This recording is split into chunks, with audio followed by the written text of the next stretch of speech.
Somewhere out there, a podcaster is streaming. Without coffee, without upgraded microphones, without validation. But with your super chat, hope returns. Donate a super chat. Save a podcaster.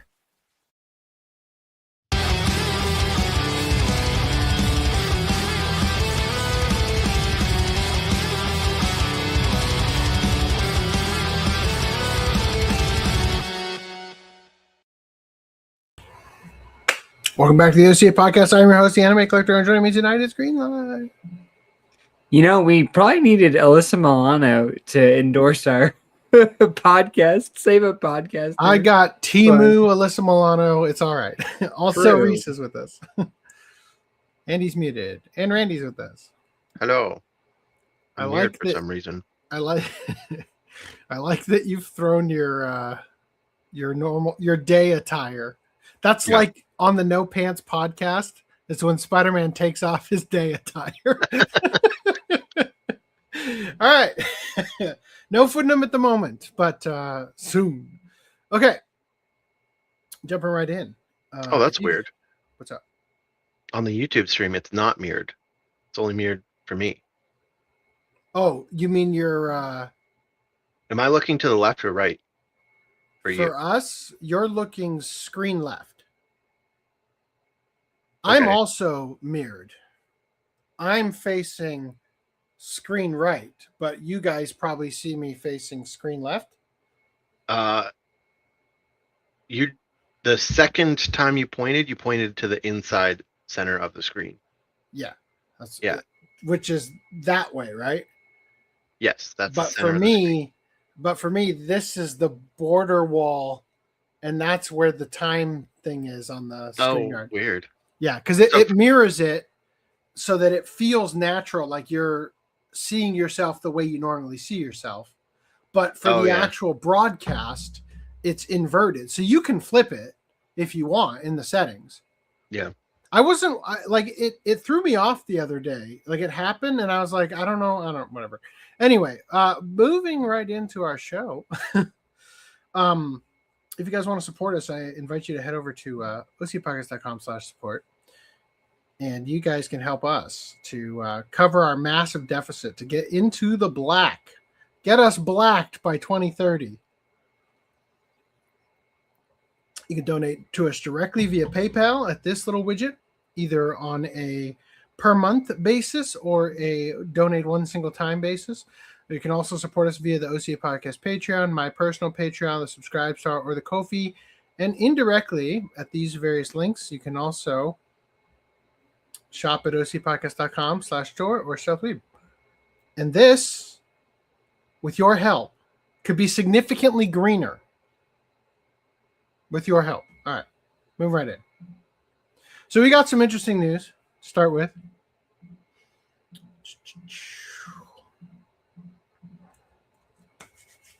The Supreme Court's ruling now protects the internet service providers from copyright claims.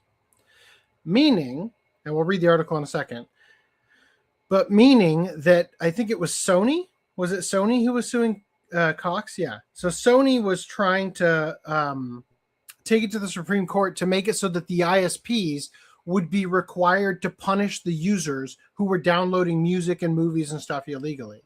And the Supreme Court sided with the ISPs, meaning that those pesky letters you used to get saying stop pirating might disappear. Hello, Seb. Thank you. Anyway, says here, a recent ruling by the United States Supreme Court has come out, which protects internet service providers from litigation involving piracy. In the ruling, the Supreme Court holds that internet service providers are only liable for copyright infringement if the service is provided with the intent to perform the infringement. In the case of Cox Communications v. Sony Music Entertainment, the court held, quote, the provider of a service is contributorily liable for users' infringement only if it intended that the provided service be used for infringement, which can be shown only if the party induced the infringement or the provided service is tailored to that infringement. So that basically means like you can sue LimeWire, You have standing to sue Napster and LimeWire. You don't have standing to sue the ISP, right? Well, it's actually arguable, right? Mm-hmm. I don't know if these. I assume they did go to court over Napster and LimeWire, Mm-hmm. but I'm not sure if they went to the Supreme Court. I was definitely not paying attention back then. But I feel like that was a settle out of court and never talk to us again situation. probably the industry has an incentive not to take these things to court, because if they lose, then they lose the status quo. Oh yeah. Whereas as long as they settle, they can maintain the status quo, which was, they had the ability to bully websites and services. Yeah, and I think that the big problem is that nobody really saw coming is that the Supreme Court apparently loves cocks, right? And so that was the thing. They didn't know if that was true or not, so they didn't want to risk it, right? Yeah. But so with LimeWire, right? Yeah. You could argue that LimeWire's sole purpose was just to share files. And you could argue that. It's not about sharing pirated files. Mm-hmm. Yep. It's just sharing files. Same thing with torrents. Exactly. Right? The concept and the technology behind it is intended to share files peer-to-peer that have like a hash code and whatnot to determine that you're getting the files like unmolested, right? And so the fact that it's being used to pirate, that's like saying OnlyFans was built to have creators have one-on-one direct, access to their fans at a monetary value. I forgot about that. But the hoes found out that you could make millions showing your butthole and feet pics. And so the service moved into that domain. But that wasn't the guiding principle behind providing the service. And many people, and by many, I mean tens of people still use OnlyFans for its intended purpose, which is celebrities who are far past their time getting to do cooking streams and shit, and making money off of their fans who haven't grown up. When you say OnlyFans, people automatically assume, oh yeah, porn. But people automatically assume buttholes are involved. When in actuality, it was meant for fucking one-on-one shit. It's basically Patreon. Yeah, that was the intent. Yeah. Yeah. So basically, this goes back to the whole idea of VCRs and home video taping, right?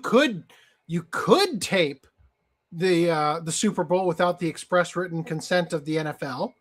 But that's not why they gave you access to VCRs, right? Yeah, and VCRs have always been legal, and their argument was that their sole purpose was not primarily to pirate stuff. It was to make local backups of your own copy of a TV show that just for your own purposes, or videotaping something on a video recorder, right? Yeah. So there were transferring footage from a DV tape to a regular cassette so you could share it with a family member. Yeah, there was fucking Disney's hyper scared of no, they're gonna pirate our movies. The Disney Vault, lock everything away. Yeah, and they lost that back then. They lost that whole battle with VHS tapes. Yep. And so VCRs became legal. And so this is going back to that idea. At some point along the way, we kind of a court was convinced that, oh, well, no, the ISPs have to be involved here, and they have to stop actively police their own users. And so some court, I think there was also some law that got passed that said courts have to do this, but it was never tested. No one ever sued over it and got to the Supreme Court to see if it was even reasonable that was something that they could force the ISPs to do. So anyway, now it's tested, and it's come back and said no. So now the ISPs don't have to do shit, as long as they're not actively telling people, yeah, like come to us because we're the people that don't give a shit about pirates. So come, like we'll sell internet to pirates. As long as they're not doing that, then more or less they should be fine, right? And so same with Napster and LimeWire or torrent websites. As long as they're not saying, yeah, come share the latest Taylor Swift song on our service.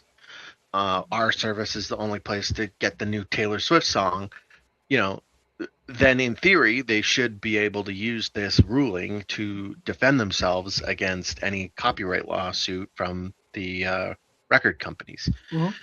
Similarly, this could also protect ROM sites, any piracy website, right? But or mod kit websites, because places like Nintendo have been targeting websites that sell mod chips, because while mod chips are illegal, and their whole argument was, you know, that the people that buy these mod chips are going to be pirating games, and so this vicarious liability, whatever it's called, secondary liability, implies that it doesn't matter. The mod chip is there to mod their console for personal backup, and as long as the modder is not doing other things to like imply that they're encouraging ROM downloading, like well, so actually I'll take that. If the website is there just to host ROMs and just to download ROMs, where they're the host of the ROMs, that could still be a problem. But if it's a file sharing site where the users are uploading the ROMs, then it could be okay. But anyway, with the mod chip though, it's damn, okay, there's this super user named Mod27 who keeps uploading all these illegal things. You know? Well, in theory, they don't even have to moderate it, right? Like they could say, well, we know it's there, but it's not our job to deal with it. It's not our problem. If we get a DMCA, then okay, fine, we'll take it down. But then that guy makes, you know, Supermod 2 account and uploads it all back up. And you know, they with a hilarious. All of the modder, like all the people doing illegal shit, specifically name their user account something like website official mod, you know, user. Like, yeah. The other thing is that this lawsuit kind of touched upon, and I'm not 100% positive about it, but they were requiring the ISPs to turn over the IP addresses of these web or the users that were downloading stuff. And they basically said, like, well, no, just because an IP address is tied to a download doesn't mean that that person is downloading anything illegal. It could be like, as the owner of the service, you let someone else use your computer, or someone hacks onto your Wi-Fi, or your freaking neighbor goes in because you don't have a password on it. Yeah, or you run like maybe you are an owner of a coffee shop and you give out the Wi-Fi password to customers, right? So there are cases where you don't necessarily know who is the one that is downloading, so they shouldn't be allowed to just on IP address alone get details about that client. They should need more articulable suspicion on a specific user, and know, okay, no, we know it's John Doe at, you know, because they signed into an account that is, you know, on Twitter that says John Doe. Well, what about the push for what do they call that? Like, there's that new word they use for key pass or something, and it's like your fingerprint or your face scan, right? Yeah, I think it's passkeys. Passkey, right? Yeah. That's what that's for, by the way. If you didn't figure it out, like, well, user signed in with their key pass or passkey or whatever. Therefore, your finger was used to access this account. So unless somebody else had your finger at the time, you're not, you're not screened by this, fair. right? That's fair. Yeah. If they have your account, yeah, for sure. Mm. So it could have ramifications for all of these different situations where companies have been trying to bully people off the internet because they happen to have a service that pirates are using. And now it's not just that you need to show that they happen to use that website. It's either the website has to encourage the piracy, or they have to go to the specific users that are doing the infringement. And a lot of the time as well, you don't see them go after the specific users because it's not financially viable, right? To sue 10,000 people that downloaded a song and have a max damage of $100. Yeah. Right. Is They're this going to the spend Sony thing? Yeah. Sony versus Cox. They're going to spend way more in court than it is Can worth. we just take a moment to appreciate that Sony fought a bunch of cocks and lost? Right? Like, They couldn't take the Cox.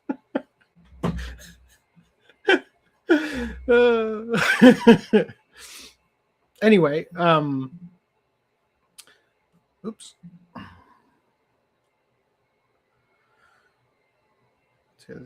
Cox neither induced its users' infringement nor provided a service tailored to infringement. Accordingly, Cox is not contributorily liable for the infringement of Sony's copyrights. So what does this mean for internet piracy? Most compliance with rights holders was backed by the threat that ISPs could be held accountable as platform holders. Internet piracy remains illegal, and there are still privacy concerns that may be alleviated by a VPN or similar service. Okay. However, this ruling should ease some of the pressure on ISPs to track down and punish pirates on their service. Oh, like as in they're no longer required to do it, basically. Yeah. Like they don't have to worry about what's going to happen to them because the Supreme Court said, yeah, that's not up to you. Get fucked, Sony. Here's a bunch of cocks in your ass, right? The whole stem of this lawsuit was that Sony had this thing where there's like a law that says that the ISPs have to pass along the sternly worded letter, like, we caught you downloading, we're going to sue you if you don't delete it right now, and stop doing that. And so they were passing along the letters, but their policy for whether or not they would terminate someone's service was like, if you got like 13 or 20, like it was some large number of letters, at that point they would terminate your service. But then also for most people, they allowed them to just create a new subscription service for the same person. So even though after they terminate you, they would let you come back. And so Sony was suing and saying like, no, like because you're not keeping these people off of your service, you are now liable. And the Supreme Court said no. Like and actually they took it even further. Not only do they not have to stop people from using their service, but they don't even have to send out these stupid letters. Like that's not on them. They don't have to assume that people are using their services poorly off of just an IP address. Yeah. Poorly is the wrong word, but you know what I mean. It would be like what if you were debanked for using cash for illicit means? It's like I can't control what they do with the cash, and I shouldn't be really. I don't know. All right. So well, I think there are actually more stricter laws about banks because of the Terrorist Act or whatever, where like there's some law that says like they are liable for if their clients do bad things. So they have to look out for various different fraud and red flags for users. But that would be because the law specifically created that. Now, in theory, Congress could, do something about this and pass a law that says, no, we mean it. Like, they are liable. We're going to change the law on this. Mhm. But Congress usually they can't even pass a budget right now. So, who the fuck knows when they'll pass a bill that actually does something. That's not anything new. Yeah. So I think in terms of banking, there are stricter things. Although I don't know if those have also been challenged in Supreme Court. Generally, if you're getting debanked, it might be difficult to pay for a large court case that goes all the way up to the Supreme Court. Well, I guess in a smaller scale, because I guess you could say for the ISP thing, someone who's distributing with pirating is different than someone who's just downloading. So in the same case, it would be like if you're using your bank or whatever, you withdraw cash and they're like, hey, bought some Fent with that cash. You're responsible. Like if it's just like a dose of Fent or something, it's like the bank is like, well, I didn't know he was going to do that, but like he's just, you can use the cash for anything. It's not like we can control that. Yeah. But also, I don't think this specific thing distinguishes between uploaders and downloaders. It, regardless, in terms of the ISP now, the ISP isn't on the hook, right? The only thing that matters now is if the copyright holder can actually find proof of the identity of the uploader and make it somehow make sense to individually go after that uploader/downloader, right? Now, generally for a downloader, it's probably less likely they'll go after an individual. But if there's an uploader that's uploading like crazy amounts of stuff, it might still be worth it if they can track down that person's identity. But it's just now the ISPs don't have to really help with that. Right. Cool. Okay. I've got another thing semi-related to what Footin was talking about. Boom. What about this? Visa, MasterCard, PayPal, and Stripe have been warned of debanking consequences. It's been a very good week. Any act to deplatform customers or deny them access on political or religious grounds could lead to an investigation and potential enforcement action, the Federal Trade Commission has asserted. So it's nice to see the pendulum finally swinging in the other fucking direction. It's nice to see the reaming coming from our Cox Communications Inc. Right? The CEOs of Visa, MasterCard, PayPal Holdings, and Stripe received letters Thursday from the Federal Trade Commission Chair Andrew Ferguson, who demanded they not discriminate against customers based on political or religious grounds. The FTC threatened enforcement action if customers are denied services for those reasons. Any act to deplatform customers or deny them access to financial products or services may violate the Federal Trade Commission Act and could lead to an FTC investigation and potential enforcement action, the agency said in a Thursday press release.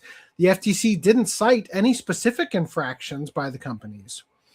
The commission is typically made up of 5 members, but has just 2 at the moment. President Donald Trump last fired 2 of the Democrats who sat on the commission. Winning, right? The letters echoed allegations made by Trump's administration against major U.S. banks last year over debanking practices, by which the administration has contended banks illegally discriminated against some people or companies.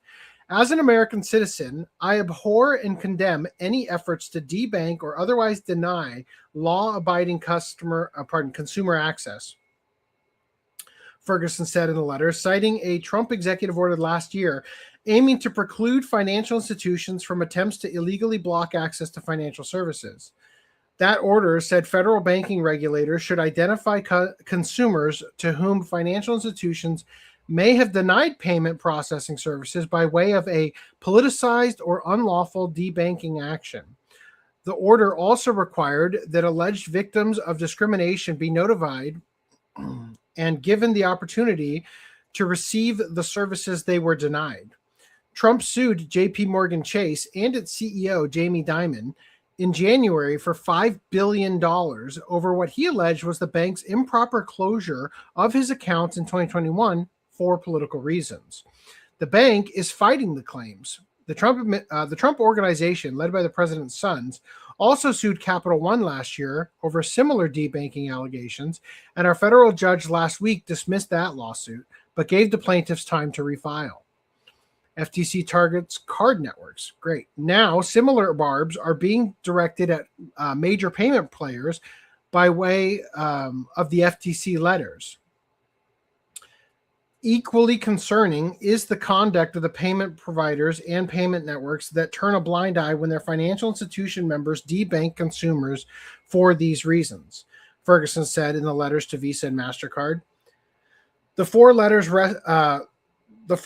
rested on Section 5 of the Federal Trade Commission Act that prohibits unfair or deceptive acts or practices. The letter to San Francisco-based Visa noted that the company's terms and policies cover a wide range of service aspects, including merchant eligibility, use of its card network, information requirements, data security, account termination, and dispute resolution. It is thus critical that Visa neither deny its customers access to services due to their political or religious views, nor countenance unlawful debanking by members that process transactions on its network. The letter to Visa CEO Ryan McInerney reads, spokesperson for Visa and Purchase, New York-based MasterCard, didn't respond to requests for comments. Visa is already in the administration's sights in that the Justice Department is pursuing a case against the card network with respect to its debit card practices. That antitrust lawsuit was filed by the Biden administration in September 2024. Yeah, I mean, I'd be more concerned about the fact that, like, Bank of America gave up the financial information of everybody whose bank card was in Washington, D.C. during January 6th. Regardless of any proof that they were physically there to take part in the protest turned entrapment situation.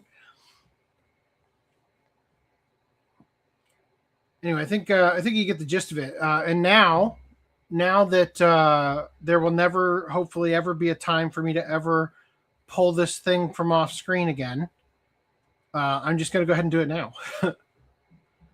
First, I'm going to add those back to that folder.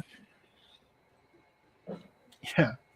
GT Vegas says, now it's time to save steam, Trump.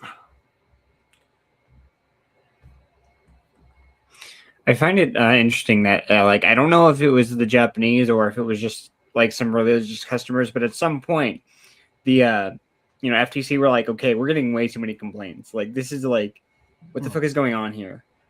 And I'd like to believe that it's going to, mean better things for, well, not only just, like, the people that were generalized in this article, but, like, obviously anime and Japanese things that have been, like, oh, you can't, we're not going to affiliate our, you're not allowed to use our systems or services.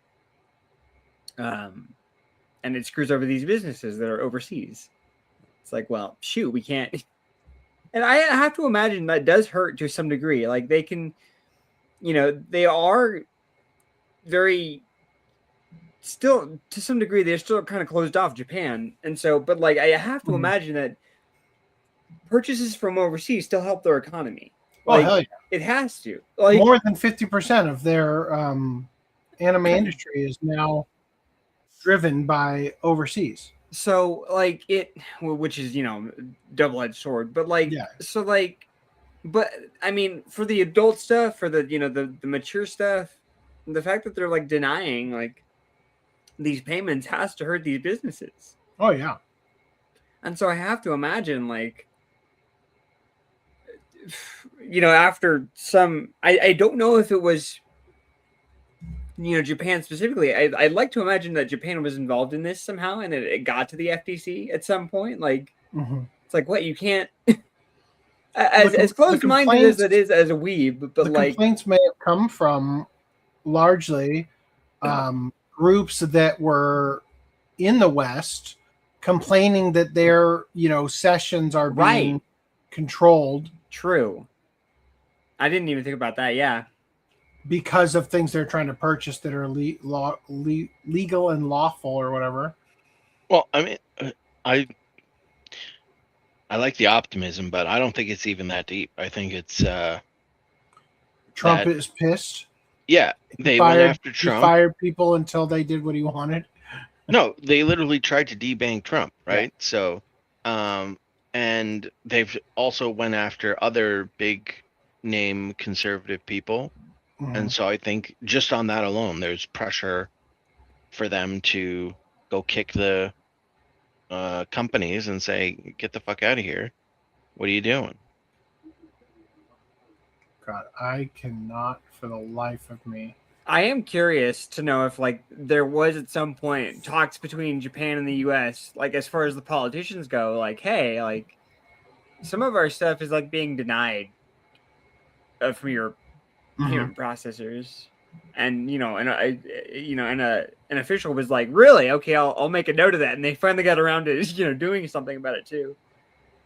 But I don't know. Like Random said, this is like this. The optimism is a bit much there, so it's probably just as simple as Trump being denied these things and other things being denied that are closer knit to U.S.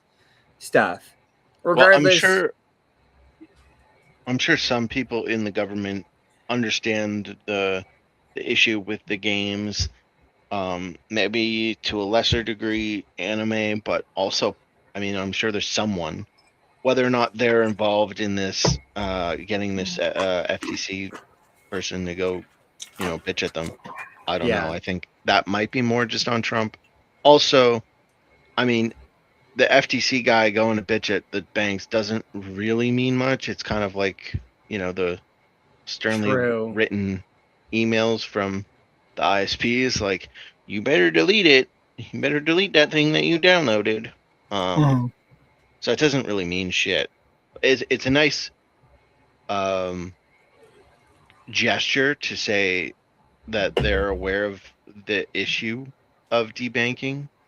But also, and debanking itself is like there's two separate things going on, right? There's the people that are being debanked, and then there's the people that are getting threatened to be debanked.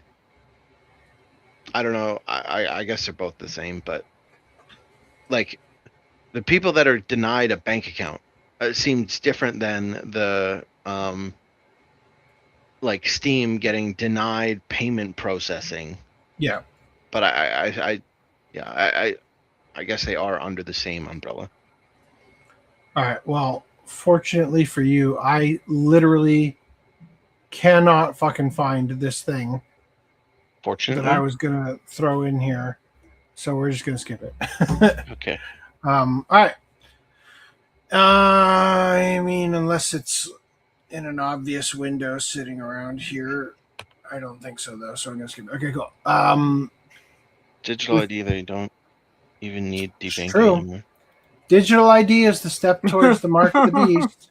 Don't remind me. That's all they really want. And to be honest with you, I'll tell you, eventually, the rulings that we're celebrating today are going to be the reason that they're like, well, we can't give carte blanche to criminals. We need another way. Digital ID, right? That's what's and that's the other annoying thing is like the things that are being enacted by Trump are nice for people who are more freedom focused, but he's also doing other things that are not freedom focused and annoying as shit. Like there was an article that went around recently where they were talking about potentially one, they banned, I don't know if you saw this, but they banned the production or the importing of routers. So now you have to buy an American-made router, but there are no American-made routers. Like no one makes them in America. So and like they're just, it's always a justification, right? It's like, okay, well, our Mhm. justification is, well, we need that to be brought into America, like for security purposes. And it's like, okay, I can see that. But then they are also talking about censoring 3D printers Mhm. and saying, oh, well, you could be potentially printing a prohibited item. And Yeah. therefore, we need to make sure that not only, Ghost guns. Aren't you afraid of ghost guns? not only is it mean that we have to have the 3D printer manufactured in America, but the firmware also has to check a database of bad models that should be not allowed. And so therefore it needs to constantly connect to the internet to check this database that could be updated Never at mind the any fact point. that those things have had microphones in them since like the 90s and have been spying on you the entire fucking time, just like your cable box. But now we have an excuse that it needs to be connected to the internet all the time. Great job. So, And my point is just that's under Trump, right? So Yeah. it's like, Trump will do a lot of amazing things. But through Trump, some of the most oppressive, authoritarian shit in the coming administrations is going to stem from moves that he made. Right? well, I mean, to be fair, I think the Democrats would also do this. Oh, absolutely. Like, I'm not saying that we're better off having voted for Hillary or Kamala Harris. Don't get that mistaken. I'm just saying that the trajectory of this only goes one way. And we know the direction it's going. Right? And by hook or by crook, they're going to get the control grid they want over you. Right? Anyway, do you guys have any pickups?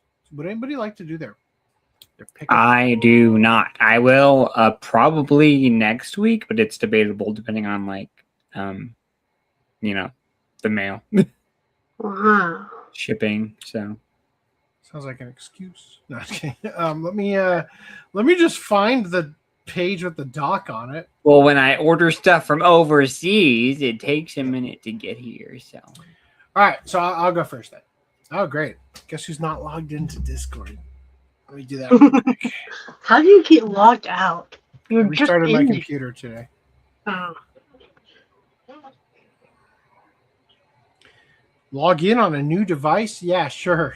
Sure, Discord, new device. Okay, here we go. So, while that's doing that, gotta love that every fucking time. Like, oh, new device. It's the For- same device it's always been, bitch. $1. $1. $1.50. $1. I bought another copy of why is $1 in quotes? because like- it You didn't paid cost me $30 $1, but Oh. that was it's a dollar store DVD, and they left the fucking sticker on just to be a dick. That cover looks like that Ultraman thumbnail you made. Yep, Even Snow White and the seven the well-hung dog, dwarves. squirrel, and cat are getting in on it. Nice. Yeah, the Legend of Snow White. This is episodes 1 and 2. I feel like the cover that they used was not this one, and that's why I bought it. And then it turned out to be one I'm pretty sure I already have. Also, Scott Pilgrim Takes Off arrived. With they didn't have a slipcover for it. No slipcover. Should I complain? I It's mean, from Universal. I doubt they even gave It's it one. so well put No, together. It that's doesn't even need a slipcover. You know why? Because it's No. so perfectly printed that it's not off center at all, and therefore the slipcover would just be ridiculous. I right? feel like you're being sarcastic. I Is am. Okay. Is it just misaligned? I always feel like they're just misaligned. That's why I saw. I'm like, I hate Horrible. I And hate whenever it's clearly touching the edge of the what about the thing. backside? Oh, you can't even I yeah, hate there's that. Oh, the It's not backside is the one I back. need to correct, actually. So yeah, maybe Yeah. We'll see. Oh, maybe. In addition to that, Is that Snow White thing anime? yes, it's an anime adaptation. Someone says it looks like an AI cover. Yes. So I don't know what it is about these, but apparently when the dollar store DVD companies made these, my theory is that they thought they were public domain. But they didn't have any artwork to go with them. So they recreated artwork for all of them from scratch. And some of them are fucking hysterically bad. Like clip art. Does it have anything on the back to? Yeah. So this is the anime form.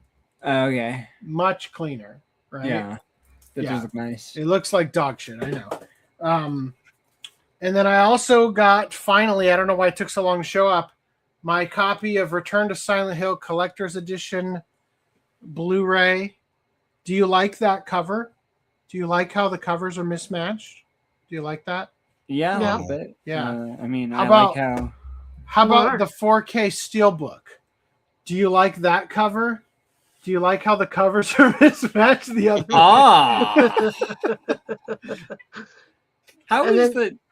It's so weird that what they call collector's editions. It's like how is the first one a collector's edition? It's like a standard edition.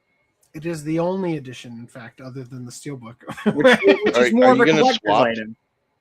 No, because the Steelbook one has an O card. So I can't swap. Like it's rounded edges to match the Steelbook. Oh. No. That's not. O card is just a term for whatever they're called. Cover. Whatever Discotech coined that phrase. Just the rounded corner. We just call them the rounded corner slip. All right. Fucking Discord still hasn't opened. I'm starting to get a little. Maybe I should hit the allow button actually. Meanwhile, I'm gonna open up. Scott Pilgrim takes his pants off. Why? Tony Stark was able to make a router in a cave with a bunch of traps. Why are you opening? We should clip that. That should be something we can click on. Tony Stark built that in a cave with a box of scrap. I have many feelings about Scott Pilgrim Takes Off. None of them positive. Well, I thought it was okay. For fuck's sake, I'll tell you this. Frickin' Universal uses an indestructible shrink wrap. Jesus. I used to buy Funimation DVDs at Big Lots. They were in the discount bin for $3 each. And on the back, they were in French. Right? I know this strategy. I think with the Silent Hill Steelbook thing, like putting the slip cover on it defeats the purpose of it. Like, don't you want to appreciate the art? No, it's as good as it gets. Disgusting. That's pretty good. Disgusting. Barely improved at all. Opened it and ruined the value for nothing. Okay. Discord still hasn't opened. Now you have to buy a second one so that you can have a sealed one. That's what I do. Yeah, it's even more misaligned. I draw your attention to the website identity. The only cucks here are the Canucks. Right? I have a feeling that you think, oh, okay. I just want to point out that the $3 thing was Old Man's Comic. Yeah, I know. Okay. I know. I saw it. So Seb got Black God. Mm-hmm. Kurokami. Mm-hmm. And Kanagi. Those are pretty close to each other on the shelf. Yep. One might imagine that this will be at the beginning of K, and this would be at the end of K. Right. Unless you're like me, in which case the shelf is AIDS, because they are on separate shelves. All right, look it up my movies to find out what mine looks like. I would guess Kaleidostar would come before Kanagi. I put Kanan before everything else because it's Kanan. That's a good one, yeah. The hyphen. All right, my K's start with Kaiji. That actually starts with Mr. Tonegawa. Middle Management Blues. No, but it's Kaiji, and then the end one is Konosuba. So I have Kurokami.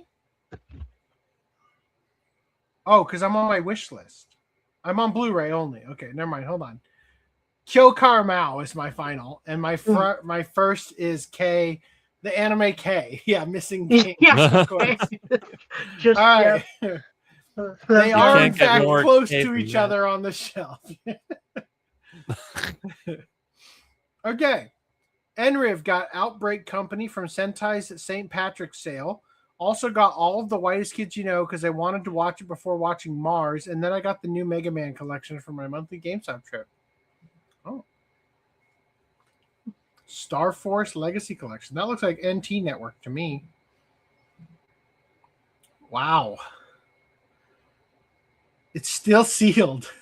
That's just how it looks. Looks like shit. It looks like it. I hope they printed it disgusting like that. I think that's what, like, when I They looked did, you up yeah. on Blu-ray.com, Yeah. like on the DVD portion. I think I did see that. Did they make the wrapper shitty too on purpose? It looks like it was resealed at the bottom there, in the bottom Yeah. right or bottom left. Bottom left right here. Yeah. Yeah. Yuck. I hope you enjoy it. You got taken for a ride though. Reese, you picked up Classination Ass Room. Yes. The complete series. It was on sale this last week, and now it's completely gone off the website. Well, shit, I should have bought it. I don't have It any. is? Fuck. Yeah. Is it Was still on also Amazon? Well, the Amazon one comes out in like June, Oh, okay. because this was the Crunchyroll exclusive. And then because I got that, I had to get Koro Sensei Quest off of eBay. It doesn't come with that. I'm sorry. Nope. I'm pretty sure that says the complete series. What is this shit? It's A second series. It's a spin-off series. So the complete series comes with the 2 seasons and the recap movie. And then Koro Sensei Quest is like a spin-off parody kind of thing. And the fucking Funimation digital copy sticker would not come off. And I jacked up the fucking slipcover. You jacked that sticker off, didn't you? Yeah. This is the most cucked and hashtag based podcast we've ever had. We got piracy's legal and no debanking, but also everybody's fucked in the Yeah. The collective fucking that Sony endured was so great that we're all feeling a little of it. All right. then Anyway, I, yes, we got Loop on the Third, specials 1 through 5. Yep, Specials Collection 1, and I want to talk about Specials 1 through 5 real quick. So they put how Discotech puts their stuff on a disc. They typically leave it all as one big ass file instead of separating episodes individually, like what Funimation and Sentai do. Ew. And so there are only 2 of these episodes, 2 out of these 5 have the English dubs. So they have a play all feature on the discs, and it's default Japanese with subtitles. That's it. You can't swap out the audios. The English audios are separate files that are English only. And I know the last one has captions. I forgot what Bye-Bye Lady Liberty had. So Gross. you can't manually swap between. You can't watch the dub with the full regular translated subtitles. You know, like I like to do, because like comparing the dub scripts, especially for the Funimation Lupin ones, where the dub script is very different than the Japanese one. And so I've been watching the stuff with my mom and stuff. So I had to rip the big ass file and the singular file for Dead or Alive, because that's going to be one they added on to the list. And then I had to jump the one into MKB Toolnix to split the Japanese split the chapter, one, split Dead and or then Alive you had out, to mux them together. and then I had to mux them together, and then throw in a handbrake to turn the subtitles from the Japanese thing into the English dub. Fucking pain in the ass. Whoever, they gotta get their shit together over there. They can't keep split them. They can't keep getting away with this. If they would just have split each one and left it as its own thing, they could You have think had that would all be the audio. easier? Seriously. Like, instead of having one big ass file, it's basically having the same thing on there twice. And for the I don't. next, I don't think it's. I don't think that's what's happening. I freaking look at the files, dude. I took all this shit apart. It's Yeah, exactly what's happening. you looked at the files after you ripped it, right? Or I as you think were ripping it. yes. I ripped everything off these discs.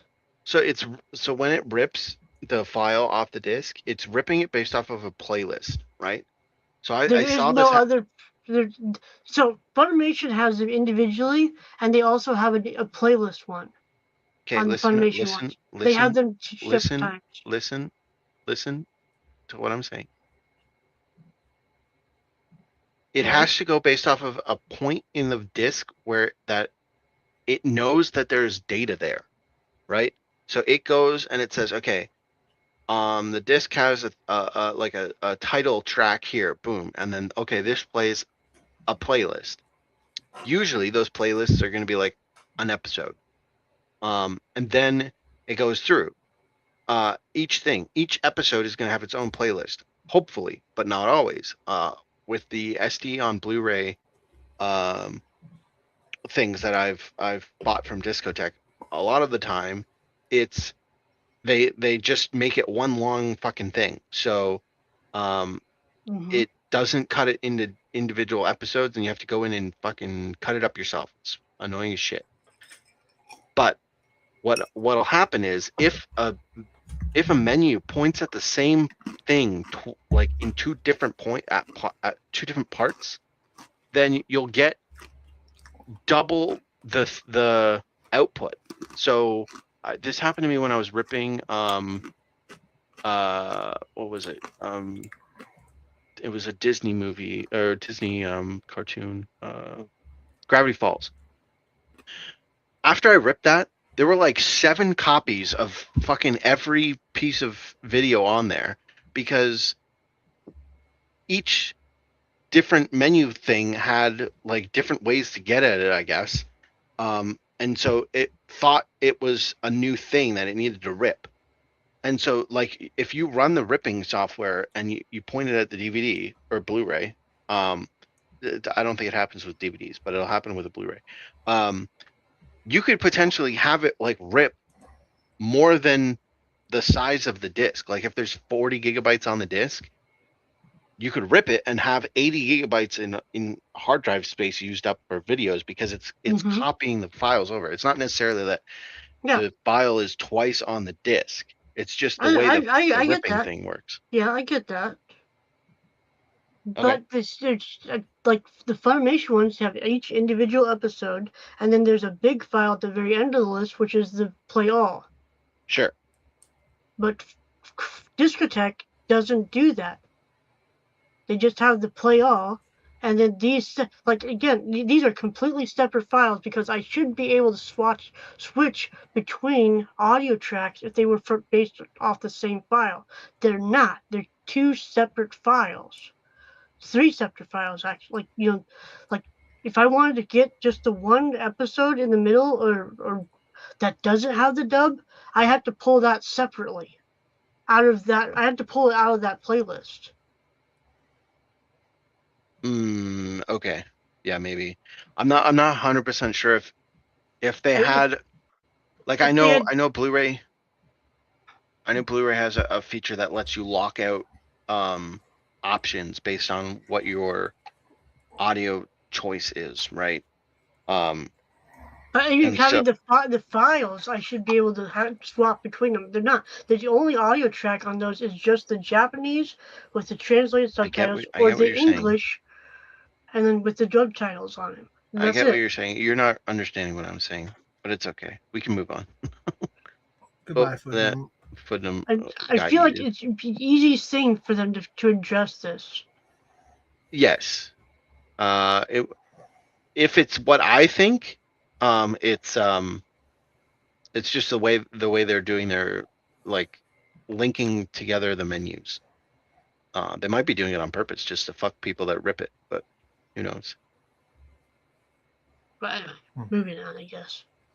All right. If there are actual differences, different video sources on the DVD or on the Blu-ray, I I would expect there to have been a reason for that, and therefore, like, the video file is actually different. Because it doesn't make any sense for them to put multiple copies of the same video, right, on the Blu-ray. That doesn't make any sense. The files were very small, so I'm inclined to believe that these are separate files. Like adding the big one and the other ones together would still be under the size of like a 50 gigabyte disc. Meanwhile, Lupin the Third versus Cat's Eye came out. Yeah. Is this one dubbed Reese or no? Is it just Yes, several? it is. Oh, It it's is dubbed. dubbed. Okay. Did it get a release recently, and I should expect it in the mail, or did I forget to buy this? Both of these just came out. Both of these come out on the 31st. Okay, so I should wait. I don't live in Right Stuff's backyard. Well, I don't know if did you order it or not. I can't remember. That's the problem. But the issue is all of the discotheque stuff that comes out next week are now gone off the website, off of Crunchyroll's website. Well, that sucks for me. I hope I bought it from Media OCD's website or something. I don't know. And I also got the Elephant Mario amiibo just because. Republican Mario? Yeah. Yeah. I don't see Mario being a donkey out here. All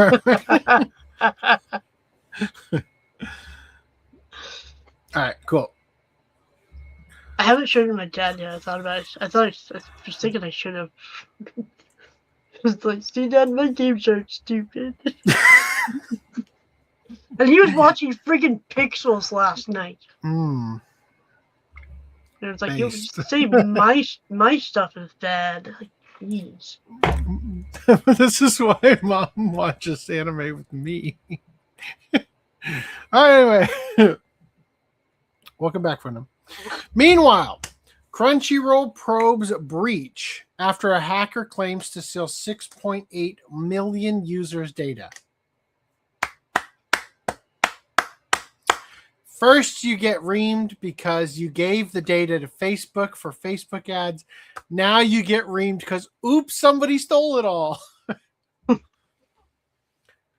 All right, popular anime streaming platform Crunchyroll is investigating a breach after hackers claim to have stolen personal information for approximately 6.8 million people. Oh, quote, shit. we are aware of recent claims and are currently working closely with leading cybersecurity experts to investigate the matter. Our investigation is ongoing, and we continue to work with leading cybersecurity experts. At this time, we believe that the information is primarily limited to customer service ticket data following an incident with a third-party vendor. Blame it on the third-party vendor, huh? Was it Zendesk? Was it the same one as Discord? We have not identified evidence of ongoing access to systems in relation to these claims. We are continuing to monitor the situation closely. This statement comes after a threat actor contacted Bleeping Computer last Thursday and claimed they breached Crunchyroll on March 12th at 9 p.m. EST after gaining access to the OCA SSO account of a support agent working for Crunchyroll. This support agent is allegedly an employee of the TELUS International Business Process Outsourcing BPO company. Oh, it is Zendesk. Lol. What? Sorry. Continue reading. Yeah. Who has access to Crunchyroll support tickets. The threat actors claim to have used malware to infect the agent's computer and gain access to their credentials. From screenshots shared with Bleeping Computer, these credentials gave access to various Crunchyroll applications, including Zendesk, Wiser, Maestro QA, Mixpanel, Google Workspace Mail, Jiro Service Management, and Slack. Using this access, the attackers say they downloaded 8 million support ticket records from Crunchyroll's Zendesk instance. Of these records, there are allegedly 6.8 million unique email addresses. So that Park Place gives us an extra bit of detail. Crunchyroll security breach 100 gigabytes of user data potentially compromised. So that's what that quantifies to. Samples of the support tickets seen by Bleeping Computer and then deleted contain a wide variety of information, including the Crunchyroll user's name, login name, email address, IP address, general geographic location, and the contents of the support tickets. While other reports on the incident claimed that credit card information was exposed, Bleeping Computer has confirmed that credit card details were exposed only when the customer shared them in the support ticket. For the most part, this included only basic information, such as the last 4 digits or expiration dates, and only a few contained full card numbers, according to the threat actor. The support tickets seen by Bleeping Computer all reference TELUS, supporting the threat actor's claim that they compromised the BPO employee. The attacker says their access was revoked after 24 hours, letting them steal data up to mid-2025. The hacker claims to have sent extortion emails to Crunchyroll demanding $5 million in exchange for not publicly leaking the data, but did not receive a response from the company. While this attack targeted a TELUS employee, Bleeping Computer was told it was not related to the massive breach at TELUS Digital by Shiny Hunter's extortion gang. All right, and then also, Sankaku Complex said, separate reports from 2026 indicate Crunchyroll is facing a lawsuit over alleged sharing of user data. This is the thing I was talking about with Facebook, such as viewing habits and identifiers with third parties, though the company has not publicly responded to those claims. Before you close that, yep. Can you scroll up? Okay. You're welcome. I just wanted to see the image. You scrolled past it really quick. I didn't see what it was. All right. Meanwhile, oof. What is with the constant degradation of the video player? Quality, highest, moderate, or data saver? I don't get why Crunchyroll is now forcing this stupid thing down our throats, with us not being able abkey to select the resolution we want for our shows. Please, someone make an extension to fix this shit. Yeah, very angry. Couldn't even proofread. Meanwhile, in Germany, price increase. Do I have to agree, or can I choose not to and keep paying the same price like my friend does? Right? So I just love that it's like service go down, price go up. You know? Yeah. I know I'm on like a grandfathered price. Mm-hmm. I don't know if they're eventually gonna like force me to pay more, but prepare the asshole now. I think we're paying like $9.99 versus I think it's $10.99 now if you try to subscribe to a new service for the monthly base version. Also for the last one there, the difference between picking like data saver and whatever, is that really a big deal? Like, do you care? Like, I know last podcast I was kind of saying like, you know, they're bitching about the hard subs, and I've found that frustrating. So I changed my mind about what I said last time.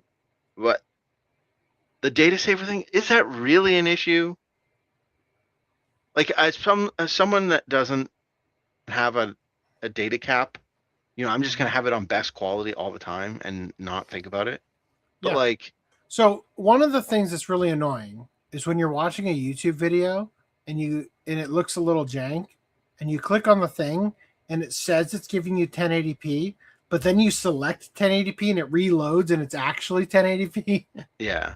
So that happens sometimes. Auto 1080p. It's like, and then you no, actually you're not. select. Yeah, so you actually select 1080p. Auto 1080p until he notices, and then really 1080p. also with 1080p YouTube, if I feel like it. Right? Yeah, YouTube offers a large variety of data caps, or not data caps, resolutions. So, for instance, when I'm at my cottage, or like our family cottage, there's no internet, and so everything you can do is through cellular, but also it's in the middle of a forest by a lake at the bottom of a little hill. So cell data is also not really that good. Can't believe you're doxing yourself so hard. Oh, yeah. Go find. How many forests by a lake with a tiny hill are there? In Canada? Like. Good luck. But anyway, basically, it's really difficult to watch videos. Mm-hmm. You basically have to go onto my dock and like hold my phone in the air and hope I can download a YouTube video. And so Why even go outside? Sounds like a bad time at your college. So I generally want it like, 140p, the lowest of low, because a lot of videos are just people talking anyway. Yeah, you want to listen to it. Yeah, so I don't give a shit about the video quality. And so if I had the option between the three, I suppose that could be an issue. But it's not like Crunchyroll offers 140p video, right? Like they're probably, I don't remember what they used to offer, but I can't imagine they're offering more than 1080p, 720, 480. Like, did they really have more than that anyway? So I don't see the big deal in relabeling it for idiots. The point this is the one for the data saver. This is the one. I hear what you're saying, but the point is that the customers are annoyed and irritated at the behavior of the company, and this is not looking good when all we see in the news is negative stuff coming out, price increases, people dissatisfied with the changes. All that shit is not looking good for the company's stock price, and eventually they're going to sell it back to Gen Fukunaga, who will re-rise the brand Funimation from the ground into the sky, and we will get rid of all of the. And then he'll turn around and losers. sell it to fucking Netflix. Like, don't kid yourself. Baller move that's if like he does. that's like that's like Saban with Power Rangers, right? Like, Yeah. Saban sold it to Disney. Disney tanked it. He rebought it, and then he sold it to Hasbro. That's exactly what would happen if he bought it back. All right, here we go. Moving back to this. In Kickstarter news, the Junji Ito record is 12 days left, and it's well exceeded its goal. So there you go. All right, in other news, we saw this at the bottom of that last podcast, along with that other one that I decided not to cover because it was cringe. Let Me Fix You, Quirky Sweet Yuri manga by Sakura Kurihara. Let me share this with audio real quick. Lovely screenshot of One Piece right there. Okay, here we go. With audio for y'all. Gonna skip the actual creator. そうですね。私がユリのジャンルに魅力 Skipper. We're gonna listen to this. I'm Star, and I'm Tyler Starr, and we are the co-founders of BluPetal. こんにちは、栗原さくらです。ブルーペタルの皆さん、この度は素敵な I didn't go far enough. That it's a zombie Yuri, but it's more than that. It's equal. All right. Well, I did a horrible job with the reveal. It is a zombie Yuri. Measures cute and grotesque, and watching this whole somehow thing. with a lot of heart. It's a Say what? Are you gonna watch this whole video? No, not the whole video. story about two girls who love each other. They're traveling through basically the apocalypse. The zombie apocalypse has happened. One of them has been bitten. One of them is a zombie, and she is literally falling apart. But her best friend is a seamstress, and so she actually is putting her back together as they go. But at the same time, they know the clock is ticking. They know that they can't stay safe forever. 私はゾンビ映画が好きでですね、特にアメリカのゾンビ映画大好きなんですけれども、いろいろ見ていく中で、ゾンビたちっていつも殺されてしまうじゃないですか。なので、ちょっとかわいそうだなと思って、そのゾンビたちの普段の暮らしを見てみたいなと思うようになって、それで自分で書いてみようと思ったのが。Anyway.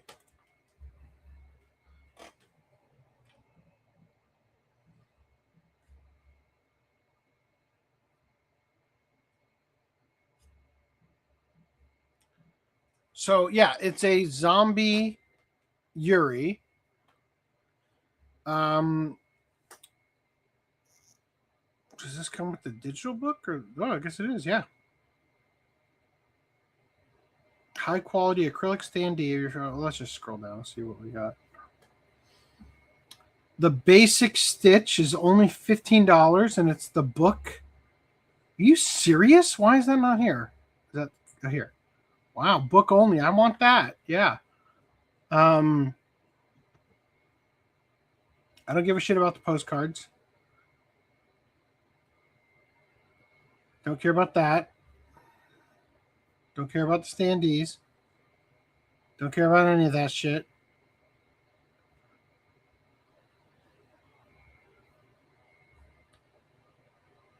Wow, $10,000. The premium wrap undead edition dust jacket. Kill me. Mondo exclude what? Oh no, that's the stretch goal. Okay. Yeah. Whoa. Okay. All right. We're gonna keep an eye on this. How many more weeks is it? 12 days to go. We'll look. I'll figure this out next week. All right. Any thoughts? Zombie Yuri. What happened to vampires and werewolves? Now they are into the undead. Yep.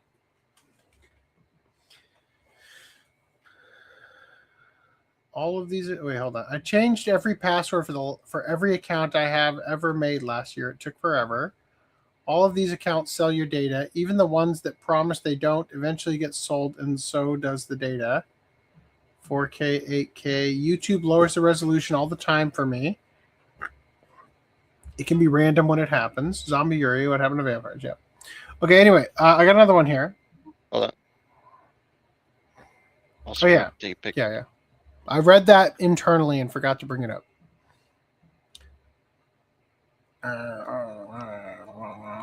Where are we going? Here we go. Window. No. Brave tab. Do the dub files have the credits in English? Otherwise, I don't know why they'd be different files, not just an audio option. Do the dub files have credits?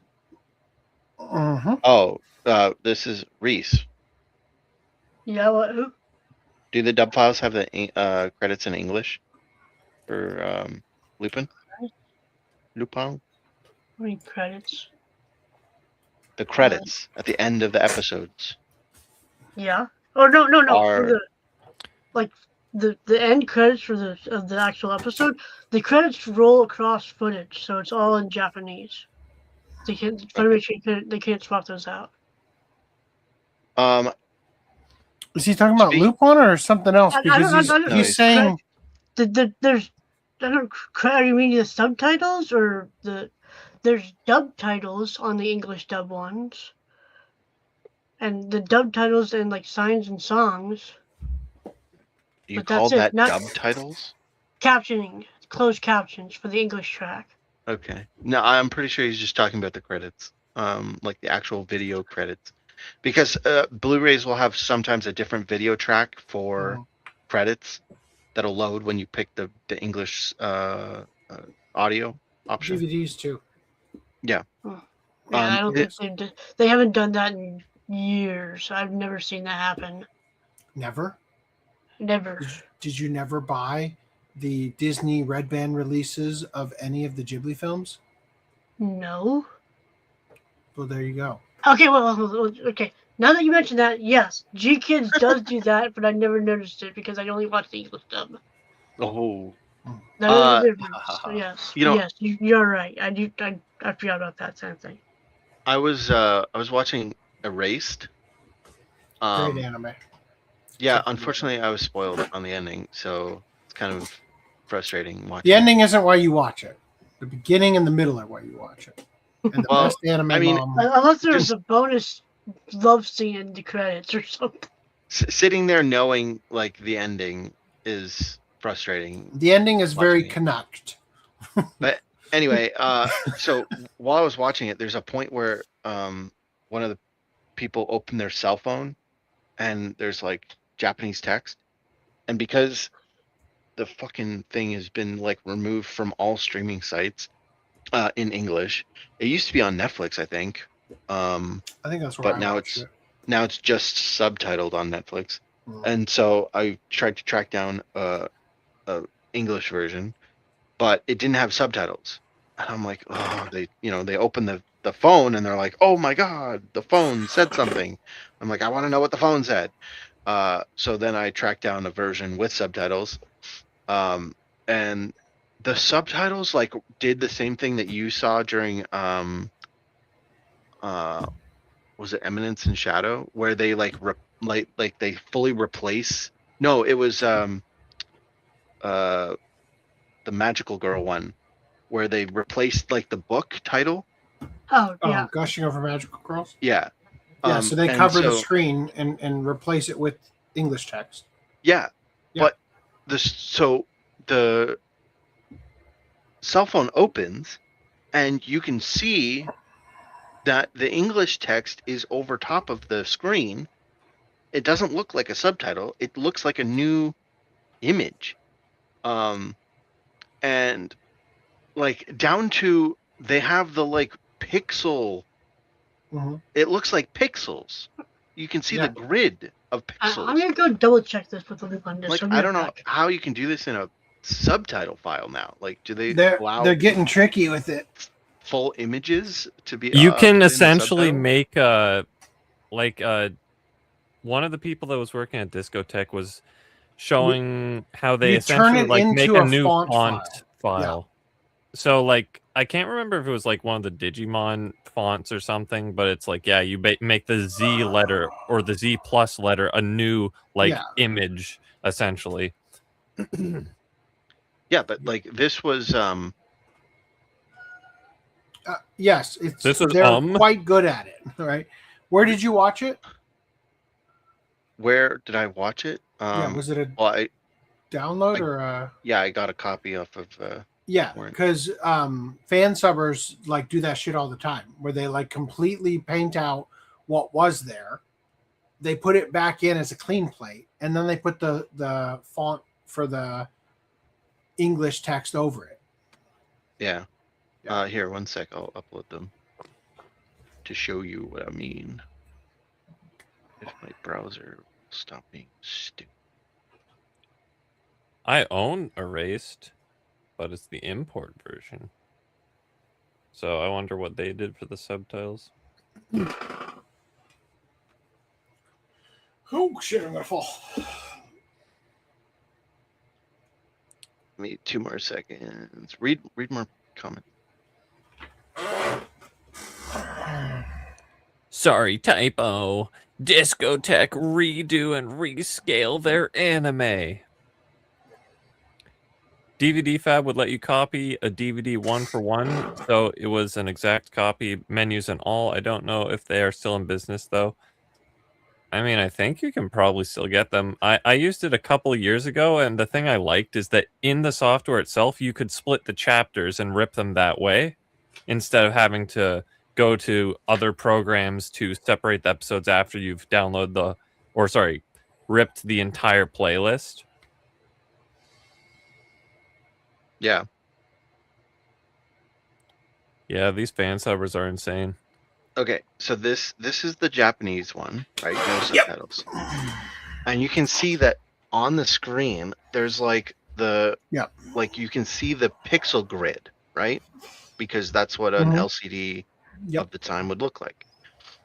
Okay, and then so now here is the English version. Yep. And look at the inbox, like it covers the Japanese text, but it's still got the pixel grid on it. And same with dedication of the fans, right? It's amazing. Love it. Go fans. Like you can barely even tell there's a difference in color between the two pinks that they used. Well, that's how I felt about. Yeah, you can definitely see it, but no, that's just a white box. There's no pixel grid, at least on my end. No. He's talking about the pink in the right underneath the battery symbol. Like, look at the word that says inbox. You could probably see it if I switch back and forth. Wait. Keep it on inbox. Okay, There- I think inbox they used like a font with dots in it, but the pink behind it I think is just pink. Yeah, like it's not quite. Because if you look at the white, the white ends at the C, and you can see the pixel grid transition just into like blank white.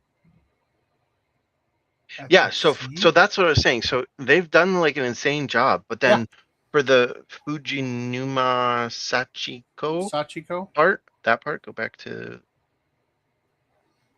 Oh, I'm not doing anything. There you go. Stop! No. God damn it! Jesus! Stop touching shit. Okay, I'll break for your legs. I did this, check, if- and both of the dub and sub versions of Dead or Alive did have the Japanese credits. We weren't talking about Dead or Alive. You're talking about Dead or Alive, the Lupin movie. Yeah. Oh. Okay. So for this, if you look at the Fujinuma whatever fucking cell, right, in parentheses, you can see the white box ends at C, right? That's what I said. Yeah, because I that's know, what's so covering up what I'm was pointing there. out. I'm reiterating what you said because there was a bunch of fucking bullshit between you saying that and whatever. Oh yeah. Anyway, so that's just covering up the Japanese, which is what AC just said, right? So they the don't other need thing to is that the extend it stuff anymore. that's in the original has a chromatic aberration or bloom effect on the outer edge of the black on the letters. Yeah, a little bit. Just saying, when I made the Grid Man after the film clip, I put that shit back in.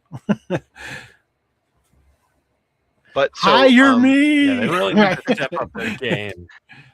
So if you look at the inbox right on the top left, the purple, it's not just a flat purple. The dots go into the purple. It's a slightly different color. I think purple. the dots are going into the white, and I think it's an optical illusion that's creating a feeling of the dots continuing into the pink when it's actually not.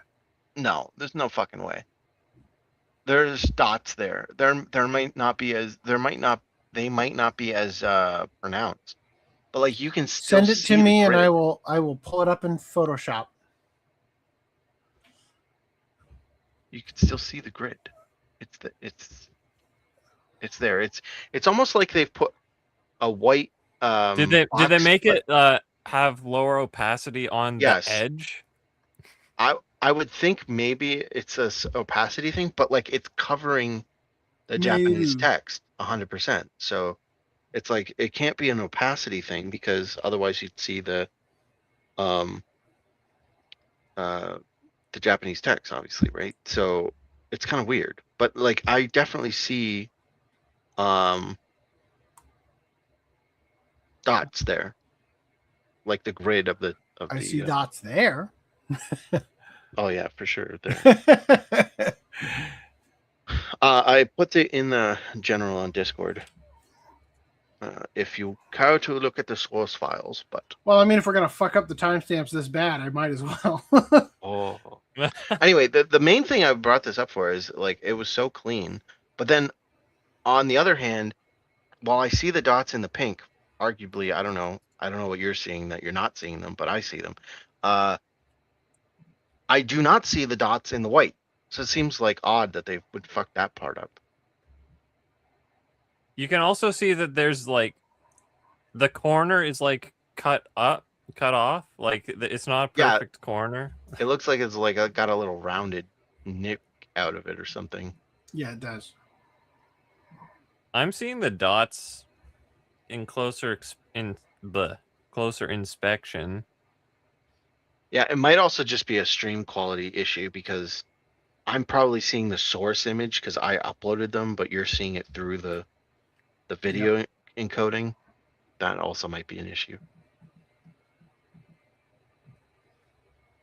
Yeah, there's definitely dots, but I mean, maybe I don't in AG think sub they they really have line the up. ability to like add dots on your whole thing, like a screen. Like and in line with the rest of the fucking grid. Like The only thing I could imagine is that they allow full image, like PNG files, to be added as the subtitle. Yeah, they 'Cause can. I don't know how That's else cool. you'd be able to do that. Hold on. Because like the thing they added was like the entire Digimon logo or something like that. So yeah, whatever it was. right. The Japanese version of the Digimon logo. They also did it when they dubbed or when they released the dub, and it says what's Kamiya's Japanese name? Tai Chi. No, like I was just looking at it. It's in the Oh wait, Yagami. Yagami, yeah. So it says Yagami residence, and it just has a crane like scratching Right, it out. oh, yeah, It says Kamiya written underneath. Yeah. Yeah. I Okay, remember yeah. that. So, the grid effect originally was happening on top of the whole image, right? Obviously, that's kind of the point of it. So they just have the dot effect on this font, which isn't matching it at all. And then the white is But go back to the definitely flat area missing. of the pink. Yeah, the white's definitely missing the grid area. But go back to the flat area of No, the pink. you're right. There's definitely some form of dots there. I see dots in the non-flat area too, though. It's weird that they. Yeah. They masked it out poorly, I guess, in that specific spot. That is a straight line. Just right there. Anyway, now we can go back to our regularly scheduled programming. Our regularly scheduled autism. No, we're actually, the autism is what derailed the regularly scheduled programming. JT Vega says he misses DivX encoders. I do not. Okay, so Mirage shared this. G.I. Joe Real American Hero Compendium sets 1 and 2. I'm not a fan, but they look pretty good.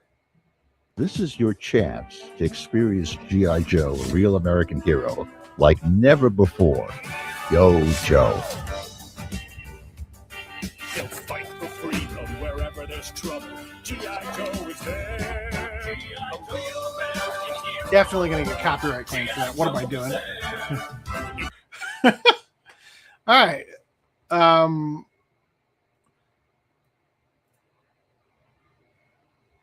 My name is Larry Hopper.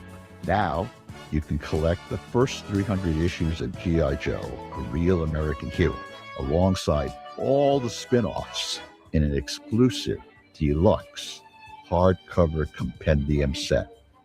Is it the complete series, though? All 300 volumes.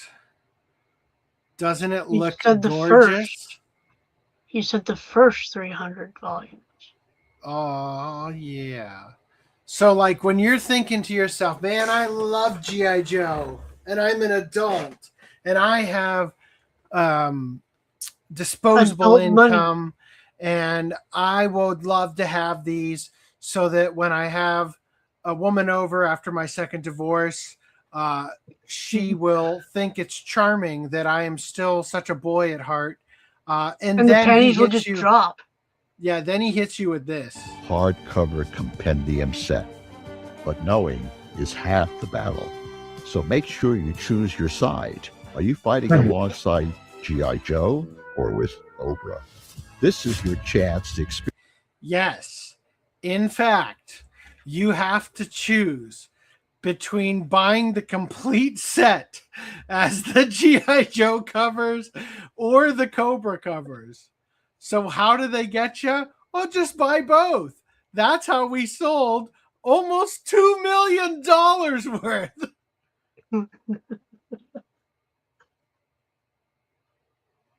Which one did you I mean, it was smart, right? Like for set 5 through 8 only. The fuck, man. $240 for volumes 1 through 8. Another 300 for the Cobra Commander second printing. Just drop a cool thing. Yeah, just $600 for parts 1 through 4 and 5 through 8. Mixed. Oh, and if you want, just $1,200. Yeah, just $1,200. Thank God I don't want this.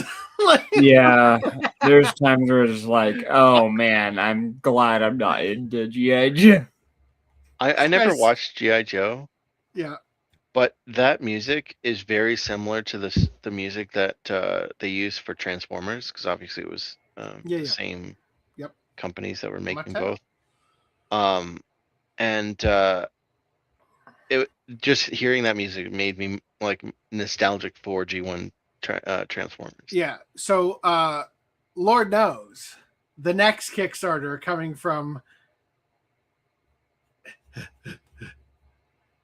Skybound is going to be Transformers. The first 300 issues, right? Are you Decepticon or Autobot? Right? Thankfully, I have a nostalgia for the show and not the comics. Right. Whew. All right.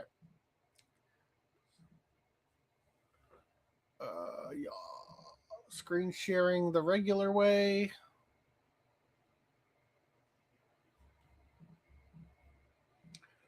Got to get in on these grifts, man.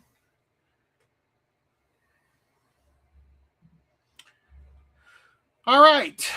Love Live Nijigasaki event in Kyoto canceled after a threat. No. Convention news. A promotional event for the Love Live Nijigasaki in Kyoto has been abruptly canceled after a threat was sent. Once again, showing how a single bad actor can derail entire anime events. A planned Kyoto talk show tied to the Love Live Nijigasaki High School Idol Club collaboration with Japan Airlines has been officially canceled following a threat sent via email. The event, part of a tourism campaign, was scrapped with safety cited as the primary concern after organizers received a message warning of disruption. Commenters online suggested that incidents like these have become disturbingly common in Japan's anime and idol scene, with similar threats affecting events tied to the other franchises and performers in recent years. What do you think about that? You think they should just cancel events? Tough. Let me tell you about something that happened the same week. Oh no. Fatal stabbing at a Pokemon Center in Tokyo reignites concern over rising stalking cases in Japan. Assailant had previously been arrested on suspicion of violating the stalker regulation law. Hey, are you registered stalker? Okay, good. Right? Sorry, that's you can stalk, but only from a certain distance, and as long as she knows you're there. Look, we're Japan. We got weird fetishes. We know you can stalk, but you have to keep your penis in your pants while she's looking your direction. Right? Wait, is it better? Would it be better to say you can stalk as long as she knows you're there, or you can stalk as long as she doesn't know you're there? What would be better? Well, it would have to be as long as she knows you're there, because you're going to get away with it either way if it's the other way.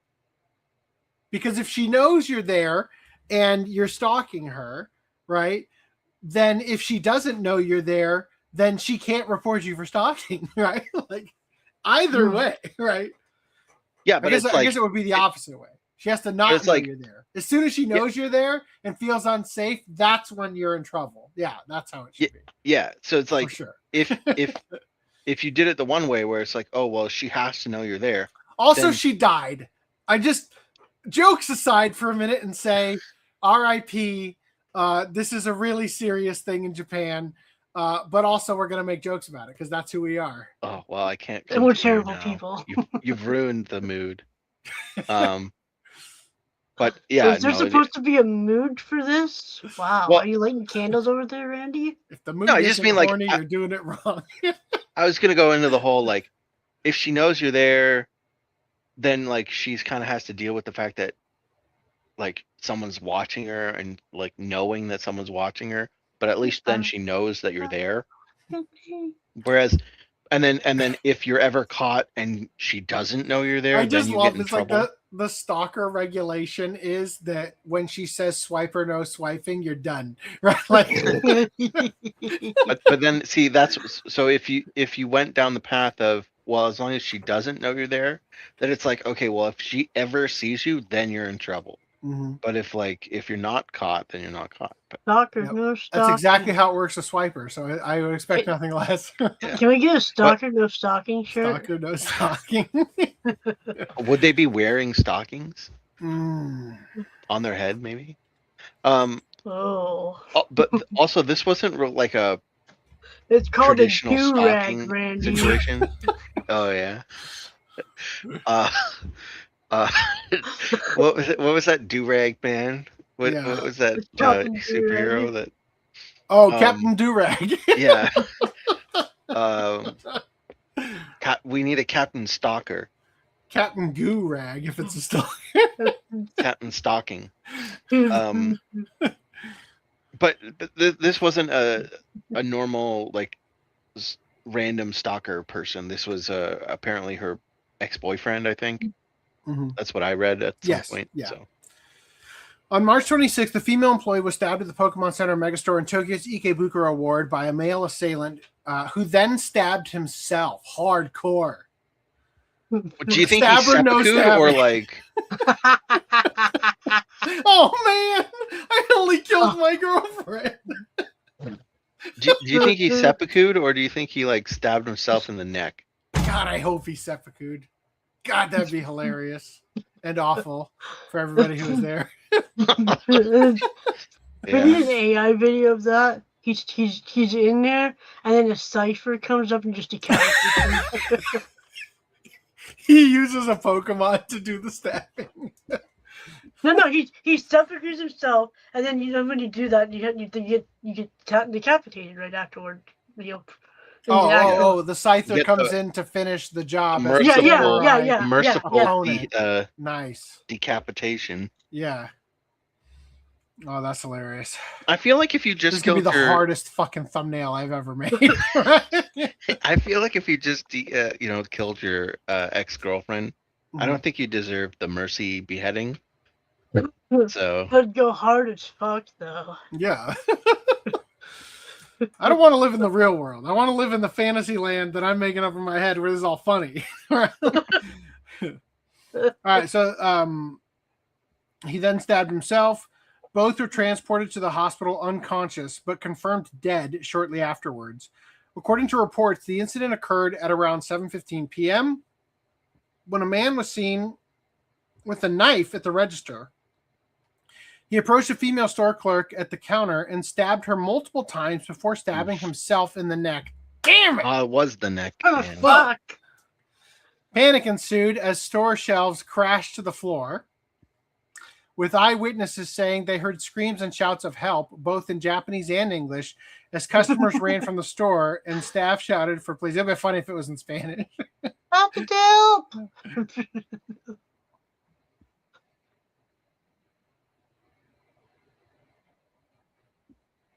I just love that there's like Charmander, Squirtle, and Bulbasaur just hanging out there in the background. All right, there's nothing good in here. I'm going to skip that. Actually, I was supposed to jump to this article. Witness accounts paint a chaotic and terrifying scene inside the store, which was crowded at the time due to spring break, with many families and children present.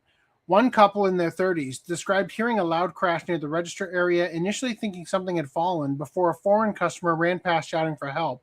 Looking back, they saw a man acting violently near the register while a store employee nearby was covered in blood. Oof. Others described how staff urgently shouted for customers to stay away and close shutters as panic spread throughout the store. A worker from a nearby tenant recalled employees running through the area yelling warnings, while children and parents scrambled to escape. Police officers reportedly entered the store carrying restraint tools as the sound of shouting echoed from inside. Dang. Yeah, it's probably not something you want to be around to see. Police arrived within minutes, securing the scene after staff had ensured all customers had safely left the store. Investigators later confirmed that the assailant had been carrying 2 knives. Oh, he came for fame. and was known to police as he had been arrested in December last year on suspicion of violating the stalker regulation law. According to police, the victim was 21-year-old part-time worker Moe Harukawa of Hachioji. In Why do they Tokyo. always mention the employment of these people? Like, this guy don't know people. He wasn't unemployed. This one is a problem. This is the victim. This is the girl. Oh, the victim. Okay. The victim. God damn it. Part-time worker at the store. Right. Right. Okay. I thought the assailant. Right. Taiki Hirokawa, 26, was her ex-boyfriend. See, the reason that they tell you when they're unemployed is the shame tactic for the rest of the people reading the story. Like, fuck, I got to get my shit together. Got to get back in the workforce, be a member of society again, right? I guess he was employed because they didn't say unemployed. Yeah. So the assailant, Taiki Hirokawa, 26, was her ex-boyfriend who had been issued a restraining order in January following his arrest on suspicion of stalking Harukawa. These details bring to light the ongoing problems of stalking in Japan, where cases reached record highs last year and restraining orders topped 3,000 for the first time, with experts saying the problem is far worse than recorded due to underreporting. And the people who don't know, the people whose stalkers are doing a good job. They're following the regulations. On the 27th of March broadcast of Fuji TV's Sunshine morning news program, it was revealed that police had advised Harukawa to change jobs, but she continued to work at the Pokemon Center, saying, "It was my dream job to work there." Fuck, that's not funny. Yeah. One of the presenters, it's like, "I would die to continue working there." No. Dies retired. One of the presenters on the program asked why the onus is on the victim to change where they live and work, pointing out that the costs involved make it unfeasible in many cases. I think Japan should just repeal their gun control. Let the victims carry. Then we're done. Right? Just open fire in the Pokemon Center. I feel like that would happen in Pokemon. They had guns in that anime, right? No. No? In one episode. Yeah, come on. A banned episode. The Dratini episode. Other than that, I don't think there were guns. They also suggested that there might be some way in the future to use technology to alert the victim when the perpetrator is physically within a certain distance. We're just going to put chips in everyone. That's the digital ID of Japan. We're just going to chip everybody. As soon as you're close to each other, it's like, warning, stalker alert. It's like you get a delivery like in the Matrix, and Morpheus is on the phone telling you to get out now. While the Pokemon Company is yet to release a statement regarding the incident, did I read this? Did I skip this? I skipped this. Okay, sorry. She's on suspicion of following his arrest on suspicion of stalking Harukawa. This is important details I skipped. According to the MPD's Personal Safety Measures Division, Hirokawa and Harukawa had been in a relationship from around October 2024 to July 2025. On December 25th, 2025, Harukawa reported to the Hachioji police station that she was being stalked by Hirokawa. After police officers took her statement, they escorted Harukawa to her home in Hachioji, where she lived with her family. On the same day, police arrested Hirokawa on suspicion of violating the anti-stalking law by watching the home. He was rearrested on January 15th this year on suspicion of secretly taking photos of Harukawa with a smartphone in August 2025. Furthermore, he was charged with violating the Guns and Swords Possession Control Law for possessing a fruit knife with a blade length of about 10 centimeters inside a rental car at the time of his initial arrest. On January 29th, he was issued a restraining order under the anti-stalking law. He reportedly admitted to his stalking behavior and explained to police that he wanted to get back together with Harukawa. The suspect was summarily indicted on the 3 charges and released on January 30th. At the police station's recommendation, Harukawa stayed at a relative's home outside Tokyo from January 5th to February 6th. A fucking month. The Hachioji police station contacted Harukawa by phone on the day of Hirokawa's release, as well as on February 25th and March 12th, she reported no abnormalities. Quote, "We believe we took the best possible measures available," the chief of the MPD's personal safety measures division said. Damn. That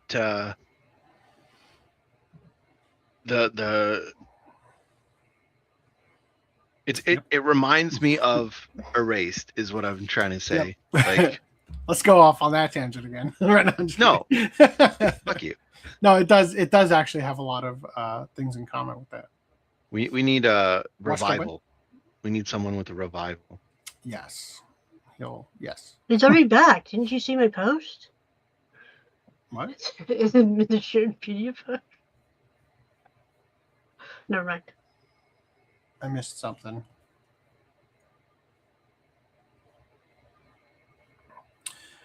While the Pokemon Company is yet to release a statement regarding the incident, it has posted a notice of the store's temporary closure saying, quote, "Due to the incident that occurred on Thursday, March 26, 2026, at the Pokemon Center Mega Tokyo in Sunshine City, Higashi Ikebukuro, Toshima-ku, Tokyo, will be temporarily closed until further notice."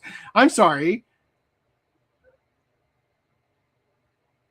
Is that more than one? Like, prioritizing our full cooperation with the police and the physical and mental well-being of our staff. We sincerely apologize for the great concern and inconvenience this has caused everyone. We will inform you again when we will be reopening for business. We kindly ask for your understanding. I like the idea that he came in dressed as Team Rocket when it happened. Yeah. Wow.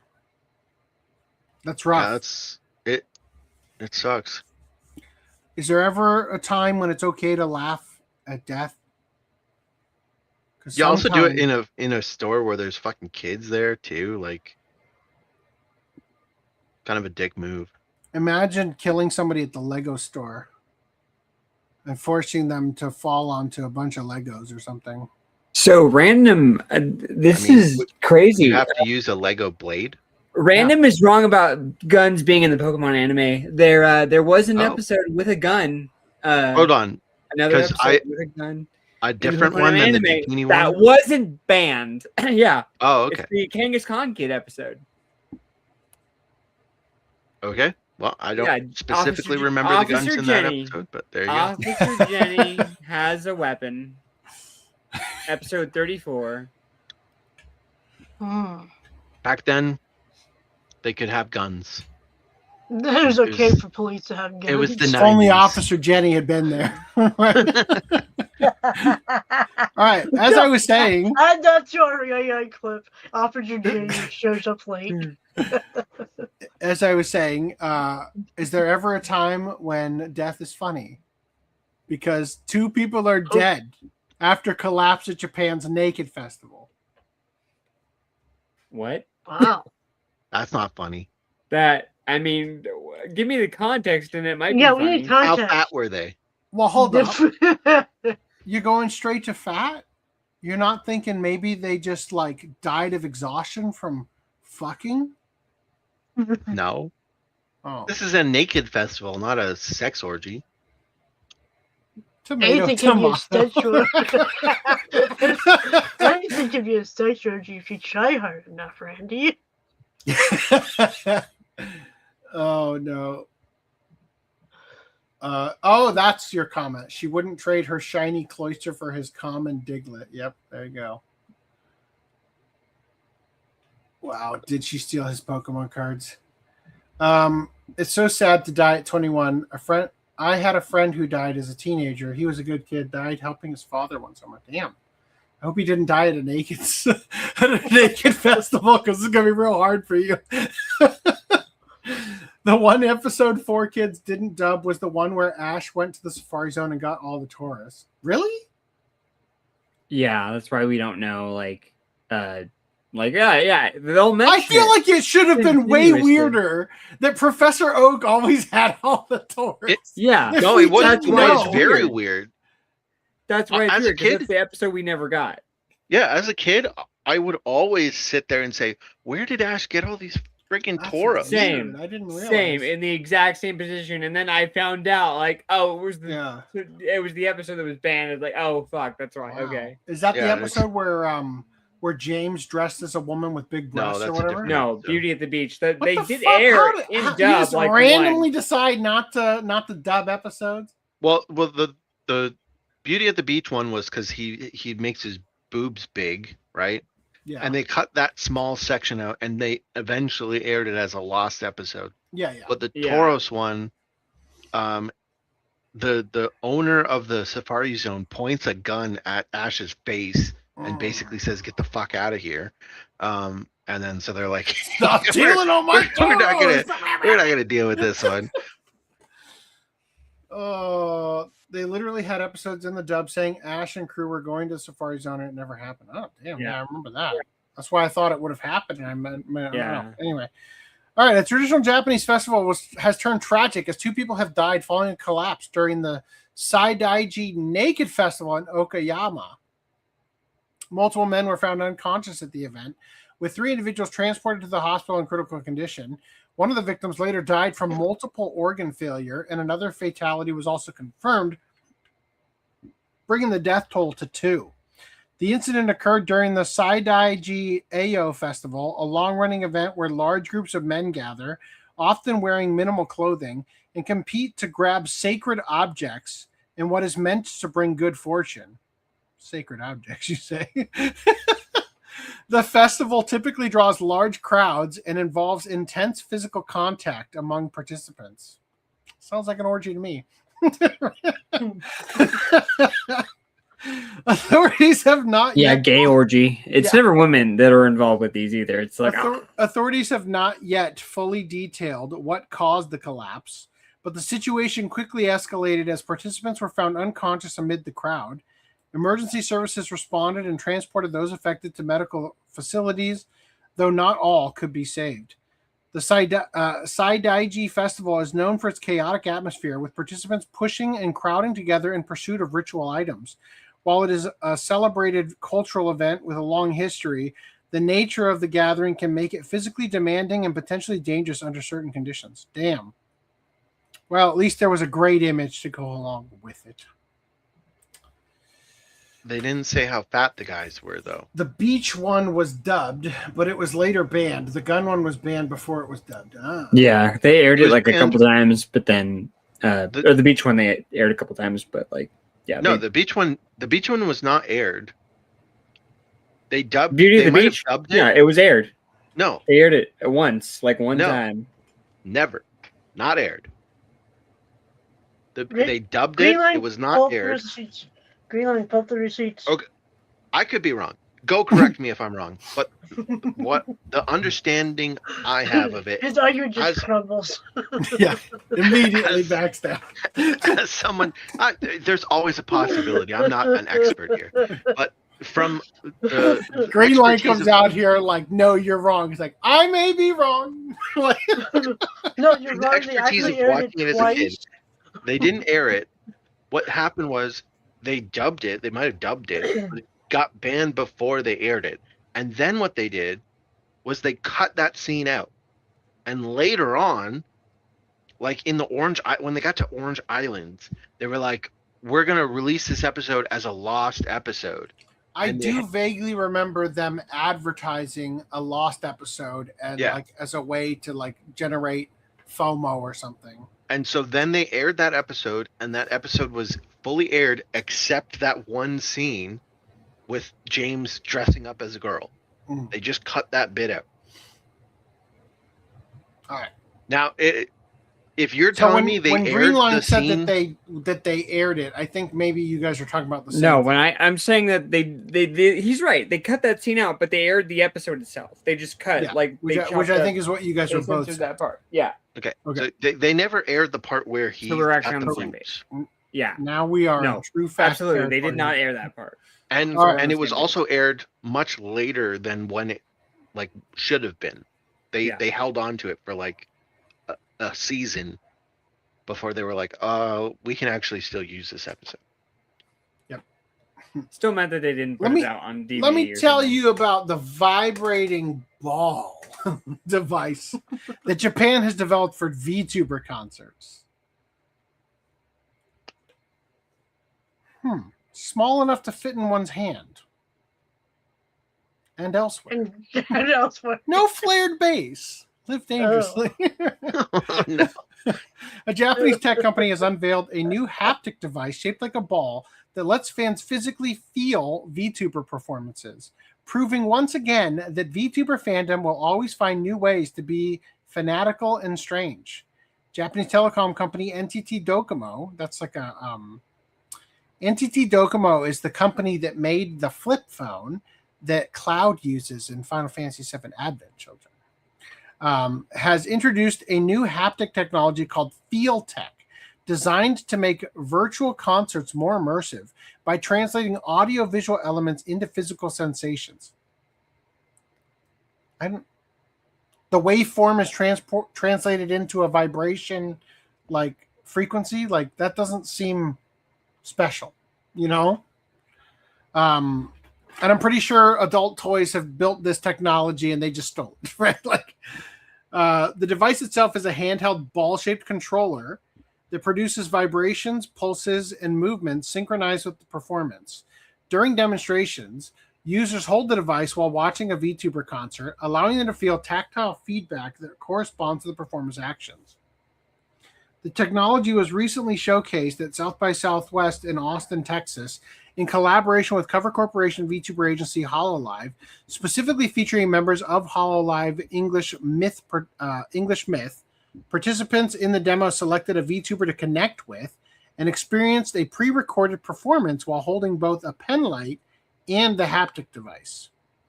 According to the descriptions of the system, FeelTech works by digitally translating sensory and emotional cues into physical feedback, meaning the device reacts in real time to things like movement and performance intensity.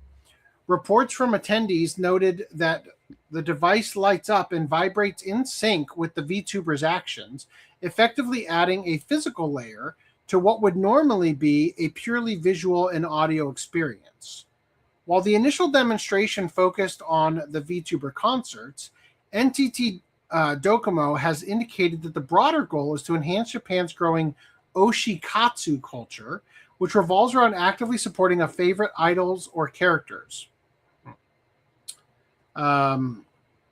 This suggests that the technology could eventually expand beyond VTubers into anime, gaming, or other forms of entertainment.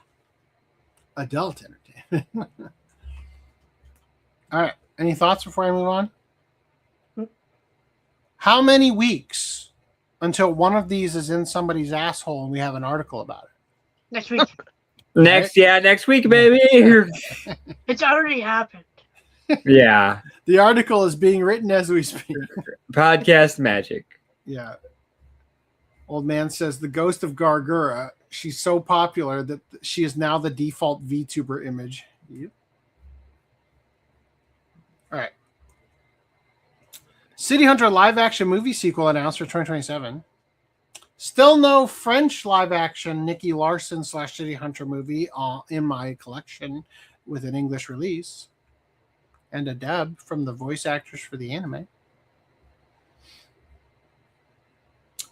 Keiichiro Shiraki, who primarily directs television dramas, will be taking over as director from the first film's Yuichi Sato.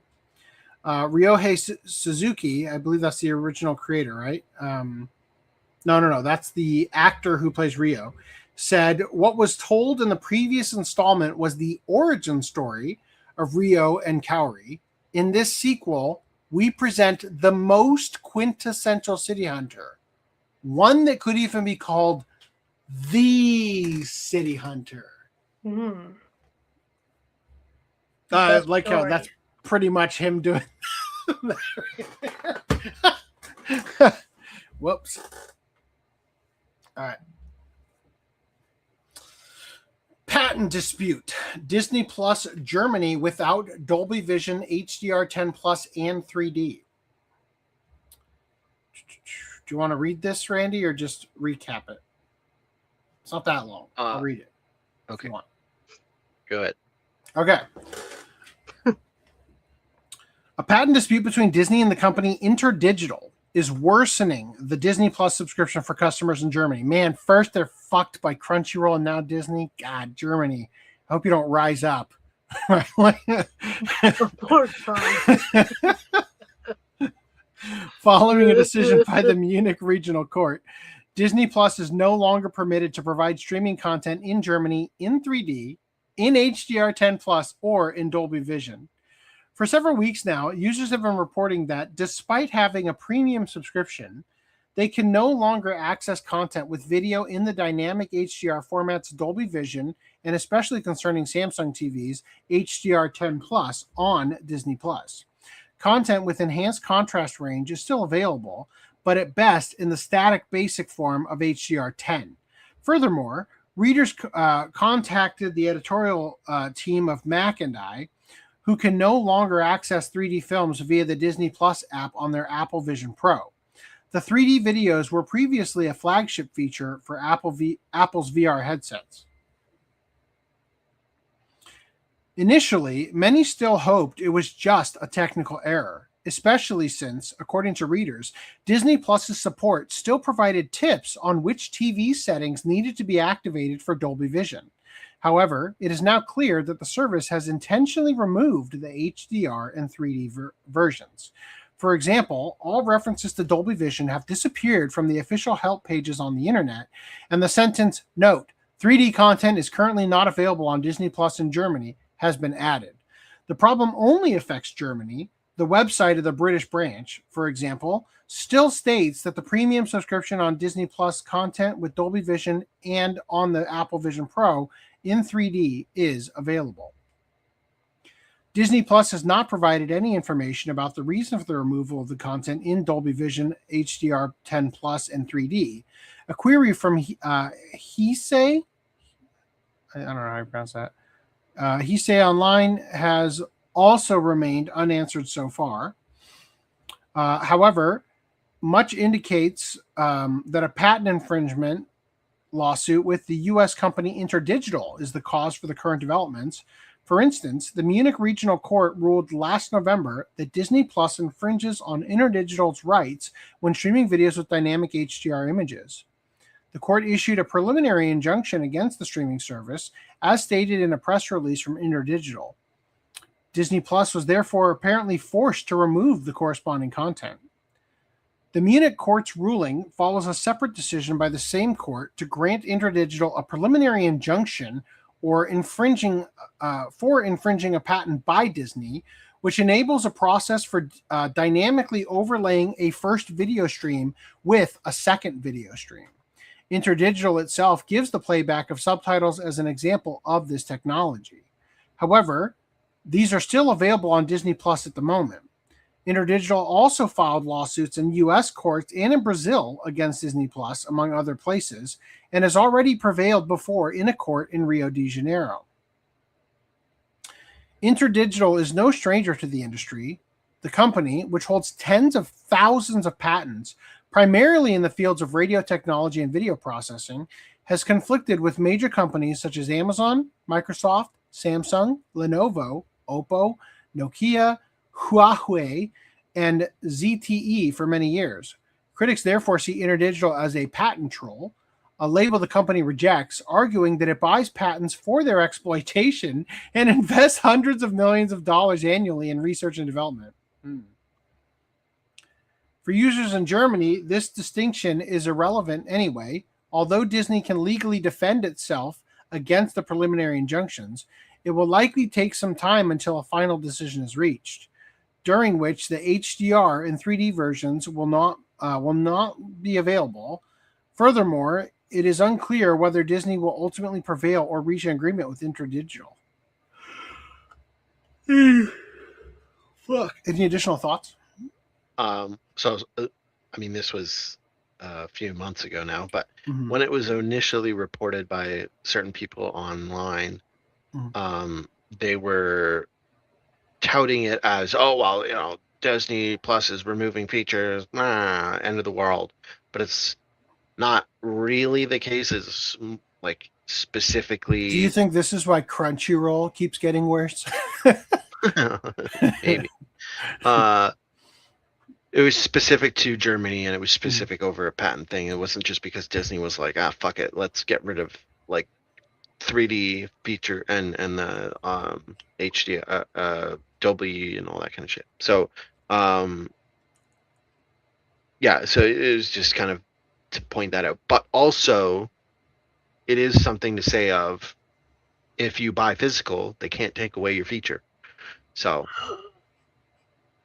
Yep. You just blew my mind. Meanwhile, a pub owner was threatened by WBC police over Netflix content. Sports fans around the country are cheering Samurai Japan as it defends its World Baseball Classic title, but they still have been forced to make big adjustments this time around. U.S. streaming giant Netflix has exclusive rights for the international tournament, meaning viewers in Japan cannot watch the games on regular TV or even at sports bars. Commercial use of the streamed games is restricted, and people hoping to see the action from the comfort of their homes need to buy a Netflix subscription. However, some public viewing events are being held. Just after 7 p.m. on March 6th, about 100 fans wearing Samurai Japan uniforms gathered at the Shibuya Sakura stage, commercial facility in Tokyo's Shibuya district, their eyes fixed on a large monitor for Japan's opener against Chinese Taipei. Quote, "Since there is no TV broadcast this time, I'm grateful for the public viewing," Kanta Kobayashi, a 52-year-old investor from Shibuya Ward, said. Quote, "You can really feel the excitement watching it on a big screen." And among 100 other people. Major beverage manufacturer Itoen Ltd., which features superstar Shohei Ohtani in its commercials, organized the public viewing. After receiving permission from Netflix, Itoen is holding public viewings at 9 commercial facilities across the country during the WBC. In past WBC tournaments, Japanese izakaya pubs, bars, and even saunas showed the games broadcast on TV. According to the terms of use of Netflix, WBC viewing is intended for personal, non-commercial use. It states that content cannot be shared with individuals beyond one's household unless otherwise permitted by the subscription plan. Satoru Asakawa, the 53-year-old owner of a baseball-themed izakaya called Be Crazy in Nara, subscribed to Netflix personally for the baseball tournament. He was prepared to watch the games alongside his customers at the izakaya. However, on March 1st, he found an unpostmarked envelope in his shop's mailbox.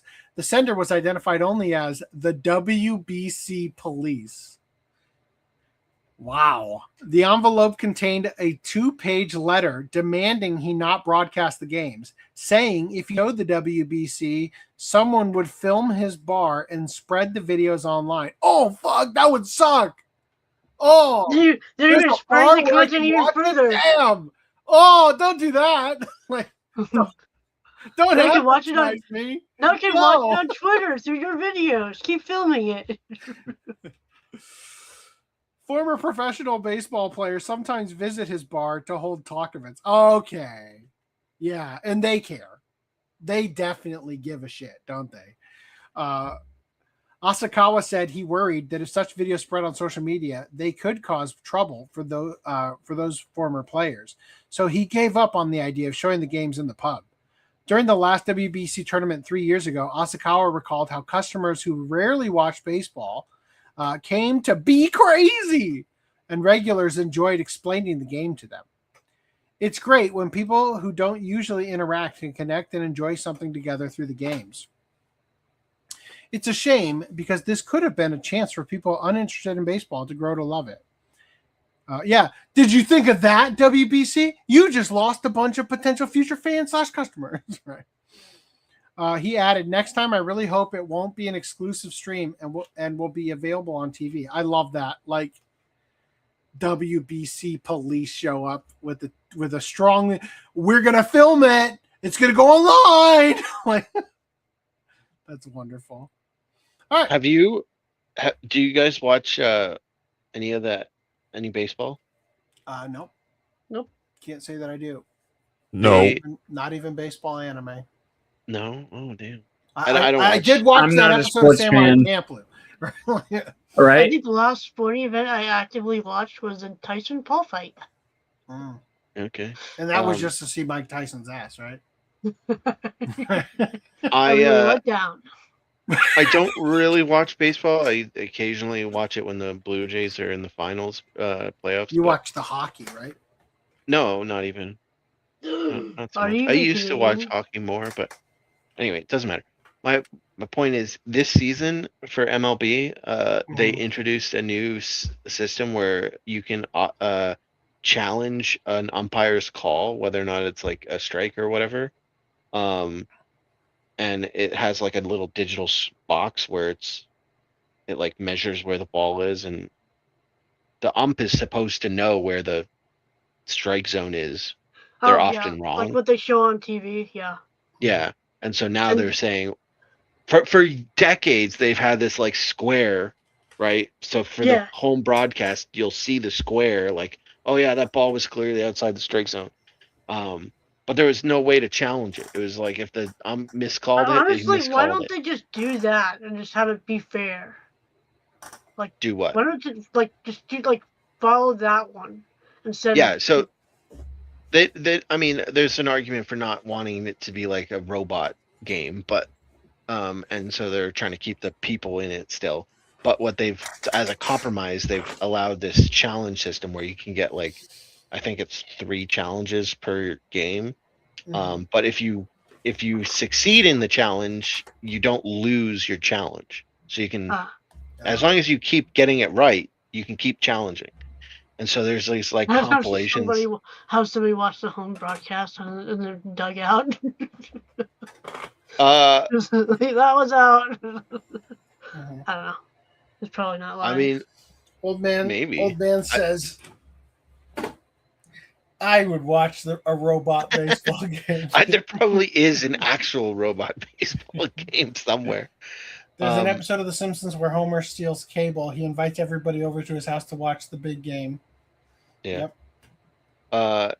Anyway, so my whole thing was there. Now compilations How do Super of Bowl people parties get past that, huh? Oh my God. Let me finish. Good. Where you challenge the thing and they keep challenging and winning. So it's just funny laughing at the umps who keep being wrong. Anyway, to your point, technically Super Bowl parties are fine, but if you had a Super Bowl party at the local pub, maybe not fine. Generally, pubs are supposed to pay licenses to broadcast stuff. And I know for movies, they'll have people do what they said in that video, where they'll have someone go to the place and like record it, and it won't be like to publicly shame them or post online. It'll be to privately shame them in a courtroom where they're getting it'll be as evidence in the court battle for the you didn't pay us the Imagine license. that being your job.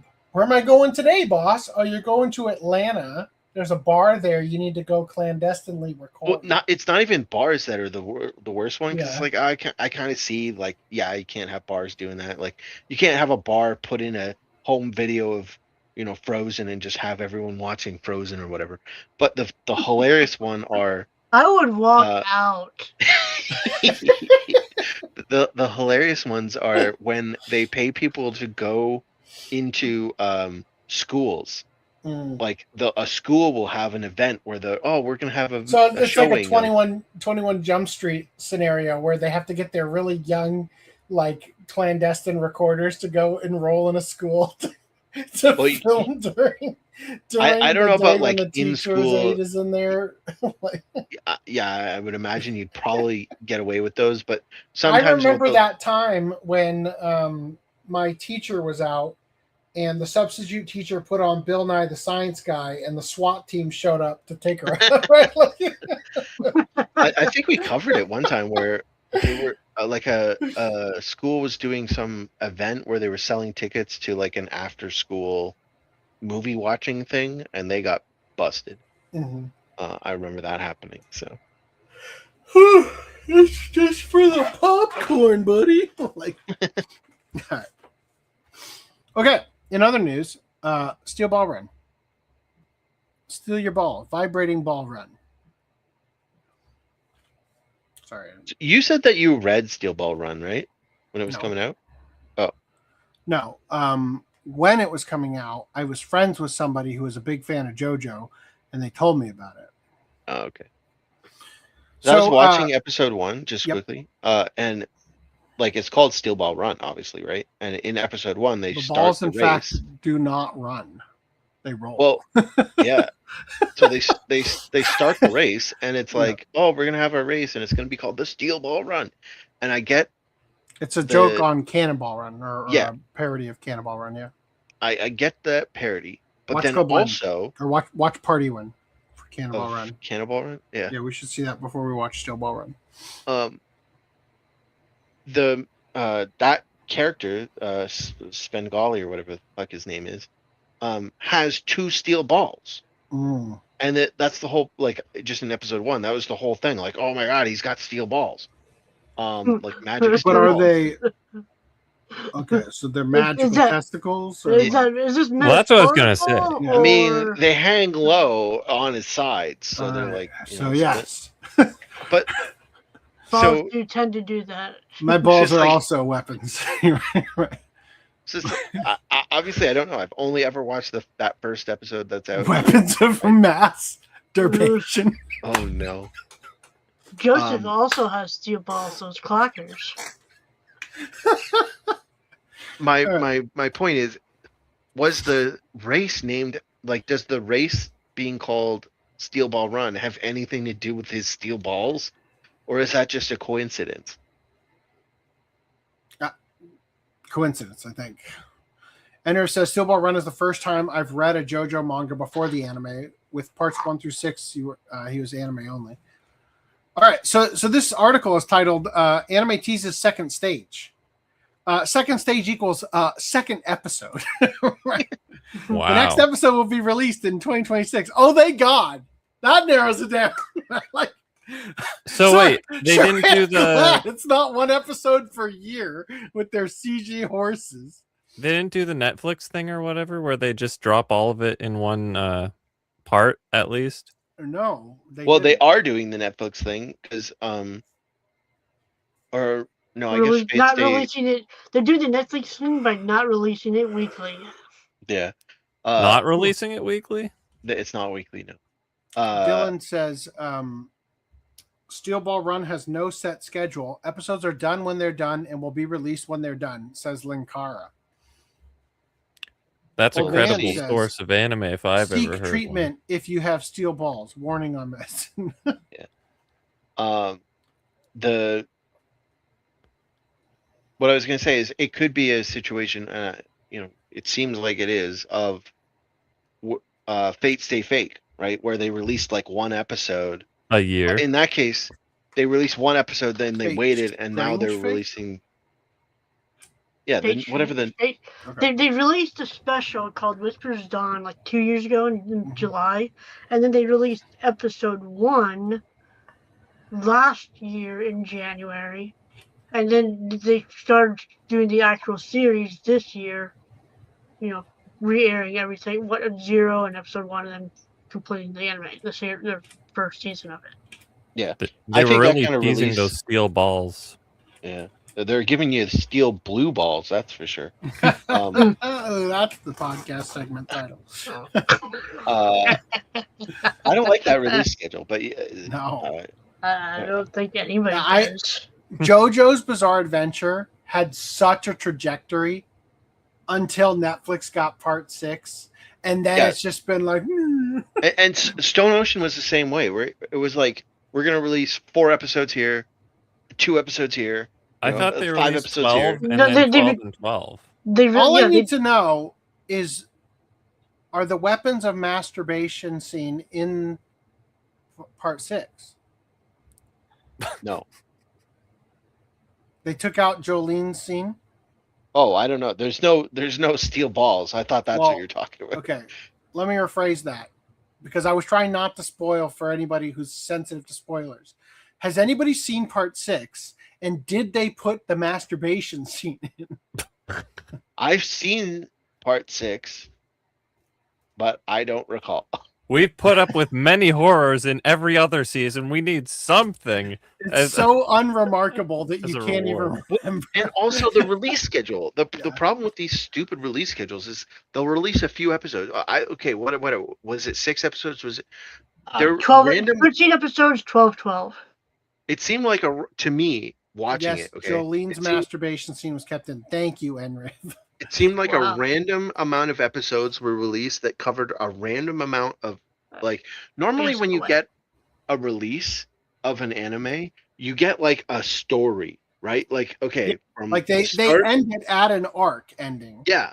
Or at least at like a they point. end it and then there's one episode to whet your appetite about the next arc and then they cuck you on the rest of it.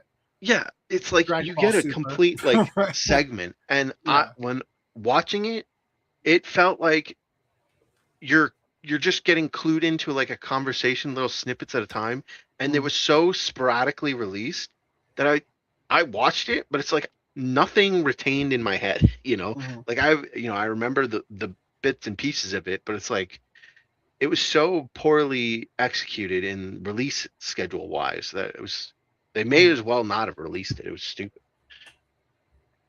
And now it sounds like they're going to do the same fucking thing with Steel Ball Run. Enriv says that he remembers the scene well. It's easy to remember when a character's doing something you're also doing.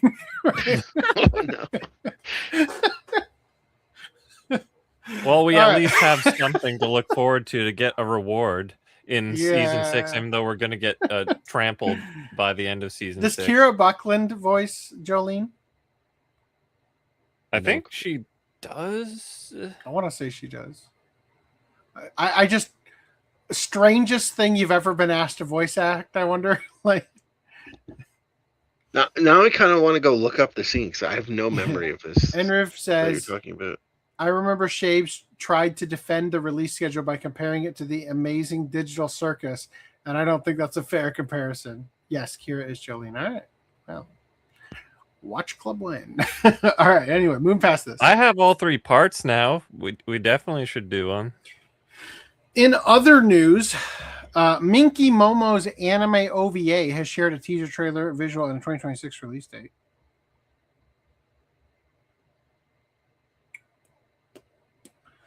New installment of Fairy Princess Minky Momo is on its way for the first time in 32 years. As announced back in December, the magical girl returns this year in a new OVA slated for theatrical release. And while the name is familiar, this is yet another new Momo.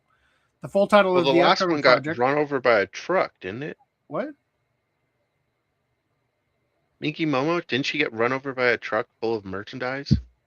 Wasn't that the last episode? I swear she invented the truck-coon meme.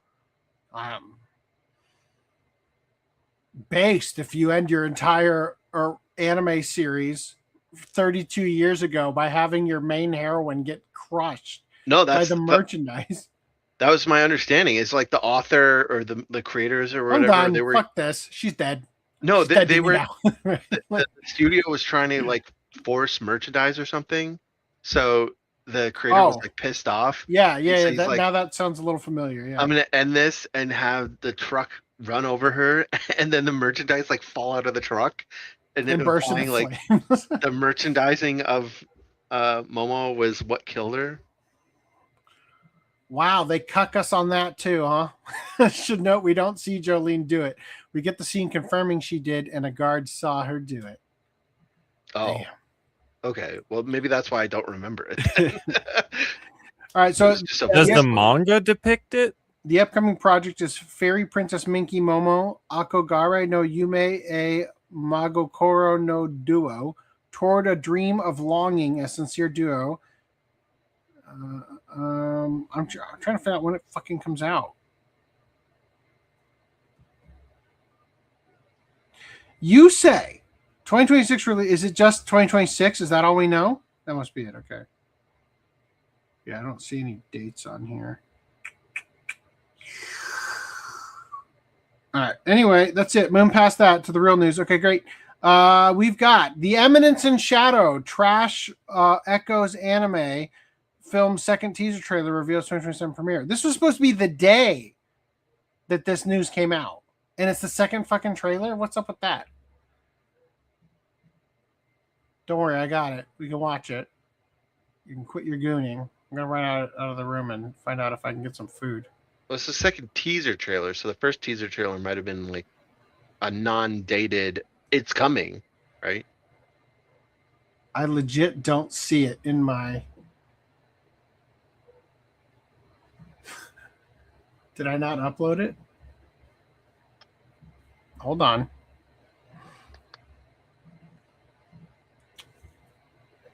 That's not it. No. No. No. Found it. Okay.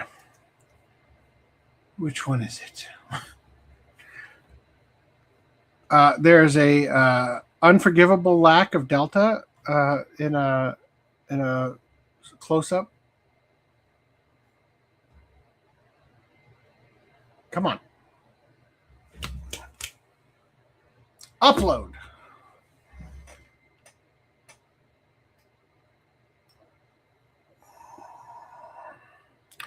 Any second now.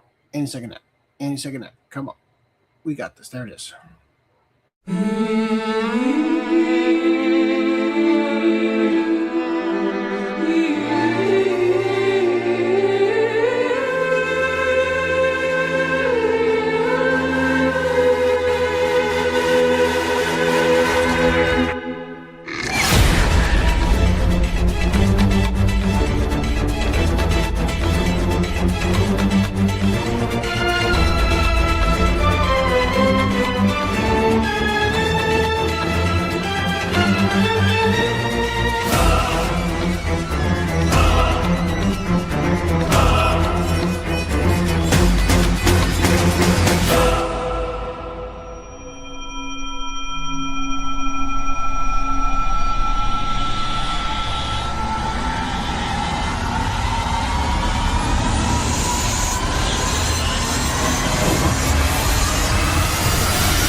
So I get called Reese the Second for saying that there's a shadow what's-her-face girl, but this trailer shows like the whole cast of them, and you don't call it Reese the Fourth. Well, actually, I'm going to call you Reese the Third because I wasn't watching the trailer specifically because I didn't want to get spoiled. And now you've re-spoiled me.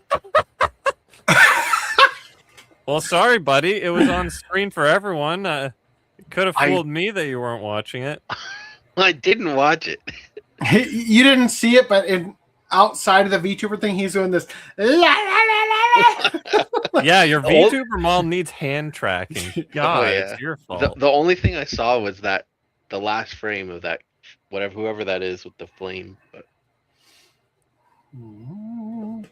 it's going to premiere in Japan in 2027. All right, moving on. Hopefully, January of 2027. Where movies go to die, yes. Mobile Suit Gundam Hathaway, The Sorcery of Nymph Circe anime film sets a North American premiere date. It's going to arrive in cinemas in English on May 15th. And they're doing a Guns N' Roses Gundam collab.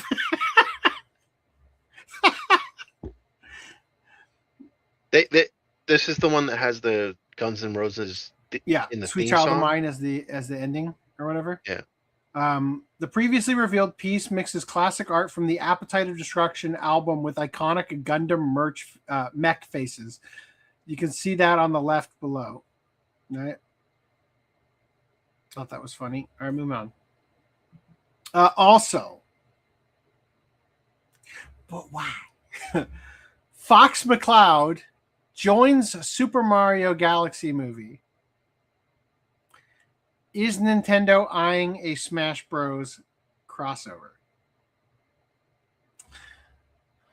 Now, I would like to show you a clip from Podcast 330. Nintendo confirms ongoing plans for multiple movies beyond Super Mario Galaxy and Zelda. Is the NCU happening? Nintendo's not done conquering the box office. Following the billion-dollar success of the Super Mario Brothers movie, the company has confirmed that a wave of Nintendo movies is officially in the works. Now, I just want to remind you guys, years ago, years and years and years ago, we talked about the prospect of a Super Smash Brothers movie. And the guy said, I tell you how I would go about doing it. First, I would make the best damn Mario movie you could possibly make. And the best damn Kirby movie you could possibly make. And the best damn Zelda movie you could possibly make. And then they can come together. That's what's happening. That's what I want the Donkey Kong movie first. Unfortunately, I don't think that a Kirby movie could hold up. The NCU starts with the Donkey Kong movie, Reese. So, oh shit, off screen. So, Yo, when are they I gonna am make preemptively taking a victory lap on this prediction. Whoosh. And I'm 100% certain that's what they're doing. 100%. Now, why are they putting Fox McCloud into the Super Mario Galaxy movie? Lord knows. Just to like ease you into the idea that they can cross over into They should have here's cast hoping- Chris Pratt as Here's Star hoping Fox it's a cameo. in Guardians of the Galaxy. Big yikes, right? Hold on. What were you saying? I said they should have cast Chris Pratt as Star Fox instead because Guardians of the Oh, Galaxy, they're yeah. like the same character. Well, we do know who they cast. Yes. You. Glenn Powell. I wish. But no. Yes, they cast this guy. Who was in Top Gun. He was in Top Gun. He was also in Twisters and countless other Hallmark-looking movies. And he's dressed up as Fox in this cringe. I didn't see this bit. I just saw the bit where he's got his back turned to the camera. That's him? Yeah. Ugh.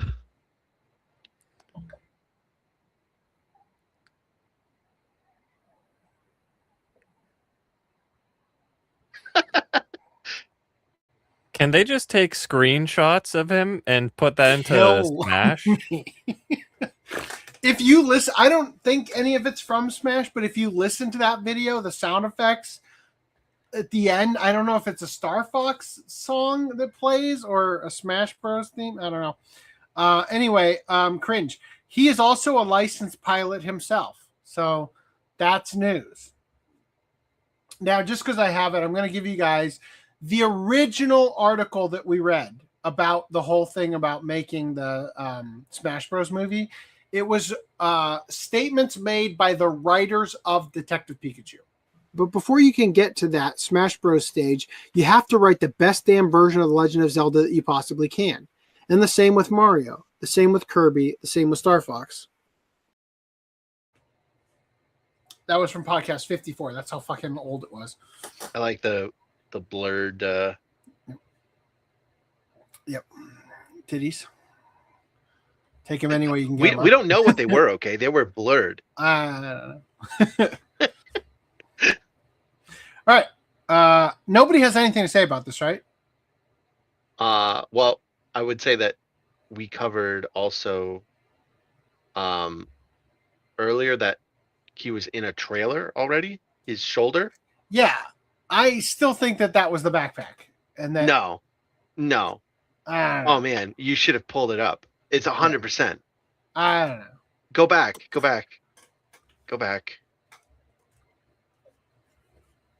Scroll down. No, I think it was Where his outfit when he's got this back turn, he's wearing the same fucking outfit. not in here. The video we just watched with him in it, yeah, hold on. being a No. dweeb. I think it was OCA podcast 330. Anyway, if you look at him, it was he's wearing the really same good. outfit and he's got his back turned to the camera, and the costume lines up I am fucking good. exactly. This was the episode where we talked about it.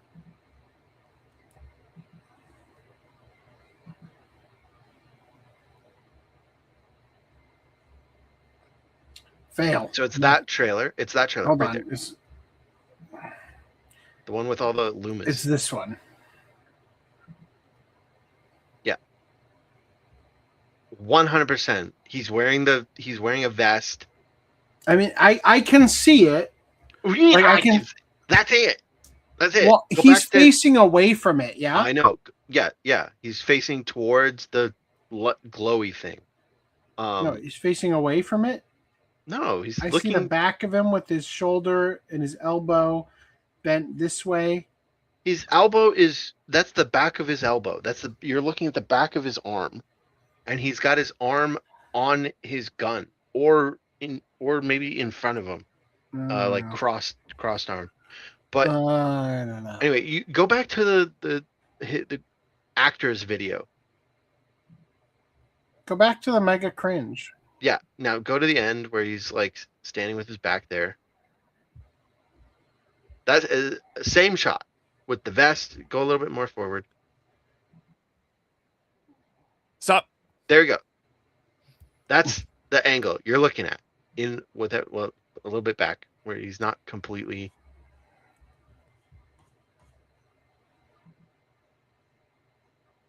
Like you got the vest, you got his arm. His That's arm it. disappears into nowhere. Right here. His hand's on like his belt or something. I think his hand is on his gun, like a cowboy would have his hand I resting don't on his think gun. so. Sorry, what did you think it was again? You thought it was a backpack of some kind. I don't know what the amount of contortions, and who would even have the backpack on? Like every other character is in the Fox shot. has the backpack Toad? on. But Toad is sitting there in the shot. Without the backpack on. So you think that What's his backpack backpack sitting 6 on? feet tall, just standing there? Yes. Sitting on a rock or some shit. I don't know. Yeah, that looks like a rock, that glowing green LED. That's part of his toys on his back. Look how big Toad is. I don't Look know, how man. big this whole fucking thing is over here. It's really It's close taller- to the camera. It's taller than Yoshi. It's clearly got a gun around a belt. He's got a boot. You can see the trim of the boot shining there. That's what would be the LED. Or maybe that's the LED on the phaser gun. But either way. And then the silver vest. and I the can opening of the definitely arm. see the trigger, the handle, the barrel, and I see it. I see the frame. 100%. What I don't see Not is even where a- the fuck his arm goes. You say it's on the gun. That doesn't make any fucking sense. If his shoulder is right up here, Yeah, that doesn't make any fucking sense to me. His, The only way it hand's makes bending sense- into his dick right now. Yeah, his That's hand. the only thing I can see. Fox McCloud has them all turn away from him so he could take a fucking leak. No. Have you ever seen a cowboy rest his arm on his gun? On his belt? Like, on his Like his holstered elbow gun? sitting No, no, right no, on no, his no, no, gun? no. Like, He's that's got- all I could fucking see. He has his thumbs behind his belt buckle or something. This is the that's part that gesture I he's don't doing. agree with. This right here, you're That's his saying shoulder. that that's this, yeah? Yes. Yes. Yes. I can see that. What I don't see is where this shoulder That's goes his shoulder. into an elbow that's that his elbow. disappears. So he's got his elbow is above the gun. So you and his- think his arm is coming out towards the camera and his hand is on his gun? Maybe a little bit, but not I his think he full could hand. be doing this. He At could best. also be doing that. He could also be doing that. If that's even what I'm fucking looking at here, that's the problem. I almost feel like he's facing away, but his gun would be facing the wrong direction. No, his gun is on the right hip. I see it, yes. 100% Fox. We The we can thing stop that I arguing fucking about hate it. You're about this is that completely the wrong. goddamn movie comes out on April Fool's Day. The thing I hate about it is the movie comes out now at the time of that released information that was on the 27th. A week, I think it actually came out. The info came out a little bit earlier. It was basically like a week time frame between them Is that showing not what's off. happening, Randy? Good night, man. Yeah. I mean, I think the angle is kind of weird there, but sure, because this implies that it's like bending towards the camera a little bit. He is holding his dick and he is pissing. That's why they are turned away. And what's wrong with him pissing? Like, how's that not? How's that not the position? His face looks so fucking cringe with like the eyebrows as these like Colonel Sanders ass big white blotches and the fucking off to the side stripe coming out the top. Did he always have that stripe? Awful. I don't know. It's almost like he's like a retired fox. Like he's the elder. I think Wolf did have the stripe, but I think Fox did. Anyway, regardless of that is Fox, and you're just wrong. But anyway, regardless of that opinion, Clearly of yours, that's Fox. Thank you for pointing it out to me. No, I mean in the trailer that we already saw. Yes, clearly that image of Fox is Fox. They put out this poster like a week before the movie comes out, and it's like, what are you doing? Why couldn't you just let me watch the fucking movie? Yeah, and then that should have been the reason that people are like, you gotta go see the fucking movie. So the question is, if they're gonna dump everything that they've dumped from the movie so far, what is the real thing that they're hiding, right? I don't think they're hiding anything. It's gonna be Lincoln Zelda will show up in the post credits. You know why they did this? It's because the movie's gonna suck ass. No, and no, they no. need an excuse for not even. No, it's because Glenn Powell wanted to do all the previews and like take part in all the interviews and stuff, and not spoil if he did, he'd be spoiling the character, right? But like, so it makes sense. Like, okay, well, we have a big star. We gotta announce that he's voicing character, and obviously we gotta say who he's voicing. But like, it's so dumb that they have to do this. Like, I get Glenn as fuck wants to be on the red carpet and whatever, but like, maybe take one for the team, and don't. Just show up in a fucking outfit like on the red carpet, or just wait for your part of the media circus until a day or two later. After the premiere. Yeah, like, because everyone already thought Fox was in it because of that 30-second trailer that had his very clear sidearm in the shot, but it was still like, obviously you weren't convinced, so it was still debatable. No, because this is the stupidest fucking thing you could do. I was living in a reality where they weren't this retarded. Forgive me for occupying reality where retarded shit isn't happening. Okay, well, in non-retarded world, I guess. I'm sorry. Have you looked around? We're in a retarded world. You kind of forgot. We were before they revealed this. Canadian reality. Before they revealed this, we were in Schrodinger's retarded world. Okay, Sure. And now we're forced in the retarded. Fox, and now we have this is just a Fox. Yeah. Now we've revealed the thing, and we found the dead retard inside. Okay. And you didn't need to reveal it. You didn't need to reveal it. That's all I'm saying. It's like and that's why I'm also avoiding the Spider-Man trailers, because I know Sony's so bad at it. They'll reveal the whole fucking movie. Mm-hmm. It's like, why?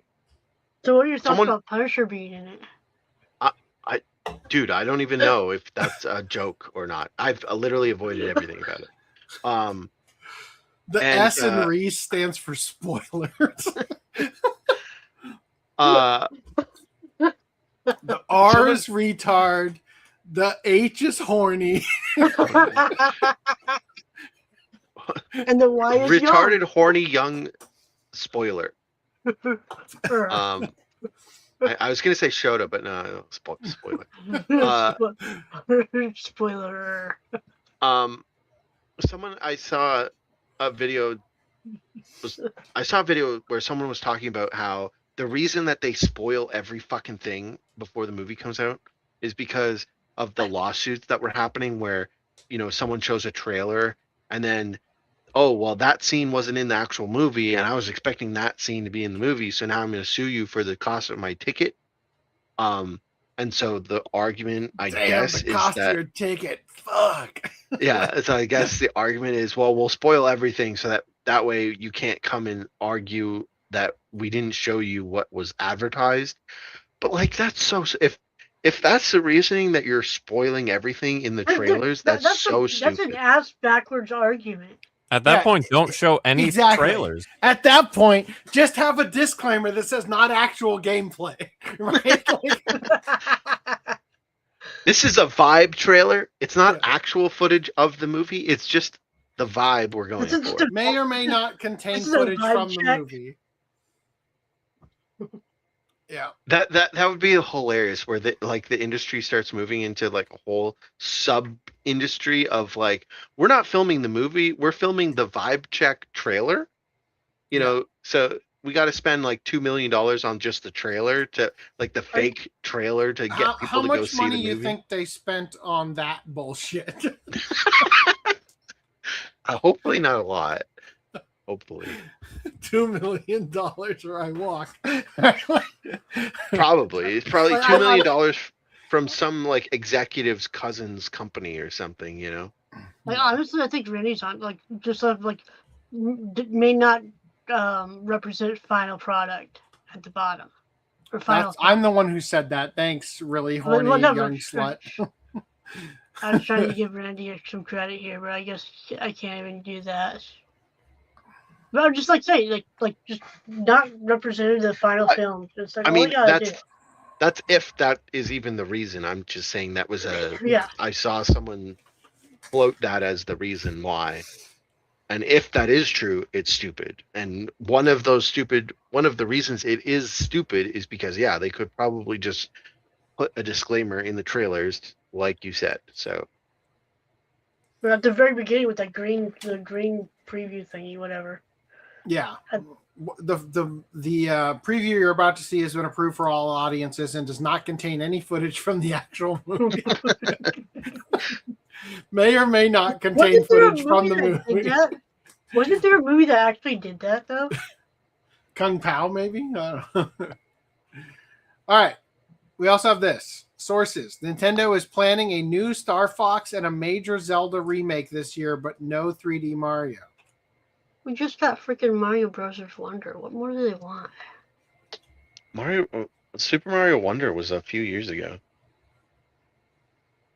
We just got the Switch 2 version. Unsettling in high fidelity. I just can't stand these like fox anthropomorphized. I think that's from when they made a puppet version of him. Oh, I hate it so goddamn much.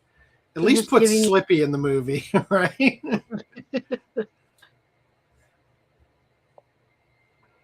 You think Falco is going to show up? I mean, if he does, I'll sue because that's false advertising. They didn't show it before. They didn't show him in the trailer. What if we're not looking at Fox's side profile and it's actually Falco? Checkmate. What if that's why his arm disappears in Dude, in the Fox movie that they inevitably make, what if they have like their cameo is Captain Falcon or whatever, and then they get an F-Zero movie after that? Fucking kill me. Smash Bros was a fucking mistake if you do this. Falco! No, not you, Captain Falcon. Who should play Captain Falcon? I don't know. Chris Pratt. No. Yeah. Jason Statham. Right? Just the No, voice. Carl like, Urban wearing the same helmet from Dread. Right? If it's would it be animated or live No. action? Because the Zelda's not animated. Zelda also has humanoid characters for the main characters. I just can't is Zelda included in the NCU right now? Because it has to be. Detective Pikachu and Zelda are the two live action people who are going to fight a cartoon character and a fucking fox so far. They better get their asses moving because those kids playing Zelda and Link are going to grow up fast, you know. John Cena as Captain. I was going to suggest John Cena if it's a voice. I don't think he would fit the age profile of a live action version. All right, so there is a Nintendo insider named Nate the Hate, who's shared a plethora of information on Nintendo's 2026 plans, which matches what VGC, the Video Games Chronicle website, has heard from their own sources. And in a new podcast, the Nintendo sleuth claimed that a classic Star Fox revival is planned for release on Switch 2 this summer. Could be as simple as we're porting the Star Fox 64 to the Nintendo thingamajig because people are going to play it because of the fucking movie, right? Like, oh, who's It's that already guy? on PC, though. So it's possible, but it's not likely. Because the Star Fox, actually, maybe not. I mean, you're not really selling that, and I feel like Nintendo would be like, whoa, we got to get money out of this. Well, what I was going to say is, I know for a fact that they have Star Fox on the GameCube NSO or whatever. The what do you call it? Those, because it Nintendo was Switch the original Star Fox was for the Super Nintendo. Yep. And so they have Star Fox and Star Fox 2, which was never actually released on the Super Nintendo, but it was made and then shelved. So they have both of those games in the NSO emulator. Who would shelve this monster? Well, the problem was when Star Fox 2 was created, by the time it was ready, they had the N64 already out, so they were like, well, you can have really shitty 3D, or you can wait a little bit and get actual 3D on the N64. And so I just double checked, and yeah, so the N64 version of Star Fox is also already on the NSO emulator app for the N64 version. So basically that just leaves out the Wii U version. It's possible. So to port the N64 version wouldn't really make sense because it's already on there. They could. Is there a new Brawl or a new Smash Bros in the works right now? Not as far. What was as the last one called? Ultimate. Oh, yeah, I think so. There's no like you're at Ultimate. Yeah, there's really Nothing no above going that. beyond that. You basically just want to make more Fucking DLCs, idiots. but they'll There's find a all way sorts of to make stupid idiots Ultimate over there. Definitive Edition. Well, yeah, the Ultimate one had like so much fucking stuff in it. It is a giant question of You'd where do literally you have go to from bring there? in all the campaigns of the previous ones or something to make it more Ultimate. So you're telling me what's the that game that Lance likes with the girls, the anime looking girls That narrows it down. that are in Tails? Smash Bros Ultimate? Fire Emblem? No, not Fire Emblem. The other Tales one. of? Is it Tales of Symphonia or Xeno Chronicles? I don't think he Or likes those. Xenoblade Chronicles? Or Xenoblade, whatever? it might be Xenoblade with the girl with the red outfit and the white outfit, right? Is that what the colors are?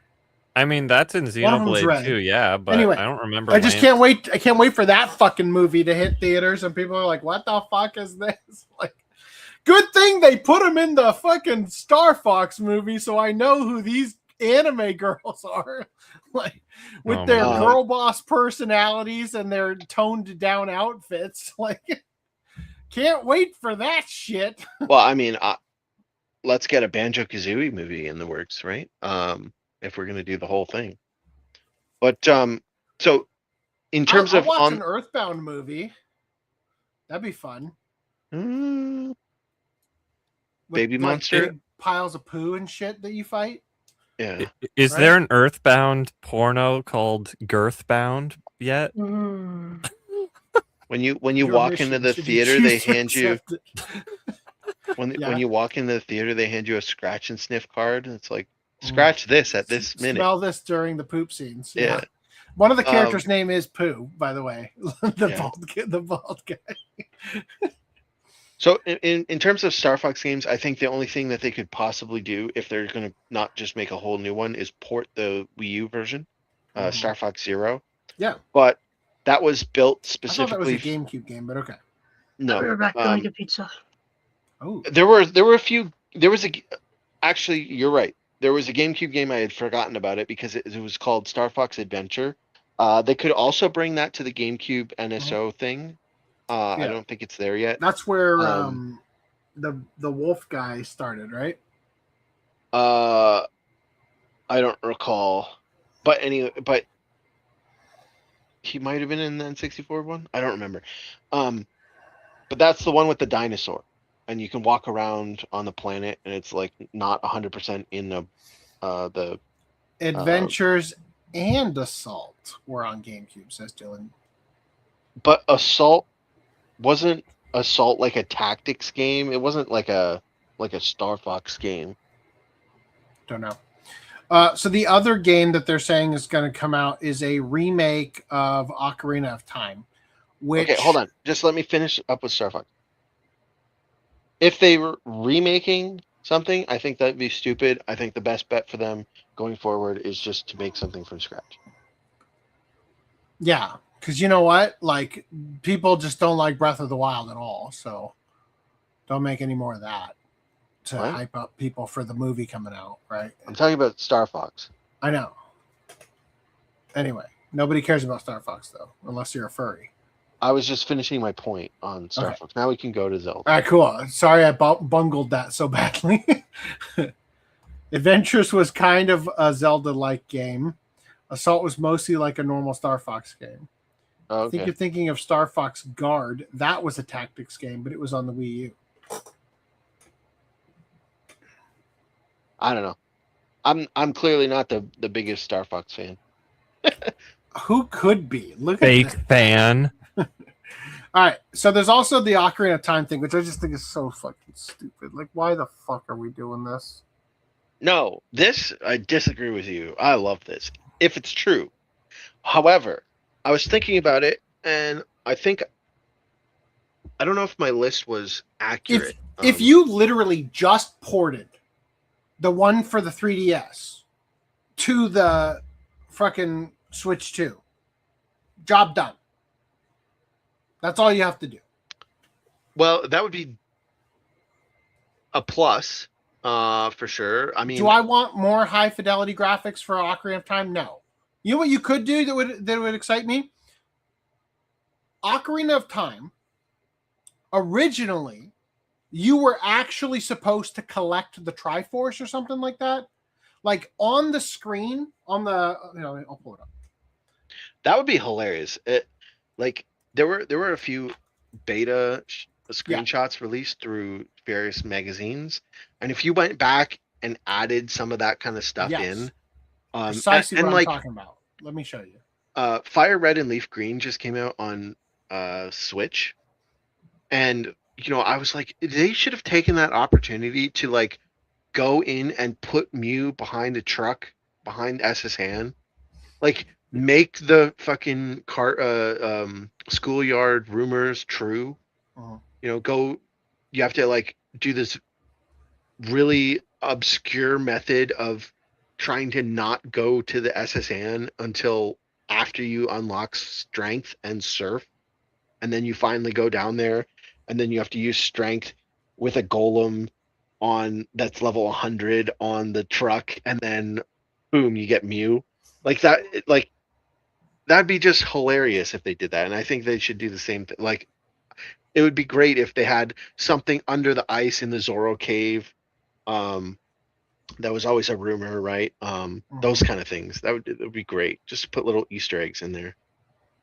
If they ever remade Mario 64, like make it so that if you did a wall jump from the courtyard, the backyard, like the back courtyard with the boo thing, if you were able to do a wall jump up onto the roof, you could unlock Luigi, like those kind of things. So everybody recognizes this screen. I don't know what the fuck is going on up here though. What's the screen? It's the pause screen for Ocarina of Time. Oh, okay. I don't So recognize you this. collect the medallions. I don't know how the fuck you got all the medallions. It's also like your having the interface medallion. menu for the for your things as well. Yeah. So this is, yeah, you're right. It's not actually the pause menu so much as it is the inventory and everything. You're supposed to have like the things you use to get into the Temple of Time here. But the point is that you were intended to collect the Triforce in the original build of the game. And there was also something to do with the Song of Time, where you were supposed to be able to transition between like the stuff that you do when you put the sword back in the Master Sword back to go back down to being a kid and everything. You're supposed to be able to do that anywhere. Like that was part of the original build of the game, where they had all this extra stuff that they ended up cutting. So the only thing that would make me get hyped about this game, which I still play, I still have it on N64, it's still something that I occasionally go out of my way to do. The only thing that's going to make me hype for a remake is if you're going to go to the trouble of giving me the original vision of the game, right? And that's kind of what they've been doing with like some of the remakes for like Resident Evil, where they're like putting in stuff that they wanted to do, but the hardware wouldn't let them for the original game. I think they were going to make the Light Temple an actual dungeon too. Yeah. So they could probably do that. And like the return and give you the light arrows instead of Right. Zelda just like giving them to you. Or no, the light arrows, aren't those the ones you get by shooting the sun? No, those are the fire arrows. Oh. The light Right. arrows. Yeah, the light arrows. Yeah. At the very end of the game, the Zelda arrows I never basically use just except for that one gives dungeon. them to you. Yeah. Yeah. Yeah, no, totally. And like the game itself, like for how fun it is, was actually a huge fucking mess development wise, right? So you could like definitely, if you had gone out of your way to like put that shit back, I would be hyped for that. Anyway, so I think that the game is great. I was thinking about all the different times that they've like remade or re-released the game, and the list I came up with was Link's Awakening for the GameCube or Game Boy Color. Sorry, like it was originally a Game Boy game. Yeah, then they made the DX version, and then they also remade it again for the more modern consoles. Yeah, they made it for Switch. Yeah. So the DX version was good, like no complaints. Hard to fuck up. You basically just added color, and they added. They took away the hippo titties in the 3D one though. Yeah, that was later. Yeah, yeah. So then they also added the whole like you can take photos or something in the DX version. Then the Switch one came out, and they fucked the Switch one up. Did they? What was the fuck up about it? Other than the hippo titties, I didn't want to see anyway. I mean, it was okay for the most part, but I really hated the tilt shift blurring crap that they did, because they tried to make it look like little like claymation look almost, and so they made it have this tilt shift look where the background was kind of blurry, so that it had it looked like a little miniature set. So like the focal length, focal distance stuff. Yeah. And I hated that blur crap. The blur crap, what? Yeah. So in the Switch version, they made it look like a tilt shift camera effect. Oh, that's kind of to cool. try and make it look like a miniature set, like an actual miniature set. Sure. It'd be great if that was something you could toggle on and off. Oh yeah, if you could turn it off, I would have been 100% happy with it. But you couldn't turn it off. Yeah. Then they so going down the list, they made Wind Waker HD. I think they fucked that shit up with the they did a good thing with Wind Waker HD where they like truncated the Triforce quest at the end, but they made the bloom like look so stupid, and they ruined the cell shaded look to the whole game. So that was frustrating. Twilight Princess and Skyward Sword, they ported to the Switch. I think both of them were okay, as far as I can remember. Ocarina of Time 3D was good at the time. It didn't have a second analog stick because at the time the new 3DS wasn't out yet. Yeah, but they they fucked over and also improved the Majora's Mask one. So this is what I was going to say. So Ocarina of Time was fine, but then we moved to Majora's Mask, and they completely fucked Majora's Mask. I hate Majora's Mask, the 3D version. I like the look of it, but they did so many mechanical changes to it. They reworked all the bosses for the worse in every situation. The only thing that they improved, was some of the was it the swimming that they made better? So they tried to make the swimming better, but then it takes magic, right? Yeah, they made it fucking worse because for Zora, when you swim as Zora, they wanted it to slow down, so the default swimming is like a normal swimming like Link instead of where it used to be like speed swimming. Yeah. And then to get the speed swimming back, you have to use magic. But whereas before you could speed swim without using magic, so you could turn into Zora Link and get around the water quickly. Now you have to turn into Zora and use your magic to speed swim in an area where there's no fucking magic. Yeah. So you can't the game was not designed with that in mind. Yeah. They just arbitrarily throw it in, and then you're constantly running out of the ability to swim at that. Like the speed at which you move in a video game, I will fucking die on this hill. It is so goddamn crucial. It's the reason that when you play Ocarina of Time, you turn sideways and side hop all the way to the fucking town, right? But it's even worse in Majora's Mask because you're on a timer. The whole game is on a timer. And as Enriv just said, I hate the Majora's Mask remake because the timer goes faster when you slow it down. What I mean is when you slow down the timer, it's not as slow as in the 3DS remake. Oh, okay. Yeah. Maybe. So like your ability to like go half speed or whatever with the song. Yeah. Oh my God. Song of double time and that game, even for the N64, was fucking hard. Like that was so much harder than Ocarina of Time. Yeah. Right. But they did add some good things. Like they added the ability to time travel to a specific hour instead of, because there was a spell to skip 6 hours, a song to skip 6 hours. But in the 3DS version, it lets you like pick a direct hour that you want to skip to.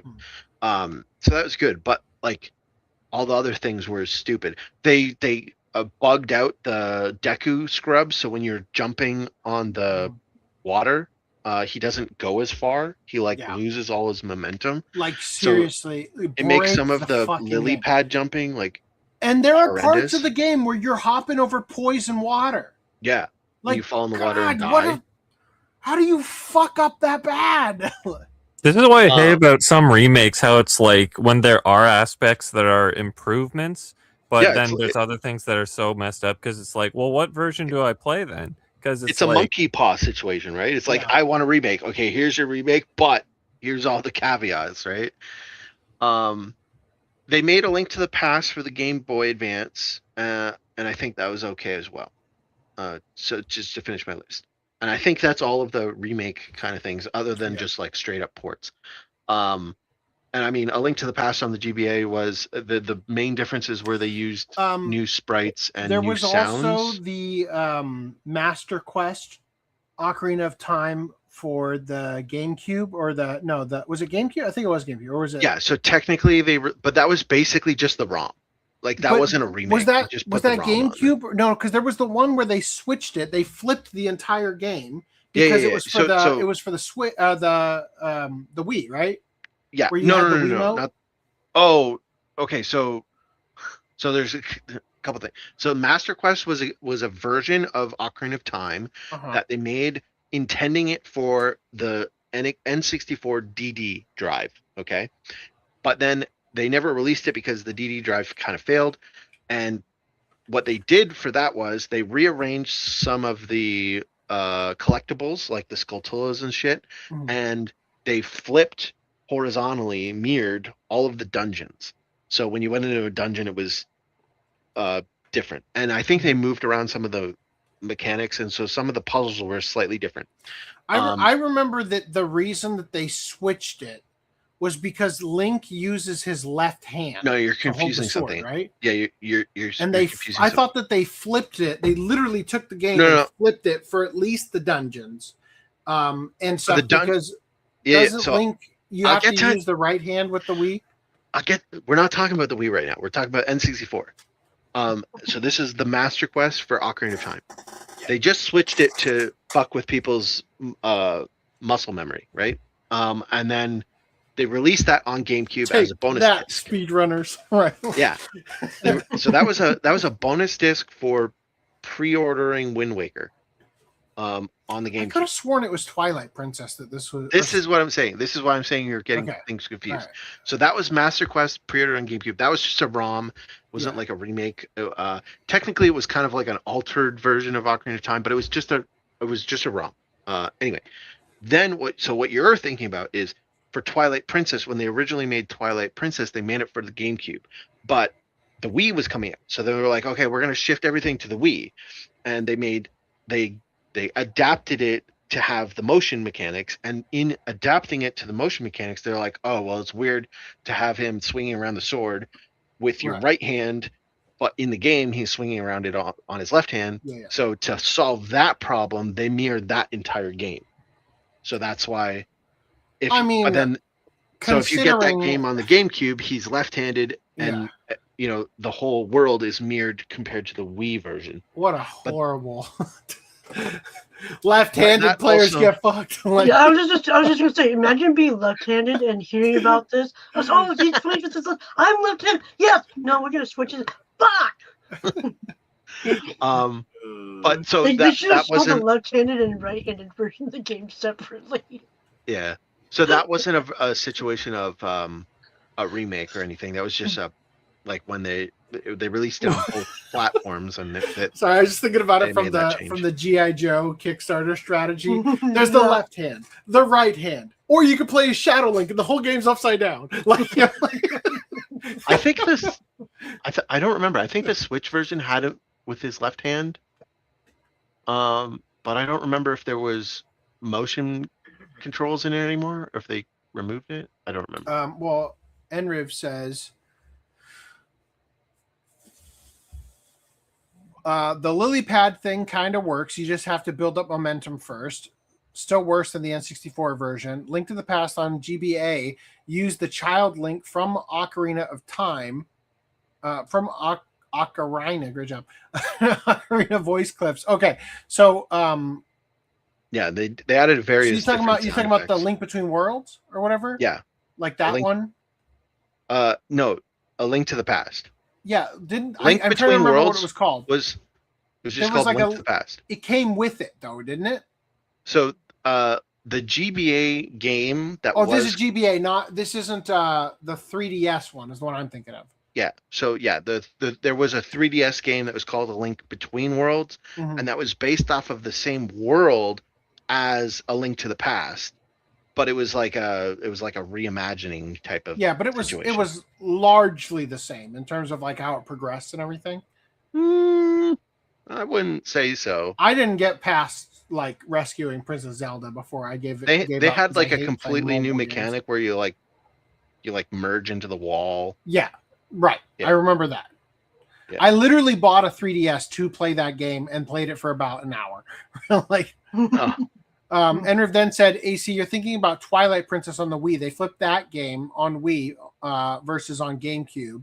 Also, the GameCube version was the one used for the HD remaster. I originally played Twilight Princess on Wii, so it took me a minute to adjust for HD. Link Between Worlds was the sequel to Link to the Past. Cool. Thank you, Dylan. Yeah, as much as Zelda games have sequels, it was a sequel. But yeah. So my whole point in bringing up this string of remakes is like 1, 2, 3, 4, 5, 6, 7, 8, 9, 8. There are 8 of them that I can count. And I don't know how much you really want to even include the Link to the Past GBA port and the Link's Awakening Game Boy Color versions, because they're like 99% the same. They're mostly just ports. But in the rest of, and honestly, even the Twilight Princess Skyward Sword one, are kind of.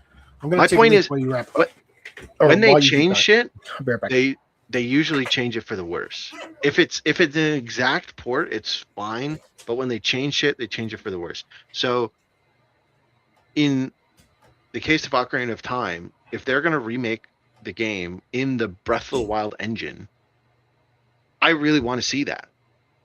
But also, Monkey's Paw, I'm afraid of what I'll get because it could be bad. It could be very bad. Ideally, what I would want is for them to release the 3DS version modified with things to remove the bad things I don't like, and put that out as well. Dude, I want them to release the patch notes of the remaster being like, we removed the things that Random 11 doesn't like. We consulted with the Random 11 for exactly the experience that everyone will love. But I would want that as an addition. Like, give me that and a new thing, because there's only so much that like porting the 3DS version will do, right? Like, you're still going to be living with the choices made on that engine of the like board that was built for the N64. It was great, but I can play that already. I can download the PC port of the N64 version, and people have like modded in most of the 3DS like enhancements to that version too. So like I could go play that. I want a brand new engine, full remake like RE8 or RE2 remake, whatever the fuck. Not Final Fantasy remake, because that wasn't a real remake. I don't want that. I don't want to find out that secretly we're in the timeline where Ganon took over or something and we have to like go fix things. I don't want that.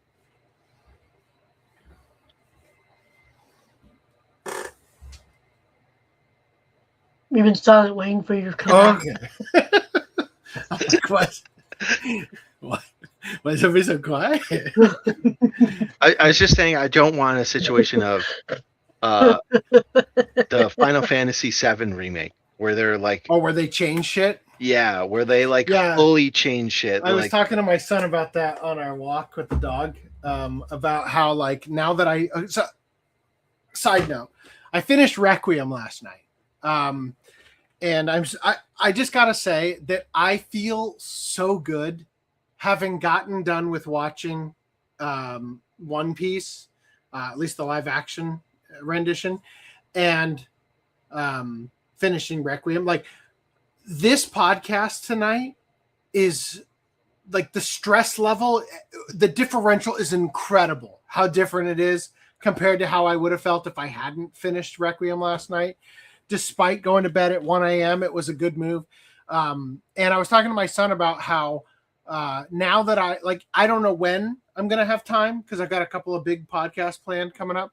But I don't know when I'm going to have time. But when I do, I was thinking, like, what should I play next? Right. And I was thinking about, like, you should finish the Manifesto game. I have Tormented Souls 2, which I'd love to play. I want to replay the first game.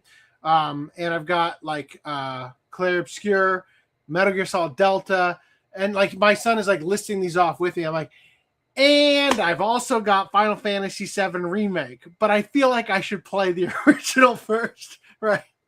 So yeah, I feel the same way. Like in order to appreciate what they changed and like why they changed it and like the new story that like subverts your expectation, I kind of feel like I need to play the original. Fortunately, Yeah. I've got the app on my phone, right? Although I hate mobile gaming. So anyway, all right. Scott Pilgrim Takes Off makes me less willing to defend the Final Fantasy VII trilogy, even though I actually do enjoy it. Trilogy? Did the third game ever come out, or is that still not out yet? Still to happen. That's what I thought. I enjoy the mystery of the trilogy, and just as games, I think they're fun, but I understand why hardcore fans hate them. Yeah. And again, it's like, that's what I'm saying is like, I don't want to get cheated by experiencing that as my first time playing the game all the way through. Like, I really got to go back and play the original. Anyway. All right. Anime is Japan's Silicon Valley. Claim sparks debate as investor pushes global expansion. I mean, they're not wrong. Anime is Japan's Silicon Valley, if we're being honest, right? It is their powerhouse exporter, right? What in the fuck is on this raccoon's tail? That's his endless character. Oh, he looks like he's like a gay bar character. I was just saying, is he in bondage gear? What the fuck He going on looks over like here? what is that? Tom's of Finland or whatever, that drink that's like partnered with that fetish gear or whatever. He looks like he would fit in Pulp Fiction, the Gimp bar.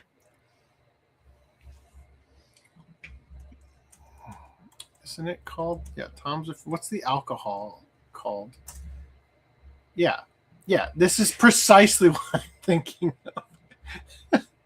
I saw it the other day at the grocery store. Next to the Mount Gay rum. Like the vodka. There, yeah, that was the word. Organic vodka. Right? Like that's his persona, right? What the hell is inorganic vodka? Yeah. Not made from potatoes? Organic potatoes.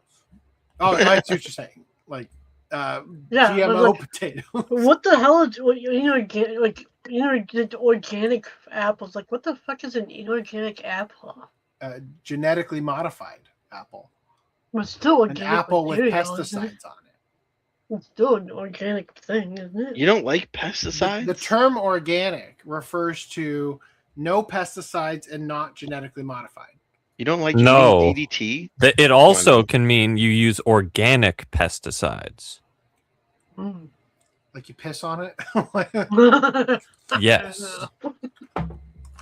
You hire a guy with a kung fu master to like karate or what do you chopstick the flies out of the air that are going to land on it? No. No, you just need that laser system, right? Yes, that's an organic though. the ones that zap the wings off. Yeah. Of the There's no Dust-free apples. Yeah, there's no chemicals on these apples, but there could be a little bit of burnt carcass of like, little mosquitoes. As a rule of thumb, just wash it off anyway before you eat. All right, a Japanese investment CEO has compared anime to Silicon Valley, arguing that while the industry has massive global potential, Japan's current mindset is holding it back from fully capitalizing on it. Don't like that statement. Right. Japan's statement is right. Rio's Capital Works CEO Hideto Fujino, horrible name, described Japanese IP content as having immense growth potential, stating that anime is to Japan what Silicon Valley is to the United States. He emphasized that the global appetite for Japanese content is already strong, pointing to regions like South America where people are very familiar with works like Dragon Ball, Naruto, and Jujutsu Kaisen. Okay. Tell me a place where people aren't familiar with Dragon Ball, Naruto, and Jujutsu Kaisen, right? However, Fujino argued that the industry needs to change how it operates internationally. He stated that Japan must undergo a switch in mentality if it wants to expand further.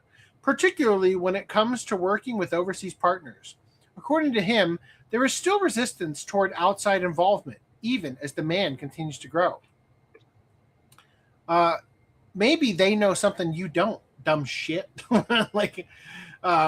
He suggested that Japanese companies should be more open to foreign capital and foreign talent. It's not Japanese anime anymore, you dummy. Yeah. Are we making trash? Is that what we're making investment capital, man?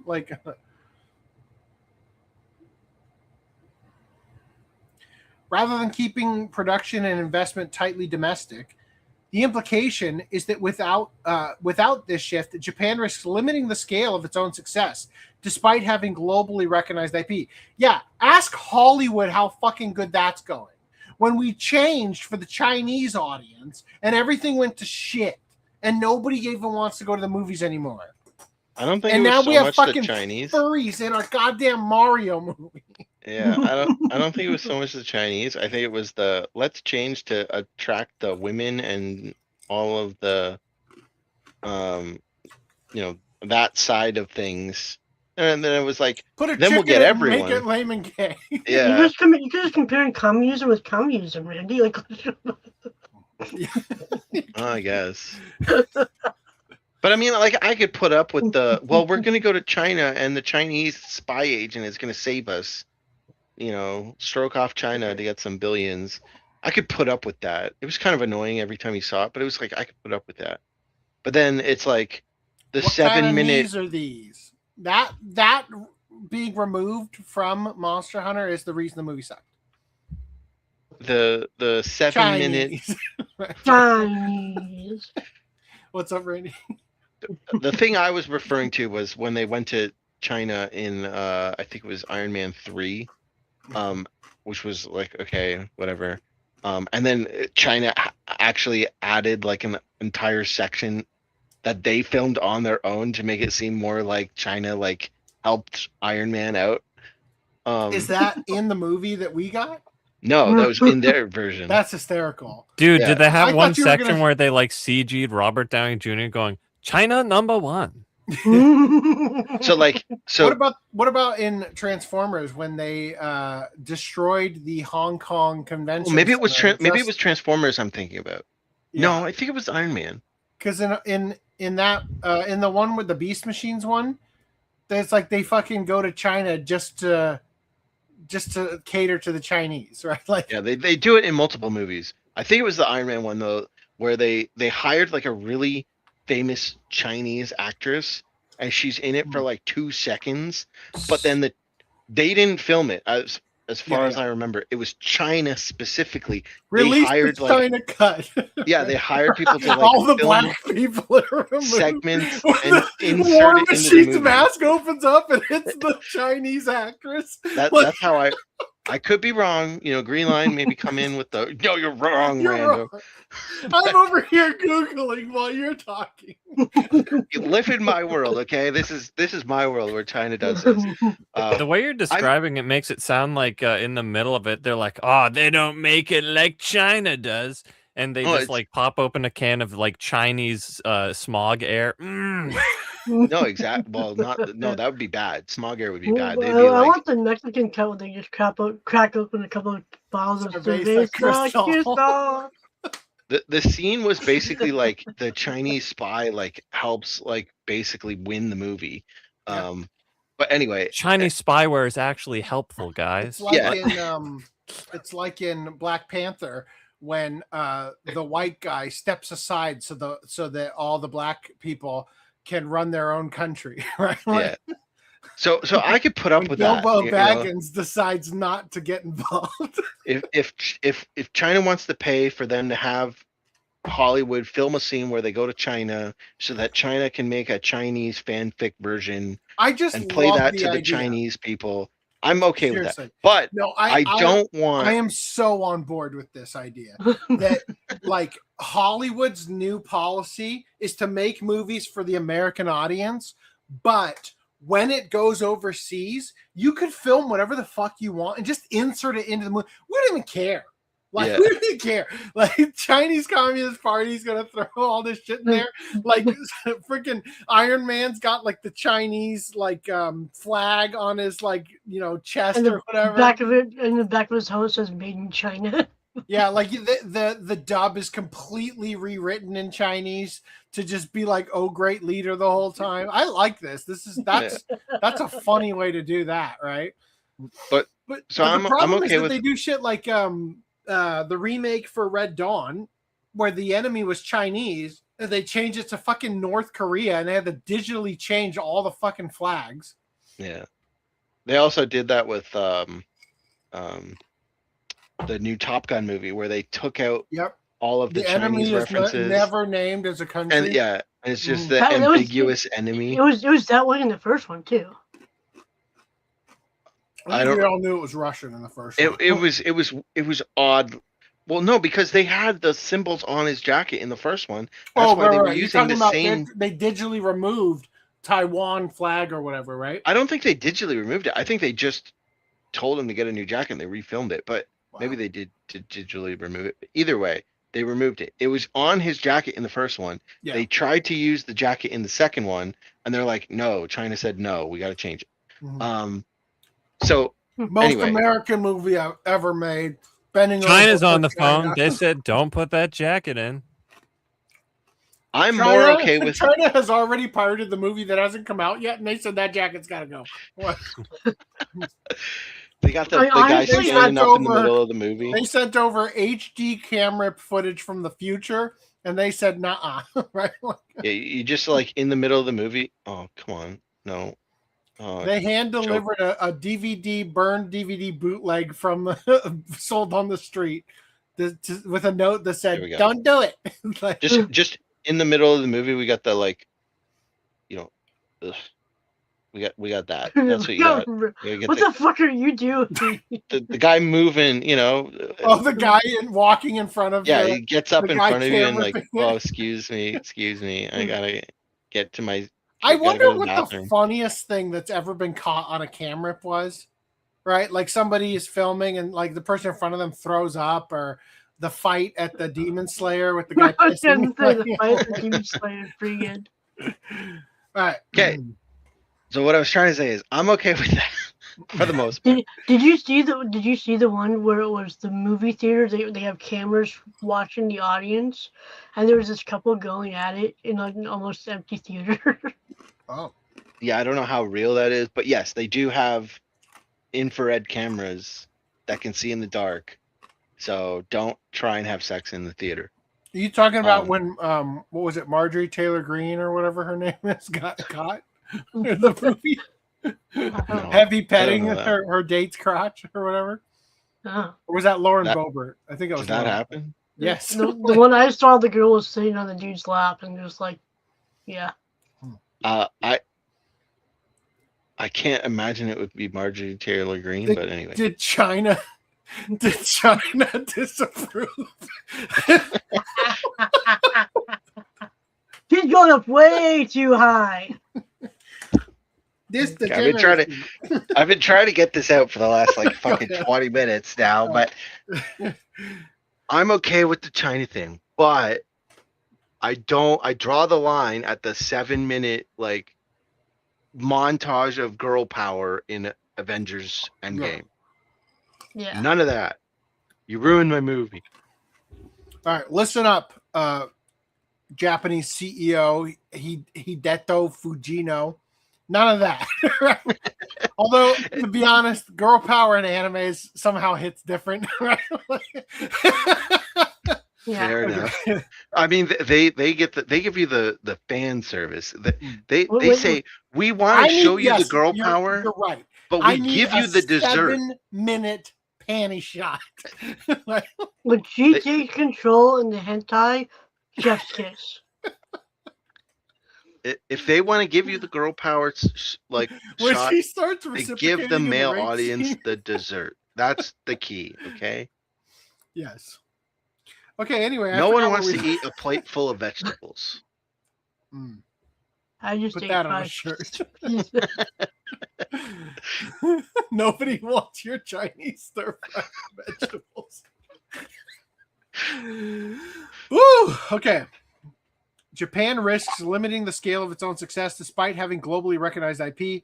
At the same time, the report notes that global expansion is already happening to some degree, with increasing partnerships between Japanese studios and international companies. Still, Fujito's comments suggest that this is only the beginning, and that more aggressive change may be needed to fully unlock the industry's value. Naturally, critics believe this will lead to anime no longer being a Japanese product, causing it to morph into something unrecognizable, and combined with the whole global standards agenda, will also cause it to be sanitized. Yes, I say, don't listen to the CEO. Listen to me. More panty shots, more nipples, more bounce, more ecchi in your family-friendly cartoons, and watch the money pour in. Right? And also, ironclad rule include physical media releases mandate for licensors of your anime. Yeah. All public bath scenes also have to have a sound added to them. That I will not mandate. All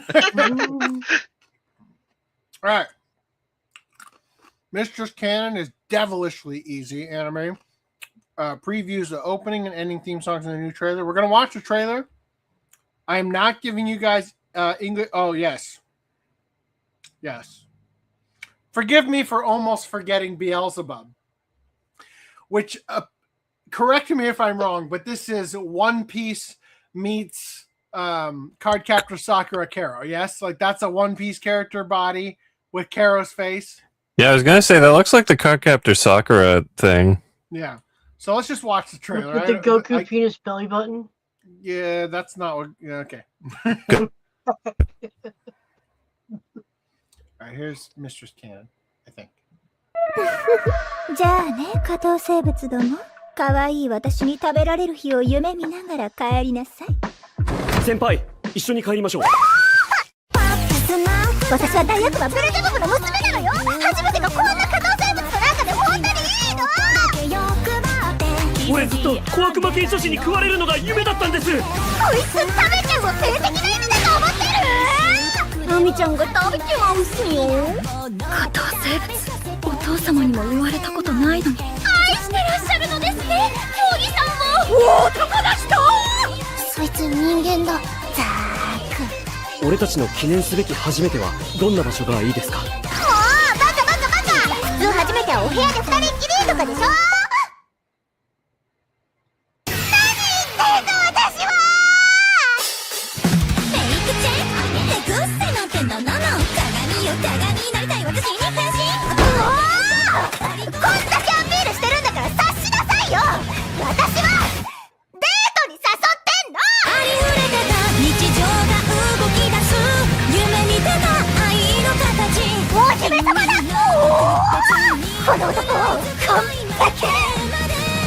お嬢の顔見てるとなんか応援したくなっちゃうんですよね。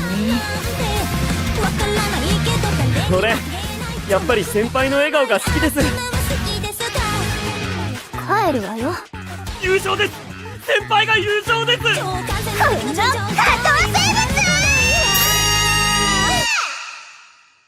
つなぎましょう。手を。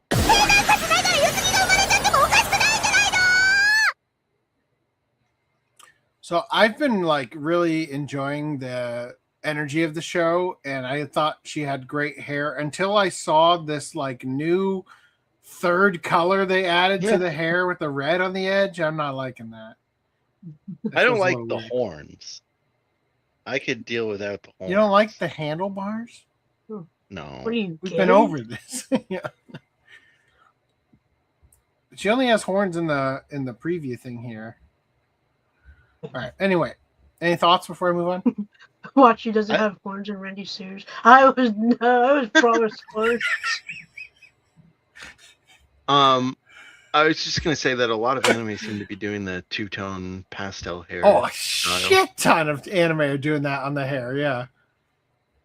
All right. MF Ghost final season, good riddance, anime and production. Yeah. So Initial D, Deja all vu? electric vehicles. Kind of defeats the purpose, if you ask me.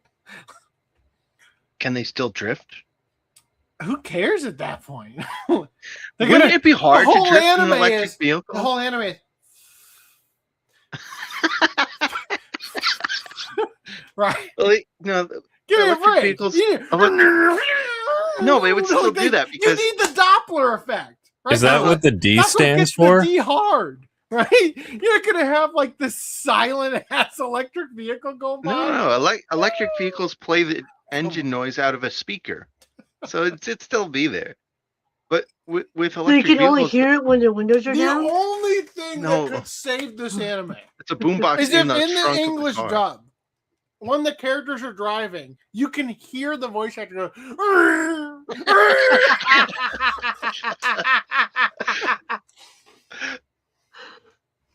With electric vehicles, though, or I guess maybe hybrids are different, but like things like Teslas have the engines like above the wheels, don't they? So like they have like 4 little mini engines for each wheel. Do they? So wouldn't that be? I don't know. I've never tried to look into it, but wouldn't that affect the ability for it to drift? That'd be fucking funny. You could drift and just get thrown right off. It is called MF Ghost, not Initial Drift. So maybe that's why. Dead Ghost, right? Yeah. Motherfuck Ghost. God damn it. Oh, okay. All right. So going back to our conversation about, well, first of all, glad to see MF Ghost is getting a complete adaptation. I hope they dub it so it avoids the Initial D pattern. Initial D's nuts. All right, Every time he drifts around a corner and dies, it just plays the deja vu, and then it like rewinds him back to on the track. Going back to our Top Gun conversation. Remember that fictional jet they tested in the movie? It seems China made a jet with a similar design. What was that movie they made where they had a fake jet? Was it the X jet from X-Men?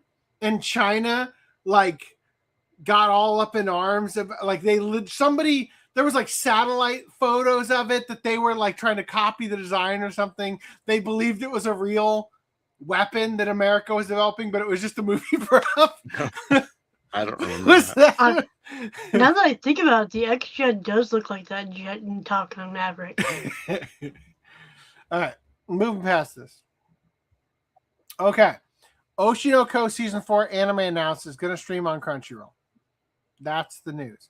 Cool. But also this happened. Cowards. Crunchyroll changes Oshinoko video title. It was Sensei, I'm 16 now. And they changed it to You Said You'd Marry Me. Minor spoilers. Major spoilers. I think we all knew that was going to happen. Come on. All right. The condemned villainess goes back in time and aims to become the ultimate villain, anime announced. Claudia, daughter of a duke, is tricked by her wicked half-sister and sold off to a brothel. Unwilling to accept defeat, Claudia uses the tools at her disposal and becomes one of the most successful sex workers in her new home. Oh my god. Is she an apothecary? This is the greatest rags to riches story I have ever heard. True women empowerment stories. We need more like these. That's when she dies, only to be thrust back in time to age 14. Dawn is the gullible girl of her academy days, now that she's got street savvy and hard-won seductive skills. As a 14-year-old? Now she can get that easy A. Is she an apothecary the second time around? This is sounding very much like Apothecary Diaries, just minus the Sherlock Holmes aspect. Mama wasn't sold into sex slavery.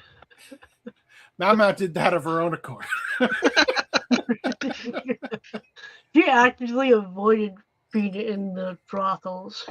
I mean, she was sold into slavery. It was just by chance it was not sex slavery.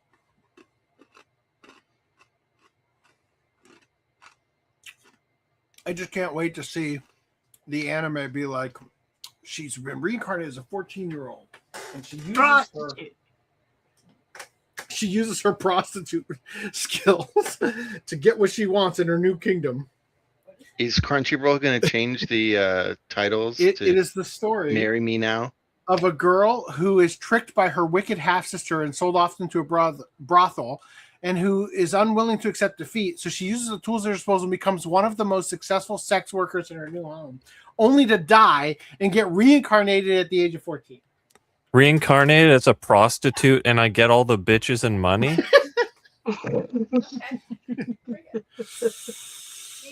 Thank you, Mommy.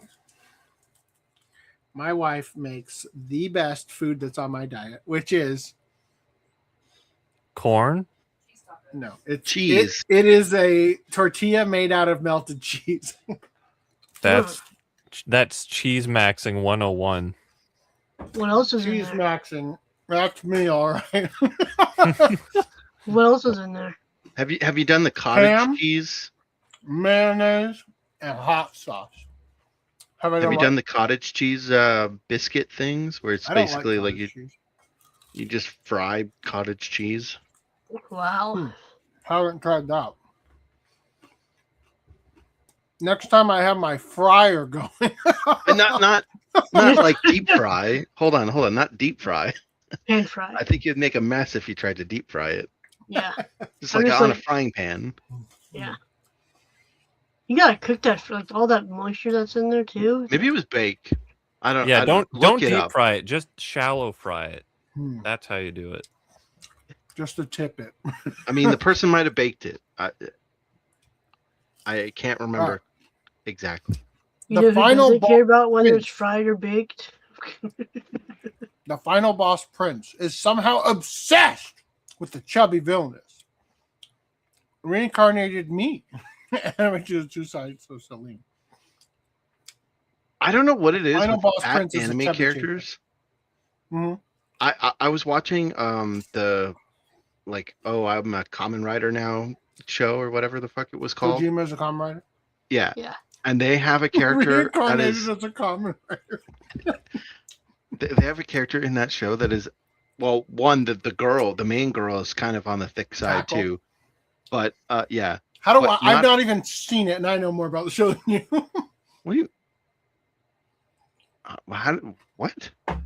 I haven't even seen the show. I heard what you And said. I don't know- understand how you could You think said that You're a Kamen fake Rider show. fan. I said Tojima wants to be a Kamen Rider. Then you Oh. said the girl, and I said Tackle, which is her name, right? Fuck names, okay? Fuck, no. Fuck Tackle. Also, Yeah, like- I don't like Tackle as a character, but anyway, What are you, there's gay? Blasphemy.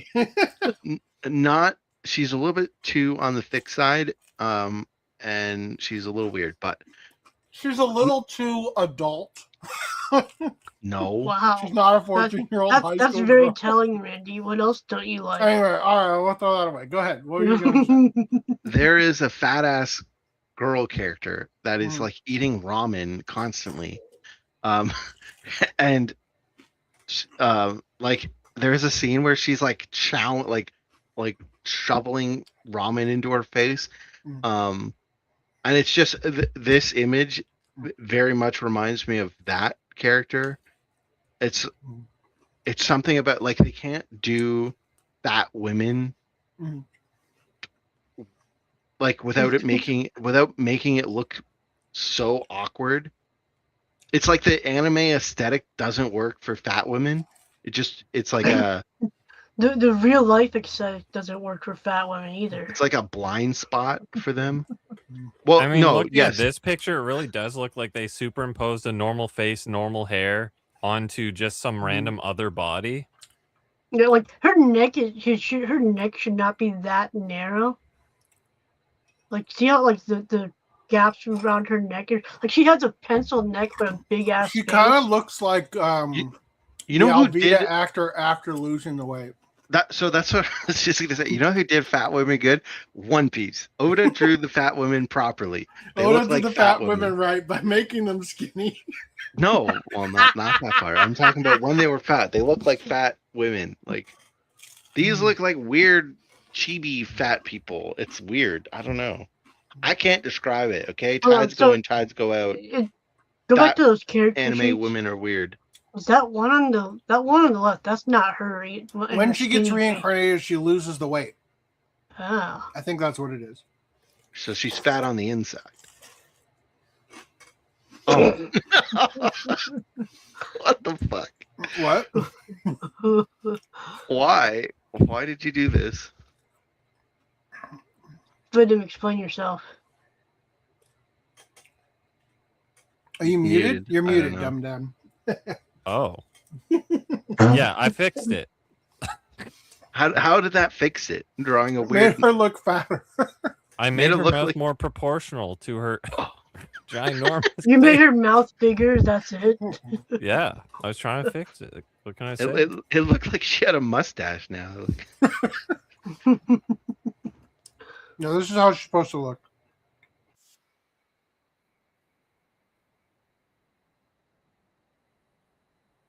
Anyway. All right, moving on. English dub needs Monica Rial as the cast. Yes, agreed. That's not getting an English dub. Dandelion anime reveals the April 16th premiere and the new visual. So Dandelion is the one from the creator of Gintama. Mm-hmm. It looks interesting. Here it is. 待て強い！いい加減諦めて勝負せえや！やがましいことチンピラ天使や！過去なんて聖者も死人も引きずるもんじゃない。動けなくなるだけだ。ここはそうしてシャバから動けなくなったものが溢れてる。俺たちはそれをどかす掃除屋ってわけだ。そだら！ちなみに俺は日本天使連盟送迎部タンポポ組の丹波哲夫。光源スピードじゃ振り切られてしまうぞ。こいつは我がタンポポ組班長黒金美咲。工具の変われ鉄。タンポポ組こちらスミレ組だバカ野郎。例のビデオアドレナリン出まくりだよ。んだ情報いるかけど後で貸してね。わしゃたわけもんじゃすまんばさん。痛い痛い痛い。過去にとらわれたり未来にすがったりする暇はねえ。んなことしてたら大事な今がまたこぼれ落ちるぞ。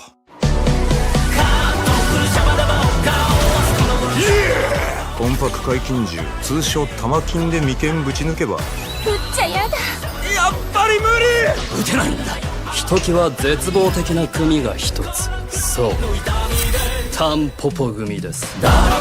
人間なんてちっぽけでケチな存在だ。だからよ短い人生くらい好き勝手生きるんだよ。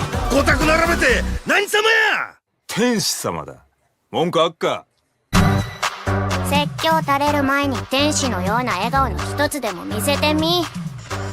こんな感じ。気色悪か。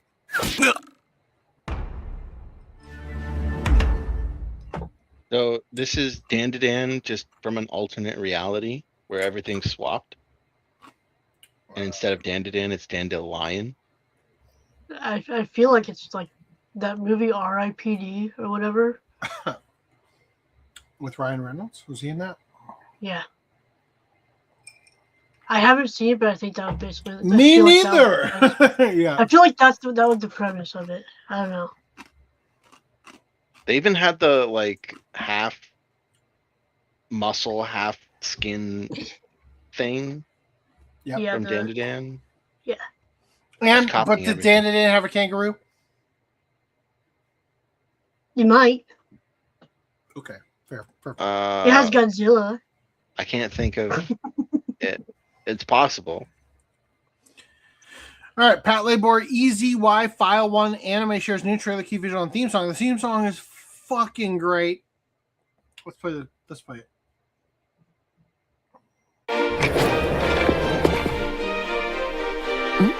Alphonse? 仕事とわ頼むから発砲は控えてくれよ。なんでいつだって外すでしょ。所属不明のレイバーによる破壊事案発生の通報。了解。突入あるのみ。2号機待機完了。こうするんです。新装備の性能はなんかヤバそうな感じですよ。クガとはマイナス。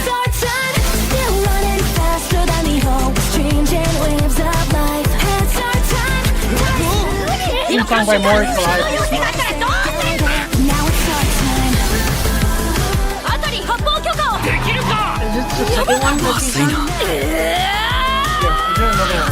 天が許してもこの私が許さん。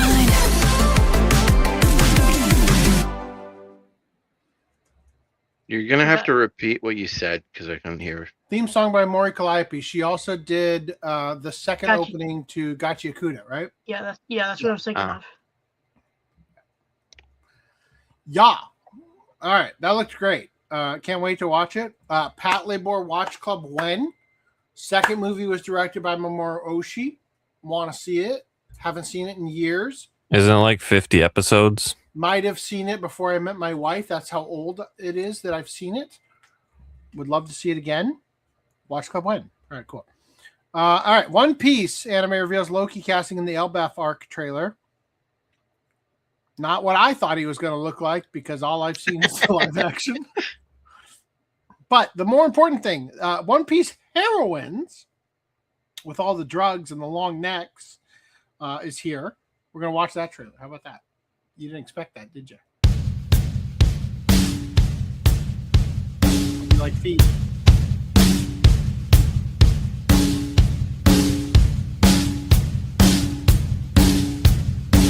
Ne, 一緒にどう?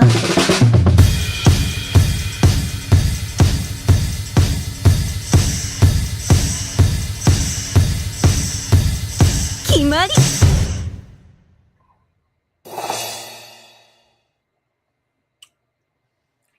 What? One might say that's going to show at Anime Expo. That wasn't part of the planning here. Oh, it was. Okay, July 5th. Yeah. Nice. So I was under the impression that One Piece would do 26 episodes at a time, and then like half on, half. No, so they're doing 13 episodes, then 13 off, and then 13 episodes. One Piece does 1,100 episode season. Going forward. That's yeah. So they're going to just give you for the main One Piece series 13 episode chunks, three weeks apart. Is that correct, Randy? Is that what they're going to be doing now? You said 3 weeks apart? They're 3 months apart. It's each season. There's going to be 13 episodes. I don't know. Yeah. Sorry. No. It's going to be 13 episodes. No, not Siri. Holy fuck. It's going to be 13 episode season in what are we? Spring, and then summer's going to be off, and then fall it'll be another 13 episodes. And then winter's going to be off, and then comes back in spring. Yes. And rinse and repeat. Yes. Okay. I was under the impression that it was going to be 26 on, 26 off at first. So I was just like, why are they at first I was like, why are they having heroines on at the same time as the mainline One Piece show? But now it makes sense that they're having it in there to fill the gap. Well, it's not even filling the gap because it's one episode. It's just one episode? Yeah. As far as I'm aware, I'm pretty sure it's just one episode. Shit better be good when I see it at Expo. All right. I don't know. I could be wrong. Green light. Green light. Fact check. Green light, my God. But I heard it was just one episode. One Piece heroines, one episode? I'm not too sure. It sounds like it from the way we're talking about it. Yeah, special one episode. That's what I heard from you just now. Yeah. Well, I haven't really been paying too Random close 11 was right.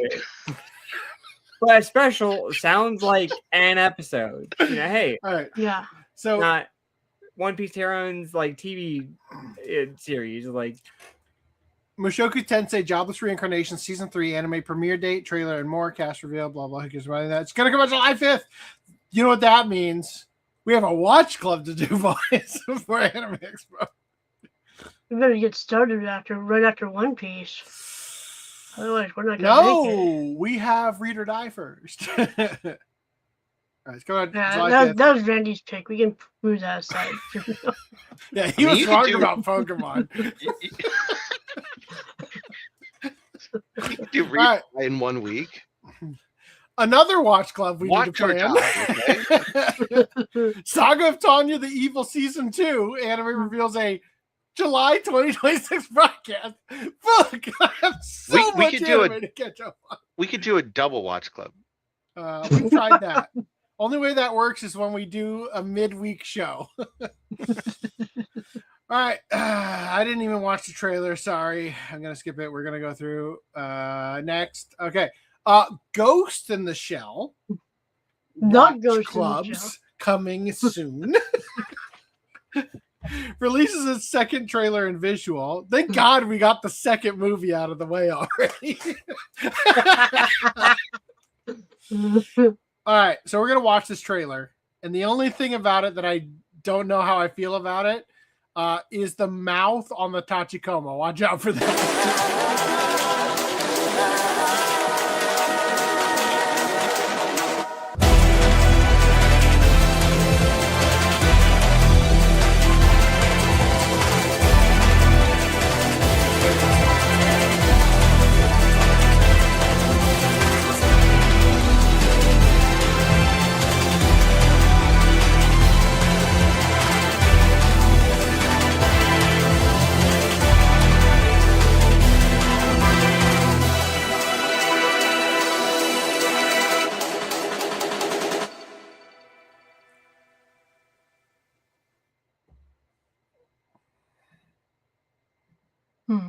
You have to forgive me.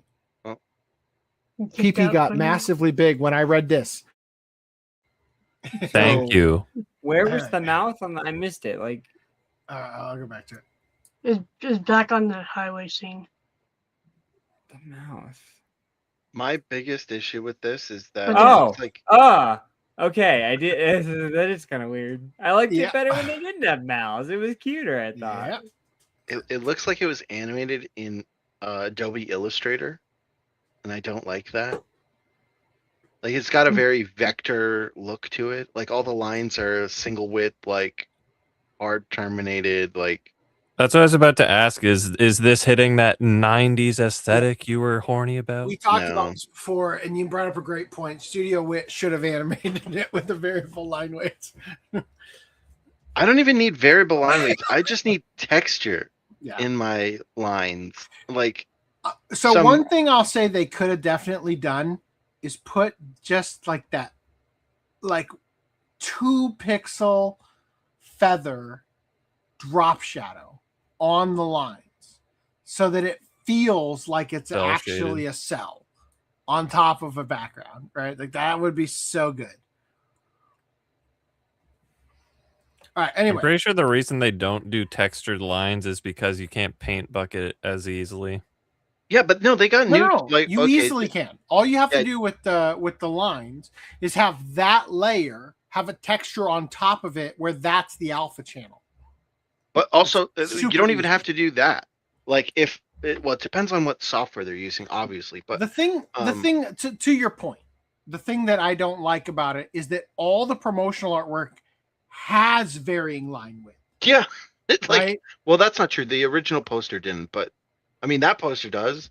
Poster looks better, and it has the texture and stuff from the original manga. Sorry, I just need one more time. Sorry. It's nice that they're concealing the mouth. One more time. The thing that makes the PP biggest. Wrong one. Okay. I don't even want to do the other one now. All right, that's a big bad taste in my mouth. Okay, anyway, let's move on. Fuck no.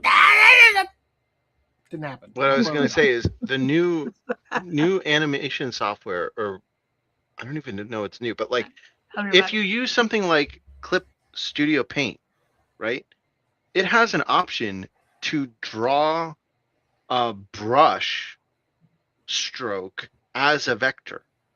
So it has what would be a textured brush, but it's still a vector line, essentially.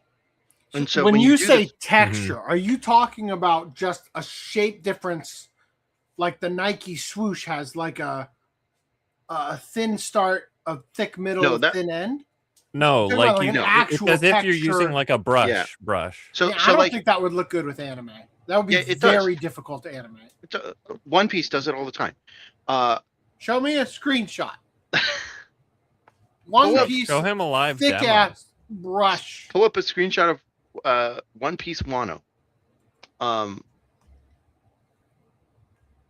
It's not a thick line, it's a textured line. So back in the day, right, when they made a cell, right, they would paint the cell and there would be a little variableness in the paint so that it wouldn't be a solid line, right? And sometimes what they would do is they would photocopy the So what ink, you're asking for, and so that ink would then, Once when again- in the photocopy, would get even shittier and would be more textured. you're asking for Studio Wit, who is doing the One Piece, to be fair.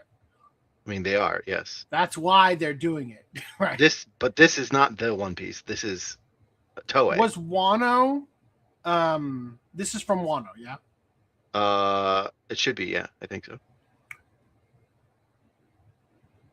Was Wano Actually, maybe not. animated on cells? No. Okay.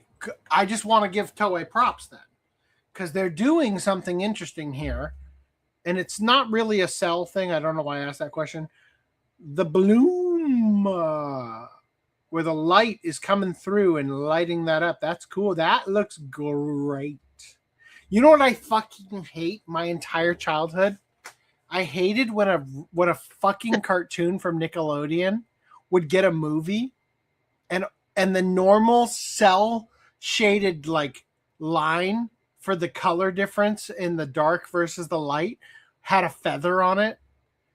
This is doing it right, where you still have the hardish edge and then you do the little like burn edge attached to it. That looks great. Toei did a good job edging on this one. Toei, you can edge all my anime. So Toei basically they took He the looks Fishman, a lot like Ace in this shot to me. a little bit.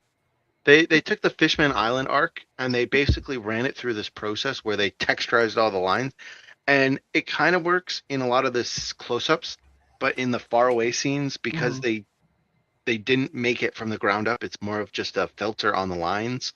Some of the lines are way too thick for what they should be, so it kind of looks bad.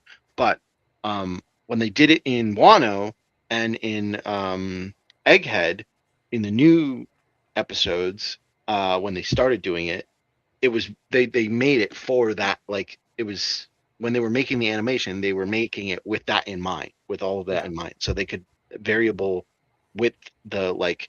They could make lines for things that were far away and more detailed, thinner, and not stupidly thick, which is kind of a downside to the Fishman Island arc. But either way, my point is, this isn't doing like, I mean, it is also doing variable width. So you can see parts of the lines, the stroke is different thicknesses at different parts of the line.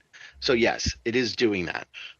It's not as crazy as Wit did with with Attack on Titan, but it is doing. Attack on line width. But that's also not just that's not the only thing they're doing. They're also adding in texture on the line. So like there's different, like the edge of the line isn't a solid vector, right? There's little wobbles in the line. That's not so much a width thing. It's just the line is not solidly straight. Well, the thing is, it's fucking difficult to animate like this to begin with, because anytime there's movement, you have to match the line width change to a degree, or else it gets really fucking noticeable that it's changing it just because the character's mouth is open. Yeah, but when it's all Right. vectored anyway, it doesn't. I mean, you just copy paste the fucking thing, right? So Yeah. Okay. Yeah. So I'm talking about where the movement is. Like, obviously, if the hand is up here, like it is Yeah. for Luffy, don't worry. I can hold on. Obviously, when the hand is up here, the hand isn't gonna It's not going to move. Therefore, that's They going did to stay the such same. a disservice on that hat. Holy shit! What are you talking about? So high quality, this hat. But it's not round. It looks What are like you it's talking almost flat at the top. What are you talking about? It needs to be more round. It's round. I don't know. Anyway, No, it's just not thinner at the base, so it doesn't look like Luffy's. it's not a butt plug. All right, it's not flared. Fuck, I hope not. The brim isn't wide enough. I would hate to see the ass that's made. All right, the point See, is that's OCA merch. The butt plug straw hat. the butt plug pirates. Butt plug hats. Yeah. All right. Anyway, I can't wait to see that Jolly Roger. So, the point is that if the hand is up here, the hand's not going to move. So that obviously that's vector, but the mouth moving or stuff of that nature where the jaw is going to adjust, or maybe we're talking about the hand moving like that, right? Like, I don't know, something is going to change. It's difficult to maintain the thickness where it should be thick. That takes a lot of extra work. And the thing about Ghost in the Shell is that Ghost in the Shell is a lot of mechanical design, right? And variable I mean, it line seems width- like they're doing all the mechanics in the fucking CG crap. so- Yes, just as they did with Standalone Complex, right? At Production IG. The mechanical design stuff is even harder to do because the point of the variable line width is it makes things look more organic, right? And there's almost something better about drafting with a ruler and a pencil and shit and getting it almost the same line width, right? The mechanical shape to it. Anyway. I don't know. I just think that we saw the reason I brought up the Fishman Island thing is because that's an example of. I mean, I don't think they went in and reanimated the whole thing, right? It's clearly like a filter they put on the vector lines, right? So Fishman Island was vectorized when it. I don't know if they hand drew Fishman Island, but it was already digital at that point. So at some point it got vectorized, okay? Just like how I'm pretty sure they were saying that Dragon Ball Super, the first season when that looked like garbage, dog shit. That was Super. hand drawn, but the garbageness, according to some people, I literally happened. brought this up in my review. The sterile line versus in Broly, where it looked fucking amazing. Yeah. Except for on the IMAX where it looked like shit. And so what I had heard Mhm. it might be false. Okay, take with salt. I'll just put like a little salt on my shoulder. But, You just need hold on. We've already established the fix for this, Randy.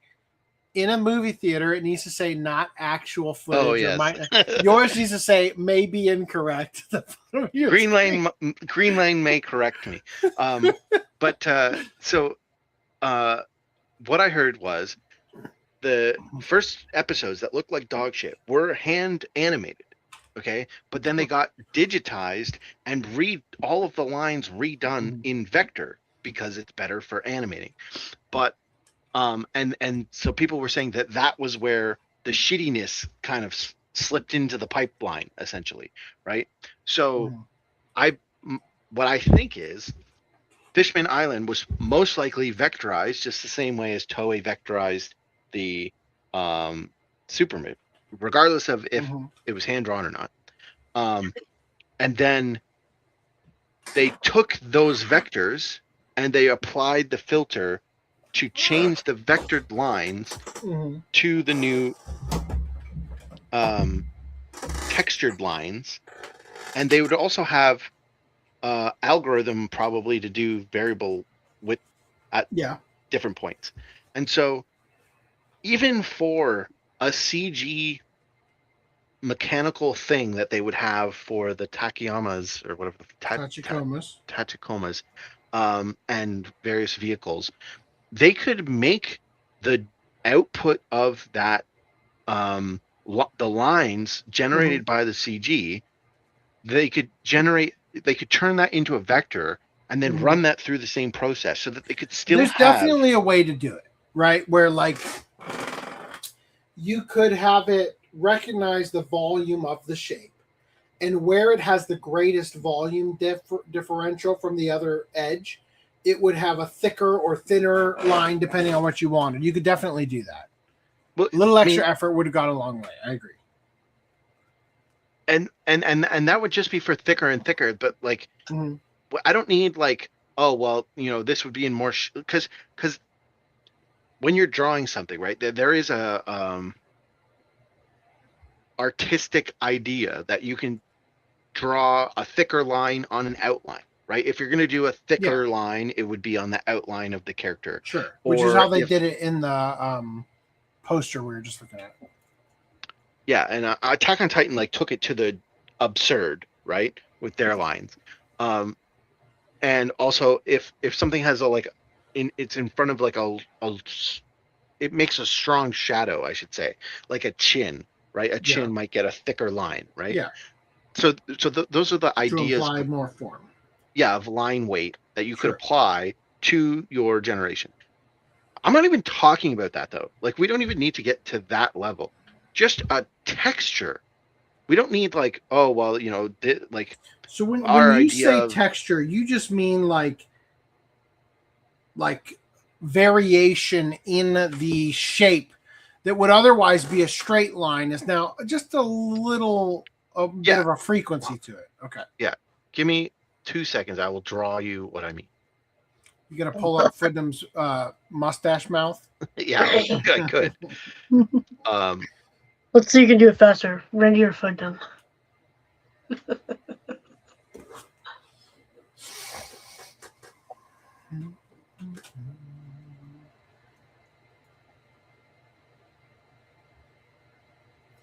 I am amazed at how long this episode got. Like, what the fuck are we? It's gotten away from me, that's for sure.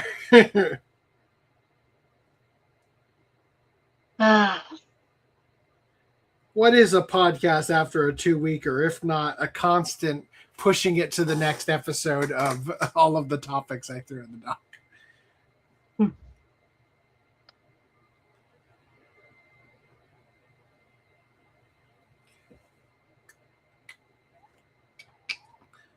JT Vega says the new Ghost in the Shell is trying to mimic the manga style. Is it succeeding? Is the question.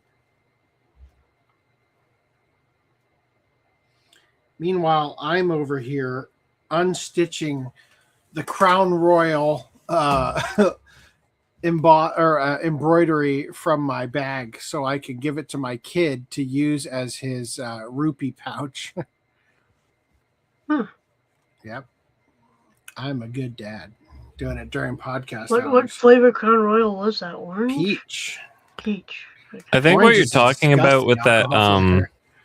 that Dragon Ball Super stuff is kind of like what I was saying when you got, oh my god, when you were gooning about the second trailer, or was it the first trailer where they showed all that concept art and it's like, oh my god, look at all the technological details and stuff. And I mentioned how it's like I've seen a lot of cases where they show the like pencil work Genga stuff that looks really cool, and then when you actually see the actual final animation, you're like, well, that's pretty flaccid, that's pretty underwhelming.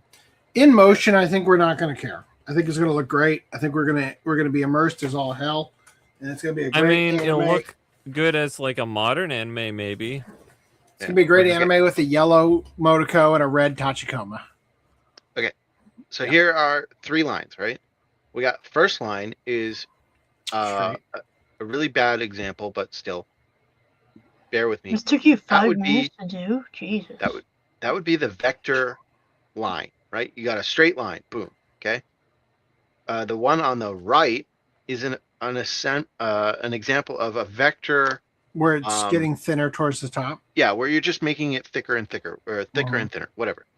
I don't care about either of them. I didn't for time. I didn't draw the textured line that would also be thicker or thinner. But just the middle one would be an example of like you draw a straight line, and there just happens to be like variability in turbulence the line. Yes. So again, the best example I can say of like where it would come from, where you would see it in an analog source, is when you're taking a pen and you're like dragging it on paper, right? The fibers of the paper causes yeah, it to, yeah. are going to make the ink go different ways. You're never going to get a solid straight line. And so then when you scan that in, that is going to have a texture to it. And so even if it's a ballpoint pen and you're not doing like, oh, well, I'm doing like weird, like variable length or variable width or whatever, you're just doing a straight line. There's going to be texture on that line. Even a mechanical pencil will still have some form Exactly. of, yeah. Exactly. Anything on paper, right? And even on cellulose, right? When you do the cellulose, the printer is going to have variability because nothing ever prints 100% perfectly. There's going to like the ink is going to not stick exactly 100%, or they photocopied it, and you know photocopies always look shitty, right? There's going to it's not going to be a 100% solid black line that's perfect. And which I think is oftentimes how they did it, where they would take the Genga and they would photocopy it onto celluloid in order to, if the line art was clean enough, they could just straight up do that. Some of them did, some of them did on top of it. Yeah, depended, but yeah, some of them did do that. So that's all I'm asking is, I think One Piece did a great job of, I agree, in a vector world, creating some type of tactility to their lines. And honestly, I think that Dragon Ball Super or Broly did exactly what you're talking about. And the only reason it was really noticeable for me is because I saw it in IMAX, you know? Yeah. Totally. Cool. All right, let's jump into Black Torch. I bet you can't guess when it's going to come out. Yes, July 4th. Anime Expo for sure. Yeah, especially with how hard Viz has been promoting it and promoting all the English actors already and that kind of stuff. Do you have to do any like prep work watch clubs for this? No. Oh, okay. I don't think so. We're good on that. No Black Clover, maybe? No. No?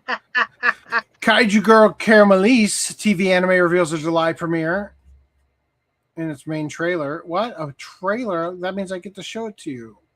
Here it is. Prepare your anus. Requesting permission to attack Bravo 2. Allowing Bravo to attack. I don't like myself. But if I had more confidence in myself, I'd be able to express my feelings more.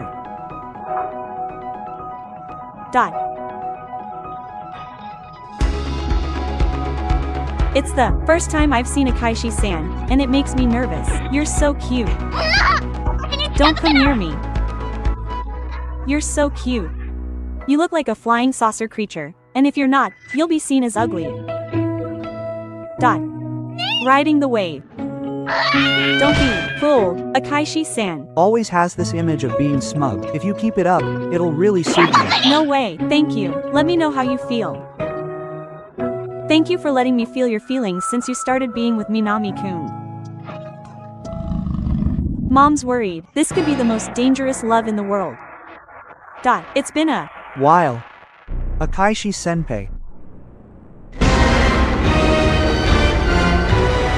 Breaking news. Breaking news.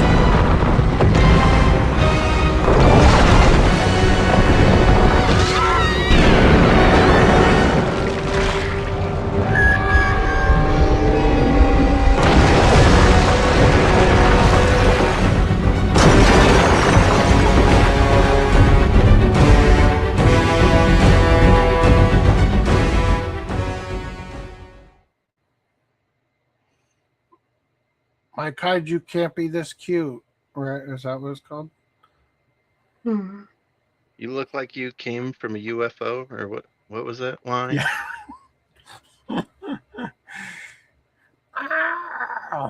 I like the translation of oh, I'm so glad I can finally express myself.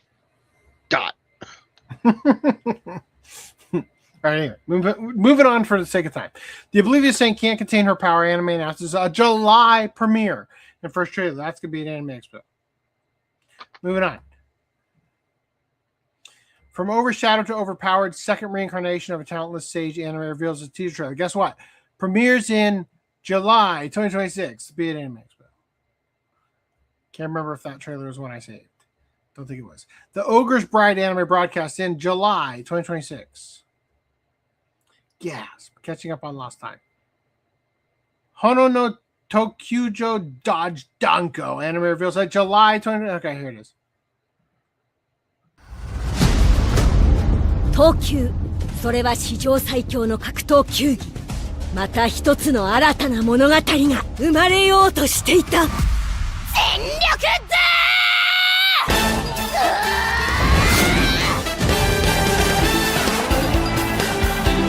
父ちゃん行くよ来いダンコ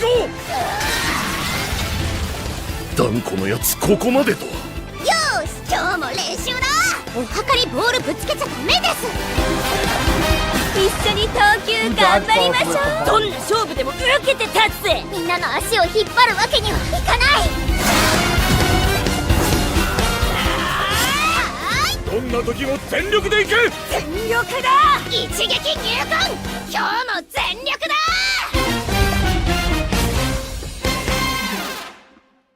あ、チンコおはようひらがなで呼ばないでください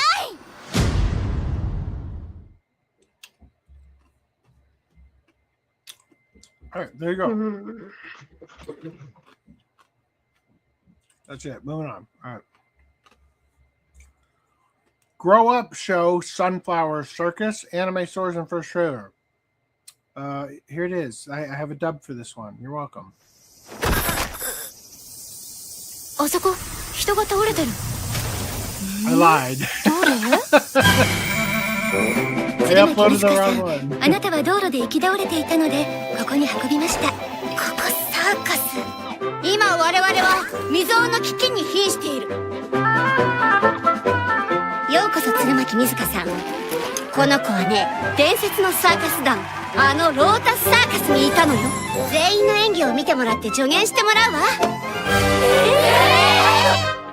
うこそひまわりサーカスへ桜花さんこっちの方が気持ちよく飛べるでしょ何今の感覚本当は人前に出るの怖いんだ失敗なんか気にすんなごめんまた失敗したお姉ちゃんには私がいるでしょサーカスはどこでだってできる私のエアリアルシルクをトップに我々は次の公演地に向けて出発するご飯のおかわりは1杯までね現状見るべきところがありません問題だらけですもうちょっと言い方をダンのみんなは家族それでも私は水香と一緒に目指したいグローアップショーひまわりのサーカス団2026年7月放送開始 All right. In case you didn't pick up on it, July 2026 broadcast date. Moving on. Yoroi Shinden Samurai Troopers Core 2 anime broadcast in July 2026. Whoa, can you believe it? More Samurai Troopers. Moving on. Elegy for the Henchman, Fist of the North Star short, anime Core 2 slated for, you guessed it, July. Right. Whoa, who would have thunk? It's amazing. Oh, this segment has gone on too long. All right, Tomb Raider King animated series unveils a main trailer and a character, or main visual and a character trailer. I think Randy's trying to send us signals. Okay. Here it is. Here's your signal returned. I choose the path of domination. In any case, that guy is mine.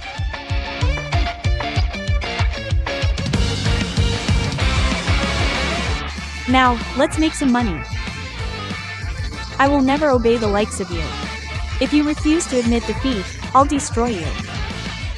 I wanted to improve my luck and make people happy. Can you tell me the secret to improving my luck? If you contacted me, it means you have a job that will pay off. If you're an alien to the gods, I have to welcome you as the leader. Of course, done. Claire seems to be climbing. He's a man who returns the favor. He's a man among men. He seems to be having a lot of fun. You can't win against me. So what do you do? Toe will start broadcasting in July 2026.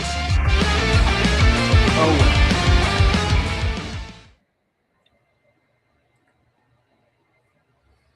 Yes, it is very much Korean and therefore exactly identical to Solo Leveling. Smoking Behind the Supermarket. Wow. Does that mean we have to watch Solo before you go see the premiere? No, I'm I'm not going to go to the premiere. I don't give a shit about it. We I do want to see this. Smoking Behind a Supermarket. Did Randy fall asleep? No, I just you moved past it too quickly.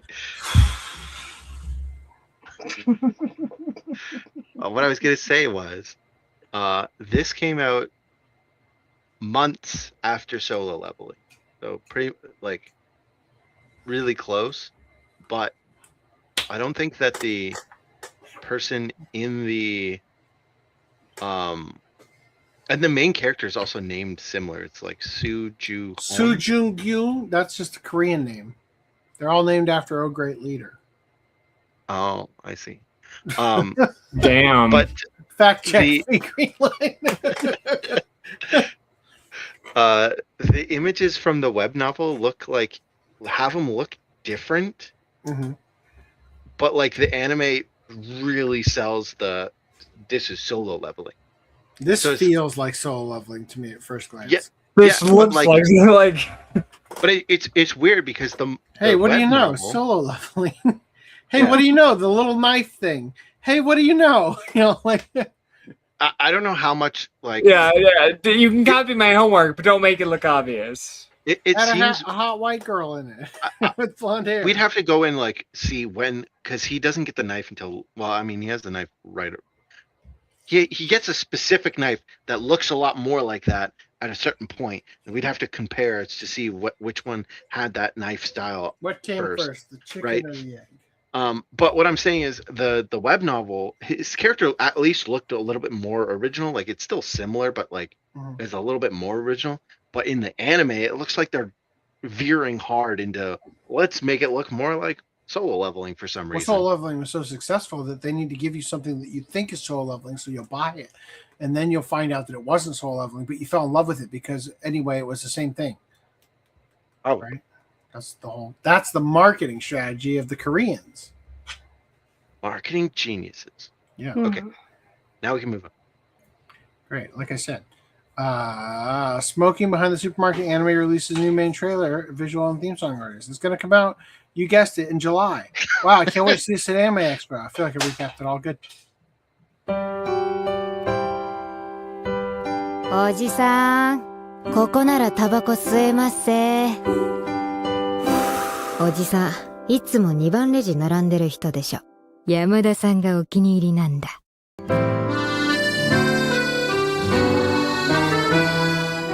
ありがとうございました。いらっしゃいませ。全部見られてる。分かっててからかってるな、この人。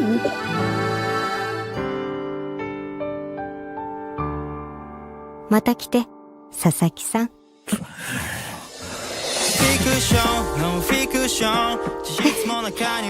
そういえば、田山さんはなんで俺の名前を。教えてあげない。見つけたい、まだ知らない君を探してる。佐々木さんの鈍さって変なの。あ、田山さん。おお、来た。お疲れっす。タバコ吸ってくでしょ。スーパーの裏でヤニス2人。こんなたくさんどうしたんだよ。スーパー行くたび買っちゃってたまりました。買うのやめりゃいいだろ。それだとスーパーで買うもんなくなるだろ。スーパーに行かなきゃいいだろうが。So if they had listened to that CEO guy, it would have been localized as vaping behind the supermarket with you, right? She said, Hey, what is it? looking great again. I could hear her audibly say tobacco. I guess Tobacco. is that Tobacco. cigarette in Tobacco, yeah. Japanese? Also, is this just like Don't a close that. psyop from the Go back. smoking companies? Yes, it is a psyop. We're going to see an increase in smoking after this anime comes out. I've already started. At least not doing fentanyl behind the stone record. I just want to say that scroll up. Her outfit at the supermarket, whatever the fuck, is a no, but her alt look is a very much yes. Like she looks great. Saying this after I said that my wife dresses like this, except for all the details. We now know Randy's very much yes. I don't know about your wife, but didn't I say that last time we looked at the show? Like this looks like an outfit my wife you would did wear, say except for the something like leather that. jacket. It's just for this. It's just for this. And the This. smoking. This. Well, I like the Is leather this jacket. going to be your cosplays at Anime Expo this year? Probably not. It's hot there. Leather jackets are. I also didn't think that was the same person until I fully the watched ear that thing? trailer. Oh. Yeah, and then I was like, because I had never seen the whole trailer. I had only seen parts of it. All right. Very, very sneaky.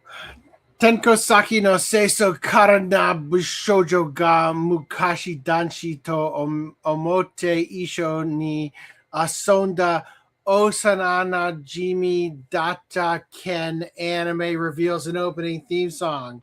This is also coming out, you guessed it, in July. Can you repeat that again? I was Yes, listening. it is Tenko-saki no seiso kara no bashoujo ga mukashi danshi to omote isho ni asonda osananajimi data ken. Great work. Would you like get the an English extra- translation?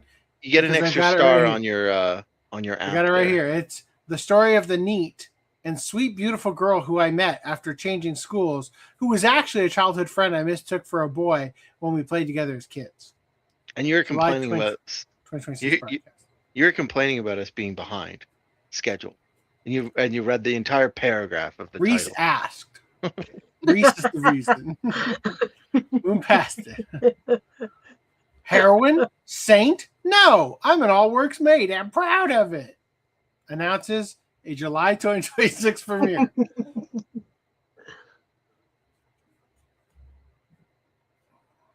Super Psychic Policeman Chojo anime confirms an October premiere. Shares character designs. Police girl outfit. Is it a very yes? Yeah, although her face is a little weird. Oh. I'm not a fan of the haircut. When you said chojo, I thought chojin, and I was like police chojin, and then I thought, wait, where's their show about chojin criminal? It looks like she has like bowl cut with bangs. Superman like- criminal or something. That's superpowered thieves or something. But it's like chojin thief or something. What were you saying? Also, that I was gonna say, it looks like she has a bowl cut with bangs. Oh, sorry, not I. That's what I said, but that's not what I meant. It looks like she has a bowl cut with sideburns. Okay. I love women with sideburns. So hot. Damn, so hot. Also, it looks like he's like rubbing some lotion on his fingers there. I don't know where those fingers have been. He's the psychic policeman Chojo. I know. So he's using his psychic powers to throw a cop car at you. I understand that, but I can't help see him smearing some lotion on his two fingers there. All right, anyway. You didn't smear the lotion on him, and that's not lotion. So I regret it now because this podcast is already 4.5 hours. But I'm trying to get rid of some fucking tabs. Frieren Beyond Journey's End anime announced the season 3 premiere in October 2027.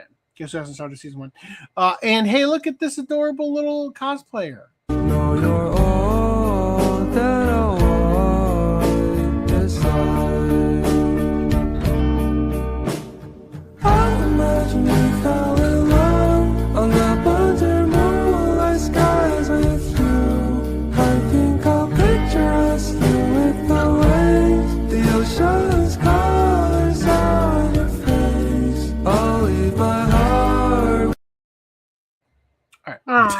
Everybody That's a likes 40-year-old midget right there. New Magic Knight Rare Earth anime reveals trailer, visual, main cast, blah blah blah, and it is October as well. The trailer sucked. Watch the original. Well, hold on. Is this October 2020? Yeah, Frieren's 2027, man. Oh well, fucked it up. Siren TV anime premieres on October 2026. There you go. Moving past it. So what's wrong with getting reborn as a goblin? Has a teaser trailer where Goblin Slayer doesn't show up, unfortunately.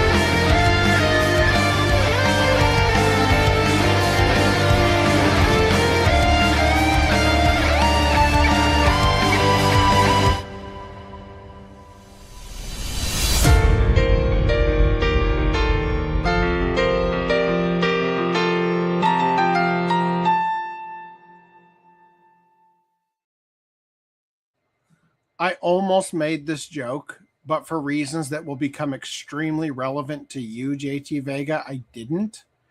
And stay tuned. Mirage says, update on a few things. As far as pickups go, I've been playing Astral Chain on the Switch. I'm turning 39 on Tuesday. Happy birthday. 31st. March 31st. Yes.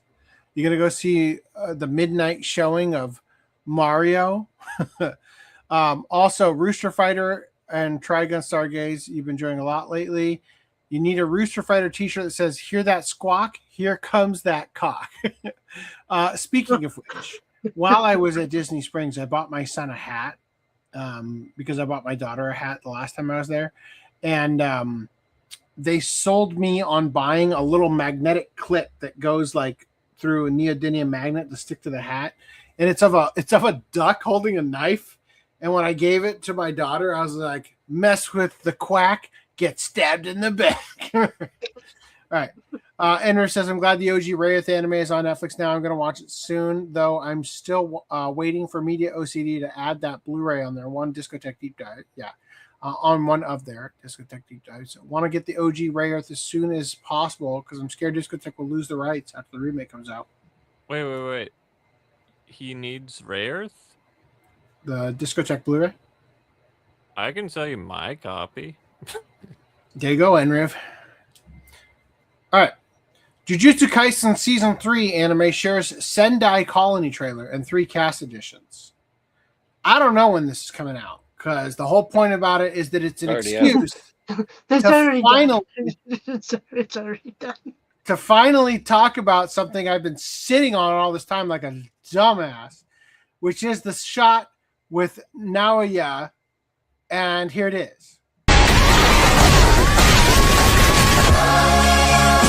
Everything that I've read, praise the Lord. Price your price with the best of your portions. I know I won't forget all He's done. He's the strength in this race that I run. Every time I look up, I see God's faithfulness, and it shows just how much He is more miraculous. I can't keep it to myself. I can't sit here and be still. Everybody I will tell, till the whole world is still. King of kings, Lord of lords, all the things He has in store. From the rich to the poor, all are welcome through the door. You won't ever be the same. Shout out to Kanye for dominating the worship music scene. Also, just for another one here, just cuz. Here you go.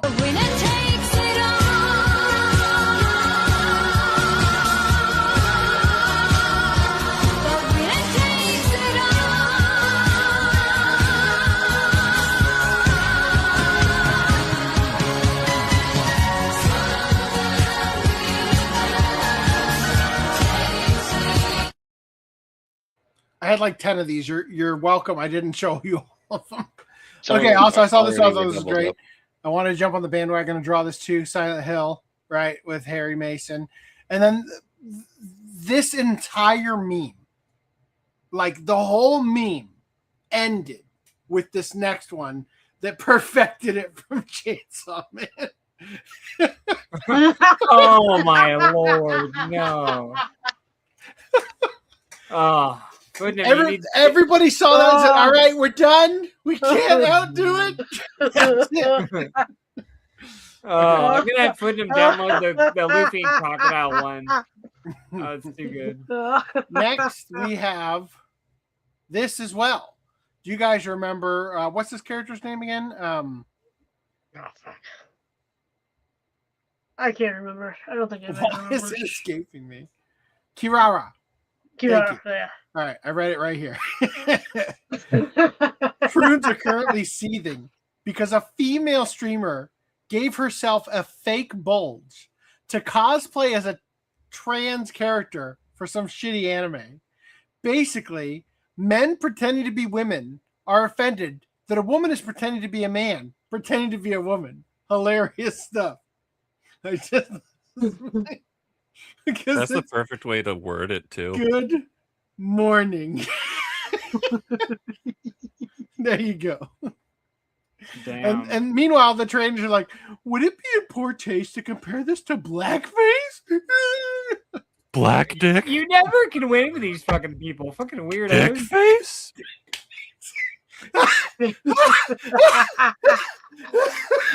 Dick face. That cosplayer is in dick face. I mean, is it though? Isn't she just being accurate to the cosplay? Brock, get on it. Get on it. We need a shirt. She's in dick face. Oh, shit. That was great. I mean, the haircut kind of makes her look like that. Oh, yeah. It's a very mushroom shaped. She's in dickhead. And she's even got a little bit of a splooge on her hair there. Right? Yeah. All right. Migratory Birds and Snail anime sets off in 2027. Young man, where's your?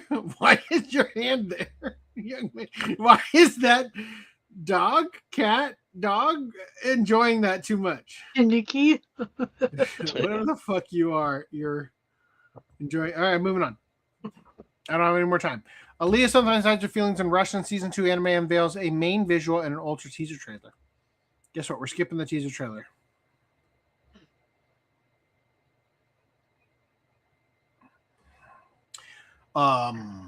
Watch Club after Anime Expo, please.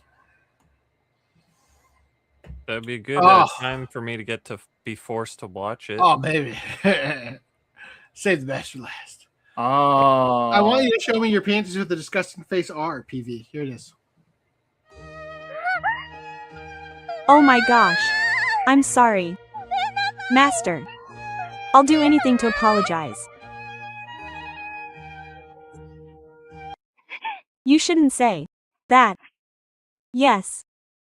Oh, you're the worst. Someone must have found out that I was sleepy. Dot.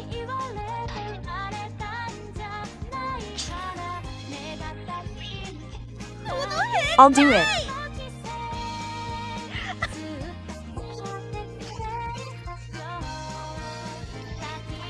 Please open your real perverted hole.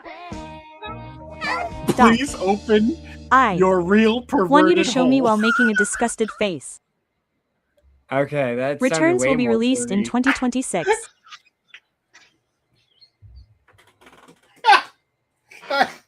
I had not yet I seen the pre-ordered dub. a figure of that one that they pre. I'll buy a figure at Anime Expo.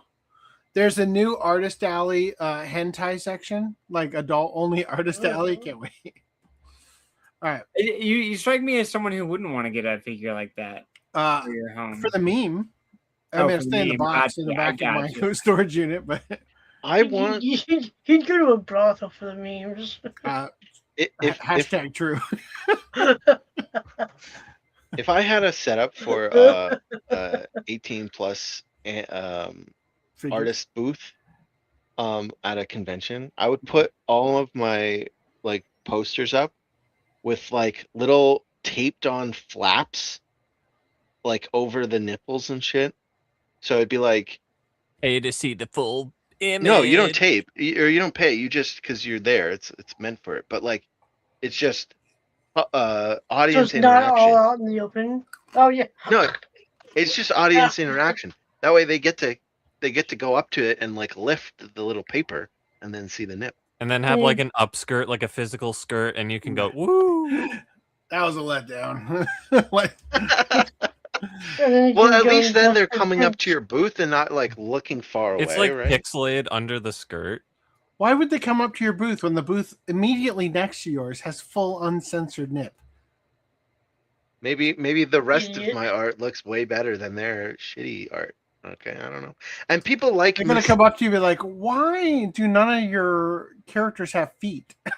People like mystique, okay, right? Like they like the mystery of Why what's are all under your the things paper. of the X-Men character Mystique? No, right? not that Mystique. All right. People like the mystery and what could be under the paper. We don't know. Why do you have a flap over Rogue's butt? Lift it and see. Don't you And want to it's just lift it? And then just like if you lift it, I it's a like the trap. idea that every flap they lift up is just a picture of middle finger. Buy my scroll for the It's like price. it's like a QR code in the shape of flipping the bird. All right, Isekai anime quietly dominating the industry. A new analysis of anime viewership suggests that while isekai shows may not dominate social media, they are quietly one of the most watched and most reliable genres in the industry. Well, when literally 100% of the shows are that, it's hard to compare it against other stuff.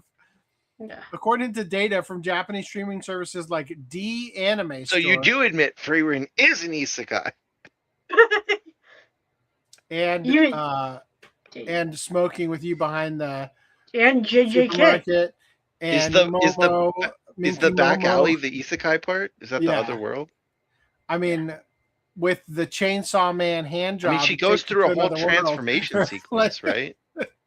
I don't know if you saw Denji in that GIF, but he was in a whole nother world. He's yeah. This podcast He's is in an a isekai. We're completely- in the digital world right now. I've transcended. We're in. Yes. Okay. According to data from Japanese streamer services like D Anime Store and Unext. Oh, that sounds aggressive when you're talking about isekai. Isekai titles consistently rank among the most watched shows. Skewing the data. Thumb on the scale, if you ask me. Give me non-isekai to watch. Even TV viewing data that shows that entire seasonal top 10 rankings can be filled exclusively with isekai anime, despite relatively little online buzz. The same trend applies overseas, and data cited from Anime News Network shows that isekai is the second most popular genre globally. Again, against your will. That's like saying the only porn that's allowed in your country is cuck porn. Cuck porn is the most popular porn in the country. Like, what the fuck? That's not fair. Oh, dear Lord.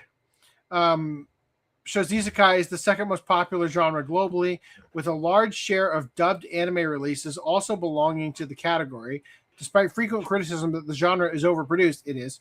Demand remains strong and has not declined. Have any of you ever said, you know what, I need another isekai? The only time you say that is when you're joking, like reincarnate in another world as a dildo or whatever. Like, you know, like, yes, you'd watch that. Of course you would. Right? But does it exist? Right. It doesn't. Right. I'm sure it does. Oh, dear Lord. Like we've said the opposite on this podcast. Mm-hmm. I know I have. Like, you know, Unless it's unique enough and the writing is good. It has to have something that puts itself up to the table. Almost every, like, have you ever seen an isekai where it wouldn't have been just as good if it wasn't an isekai. I don't know. Like the fact that it's an isekai is integral to the story. Well, the good Not isekai really. are the ones that I forget are an isekai, like Inuyasha or Escaflowne or All Digimon. the isekais that came out before we called them isekais. Yeah, Digimon. Because Yeah. they weren't so prevalent that it needed its own fucking genre title. The pre-Seikai, perhaps?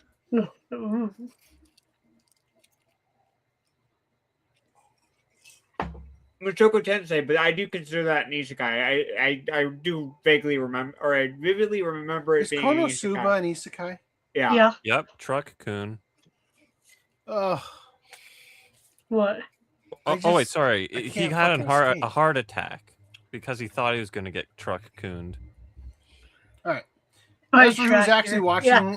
the audience isn't what many might expect. In Japan, isekai is especially popular among older male viewers, 30s to 50 plus, while overseas data shows that around 65% of viewers are male, with an average of about 29, with an average age of about 29, older than the general anime audience. That's because anybody under 29 still hasn't watched Evangelion and all the other classics. They're still catching up to sitting through the slop isekai, right? These viewers also tend to be core anime fans who watch a lot of shows. But yeah, because you've already watched the good shit. You're jonesing. You're desperate for your fix. And all there is isekai slop. You've watched Look, the man, basic- when you've watched all the porn, you end up inevitably watching the cuck porn because there's nothing else, right? Once you watch all the backlog of the classics or the must-watch, you just start watching everything that's seasonal now because you already got through everything you want to watch that's already come out. Yeah, and everything everything's- seasonal is fucking isekai. Right? From a business perspective, this makes isekai a very safe genre. Many productions are relatively low budget, and even if they don't become major hits, they tend to perform reliably. This low-risk, steady return model is a major reason why so many isekai anime continue to be produced. Well, where's your adaptation of Once Cooked on Another Planet? I'll take my millions, please. Checkmate. Yeah. Publishers are also heavily driving this trend. Companies like Kadokawa and Alpha Polis actively push their isekai light novels into anime adaptations, using them to boost book sales and expand their media business. Some are even increasing direct investment in anime production, ensuring a steady pipeline of new titles. Well, you know what? Code Geass director begs to differ, saying anime doesn't need isekai, cheat powers, or mechs to succeed, despite the fact that there are mechs in Code Geass. But it didn't need mechs in Code Geass. But you know what it didn't have? Whatever the fuck is happening right here. Armpit Brewing. It doesn't have that, right? It just has Pizza Hut, right? No, I'm not there- sure I about mean, the new material. There was though. the table humping. Yeah, that was unique. Table relations. Podcast magic. I have not Table read this. Coon. Hold on. I have not read this article. But if the Code Geass director comes out and says, anime does not need isekai cheat powers or mechs to succeed, it only needs table humping. 10 out of 10. We can end the show right here. Wow. Veteran anime director I don't think we're Goro, ending the show. Goro Taniguchi, best known for no, I mean like the podcast ends. Like this is you can't top it, right? This Yeah, is the well, we might as well quit. While we're- This is the last. This is the last show. Have a I'm nice saying, I life, think we're everybody. safe. We're This done is what I'm here. saying. Best known for Code Geass and One Piece film Red, has sparked discussion after saying modern anime doesn't necessarily need trendy elements like isekai stories, cheat abilities, or giant robots to appeal to audiences. It just needs panties, right? Like, the comments come from an interview tied to Taniguchi's latest original animated film, Etoile, Blooming in Paris. You fucking cuck. You just want people to watch your stupid propaganda film, which premiered in Japan on March 13th. The movie follows two Japanese girls pursuing their dreams in early 20th century Paris, one hoping to become a painter and the other a ballet dancer. During the interview, Taniguchi explained that the project was deliberately created as a completely original work rather than an adaptation, something he believes the anime industry needs to preserve. Yeah, sure. According to the director, recent years have seen anime adaptations dominate because they are generally easier to make profitable. However, he warned that if the industry relied only on adapting existing stories, it could eventually damage the creative ecosystem. Taniguchi said that when creators work on adaptations, they are often functioning more like arrangers of existing material rather than original composers. Without opportunities to develop ideas from scratch, he believes creators and producers risk becoming little more than production lines for existing IP.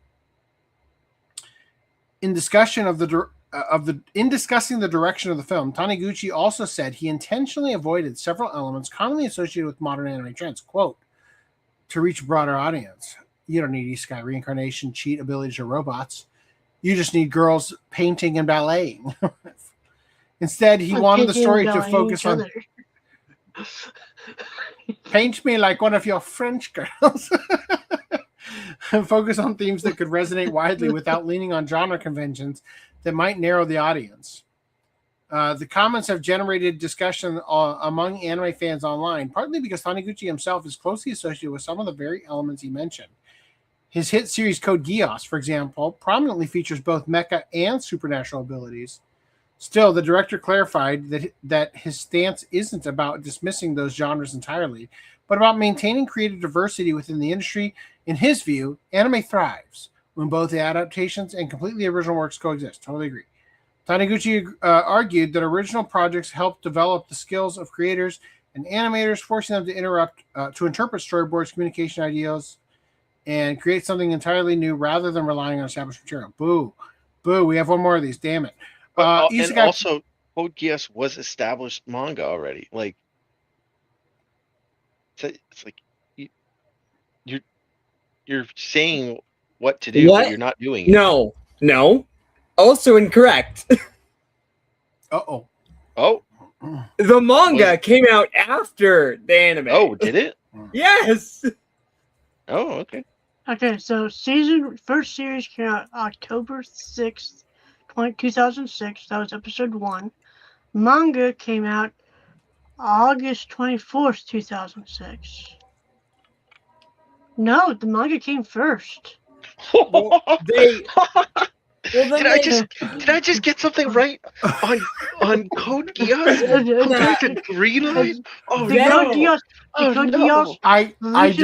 don't know what world I live in anymore. What is happening right now? My anime list, Code Geass, the manga, started August 24th, 2006. The anime started in October 2006. Greenlight, I was about to say I'll grant you. When did the production of Code Geass, the Lucia the Rebellion, begin? Doesn't matter. The manga came out afterwards. When you read the manga, it has nothing to do with the fucking anime almost. There's no mechs. Fucking Suzaku's a fucking, like, he wears the Power Rangers fucking helmet. It has nothing to do with the fucking show almost. I was gonna bend over for you, Greenline, because I would Spider-Man presenting his ass. Spider-Man does spread him. Hey, I Randy? would defer to you on anything Code Geass, but I'm glad I was. I have added a new Hold up, reaction wait. GIF for you. What? The manga? Oh.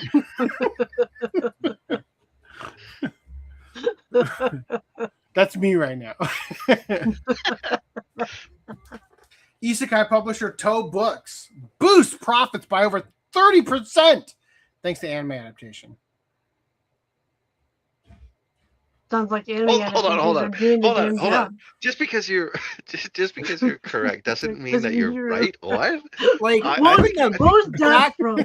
What is that from? I can't remember now. What is that?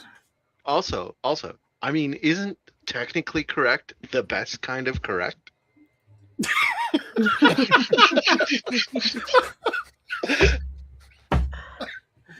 A Japanese light novel publisher heavily focused on isekai has just raised its profit forecast across the board as anime adaptations and digital sales continue to print money.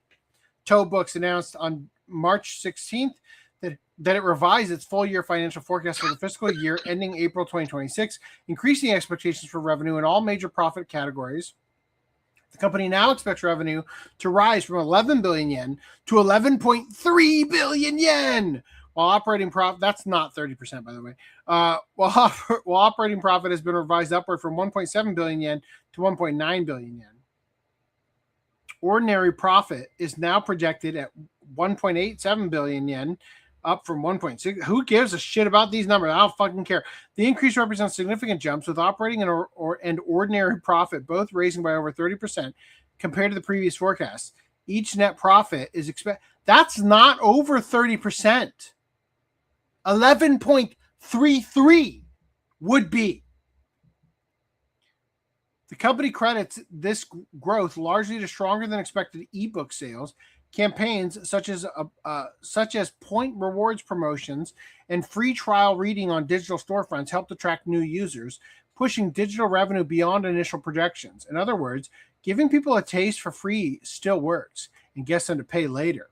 Anime adaptations also played a major role. Titles like The Water Magician and I'm a Noble on the Brink of Ruin, so I might as well try mastering magic, both airing from July 2025. 2025. Wait a minute, what? Along with the Gentle Noble's Vacation recommendation, aired January 2026, helped to drive increased sales for their original novels and manga. The usual synergy between anime exposure and source material sales once again delivered exactly what publishers hoped for. On the cost side, Toe Books improved profitability by optimizing print distribution, reducing manufacturing costs while increasing overall revenue. This combination allowed the company to outperform its earlier projections at every level. Toe Books, which was newly listed on the Tokyo Stock Exchange Standard Market on February 13th, continues to build its business around light novels and manga, with a strong focus on isekai and fantasy. Its catalog includes well-known titles like Ascendance of a Bookworm, and the company has been expanding its media mix strategy into anime, stage production, and merchandise. Wow. Each one of those was a mistake, except for the one where we included this. Right? All right. Silent Hill F manga announced and will feature a brand new ending by Ryukishi 07. One of Konami's newest horror games is expanding into manga. Silent Hill F has officially been confirmed for a comic adaptation with a new material from the game's own writer. Konami announced that Silent Hill F is getting a manga adaptation to be serialized in the Young Ace Up. The company said that the project is part of the game's half-year anniversary and notably confirmed that it will include a brand new ending written by Ryukishi 07 with art by Goken Ame. Silent Hill F stood out from earlier entries by shifting the setting to Japan, following the young girl trying to survive horrifying creatures in her village. The series has continued expanding beyond games, already having produced live-action films and further projects. Okay. For a second there, I thought you were talking about Silent Hill F doing that. I was like, no. Rather than simply retelling the game, the manga appears to be adding fresh story material, which gives fans an actual reason to pay attention instead. Though whether or not the adaptation will push the same anti-marriage and feminist agenda is unknown. All right, in games news. PlayStation 5 and PlayStation Portal price increase announced. US for PS5 is now $649. PS5 Digital Edition is $599. PS5 Pro is $899. PS Portal is $249. What is the PS Portal? That little handheld thing. That's not too bad. $250? That lets you play it remotely? Yeah. So my wife could be sitting right here playing Baldur's Gate. That's great. I should get one of those. Any thoughts on that? That sucks, man. Gay? Yeah. The prices are going up. How much is this? I think this is the second drive? time. What? What'd you say? How much? The PS5 Pro is $899, and then how much is the drive to make it a disc version? Good question. Is I think it's is it 60 disc drive? Canadian. Is it disc drive going up too, or is it just a base console? Probably. I think this is the second time the prices have gone up too for the PlayStation 5. So that sucks. Although it makes my sealed 30th anniversary one, whatever the anniversary one was, worth more money. So that's cool. I can sell it. Analyst warns Xbox and Nintendo could raise prices after PS5 hike. We're still cheaper by $10. I don't want to read it. Moving on. Nintendo Switch 2 game pricing. Beginning May 2026 and starting with pre-orders for Yoshi and the Mysterious Book, new Nintendo published digital titles exclusive on Nintendo Switch 2 will have an MSRP that is different from the physical versions. Nintendo games offer the same experience whether in packaged or digital format, and this change simply reflects the different costs associated with producing and distributing each format and offers players more choices in how they buy and play Nintendo games. This is kind of a good thing because now you can still pay more and Nintendo will be like, wow, people really like physical. Not that anybody ever gave a shit about physical Nintendo games. Yeah, I mean, shots fired. It's questionable still, I suppose, whether or not it's going to be cheaper digital or more expensive physical.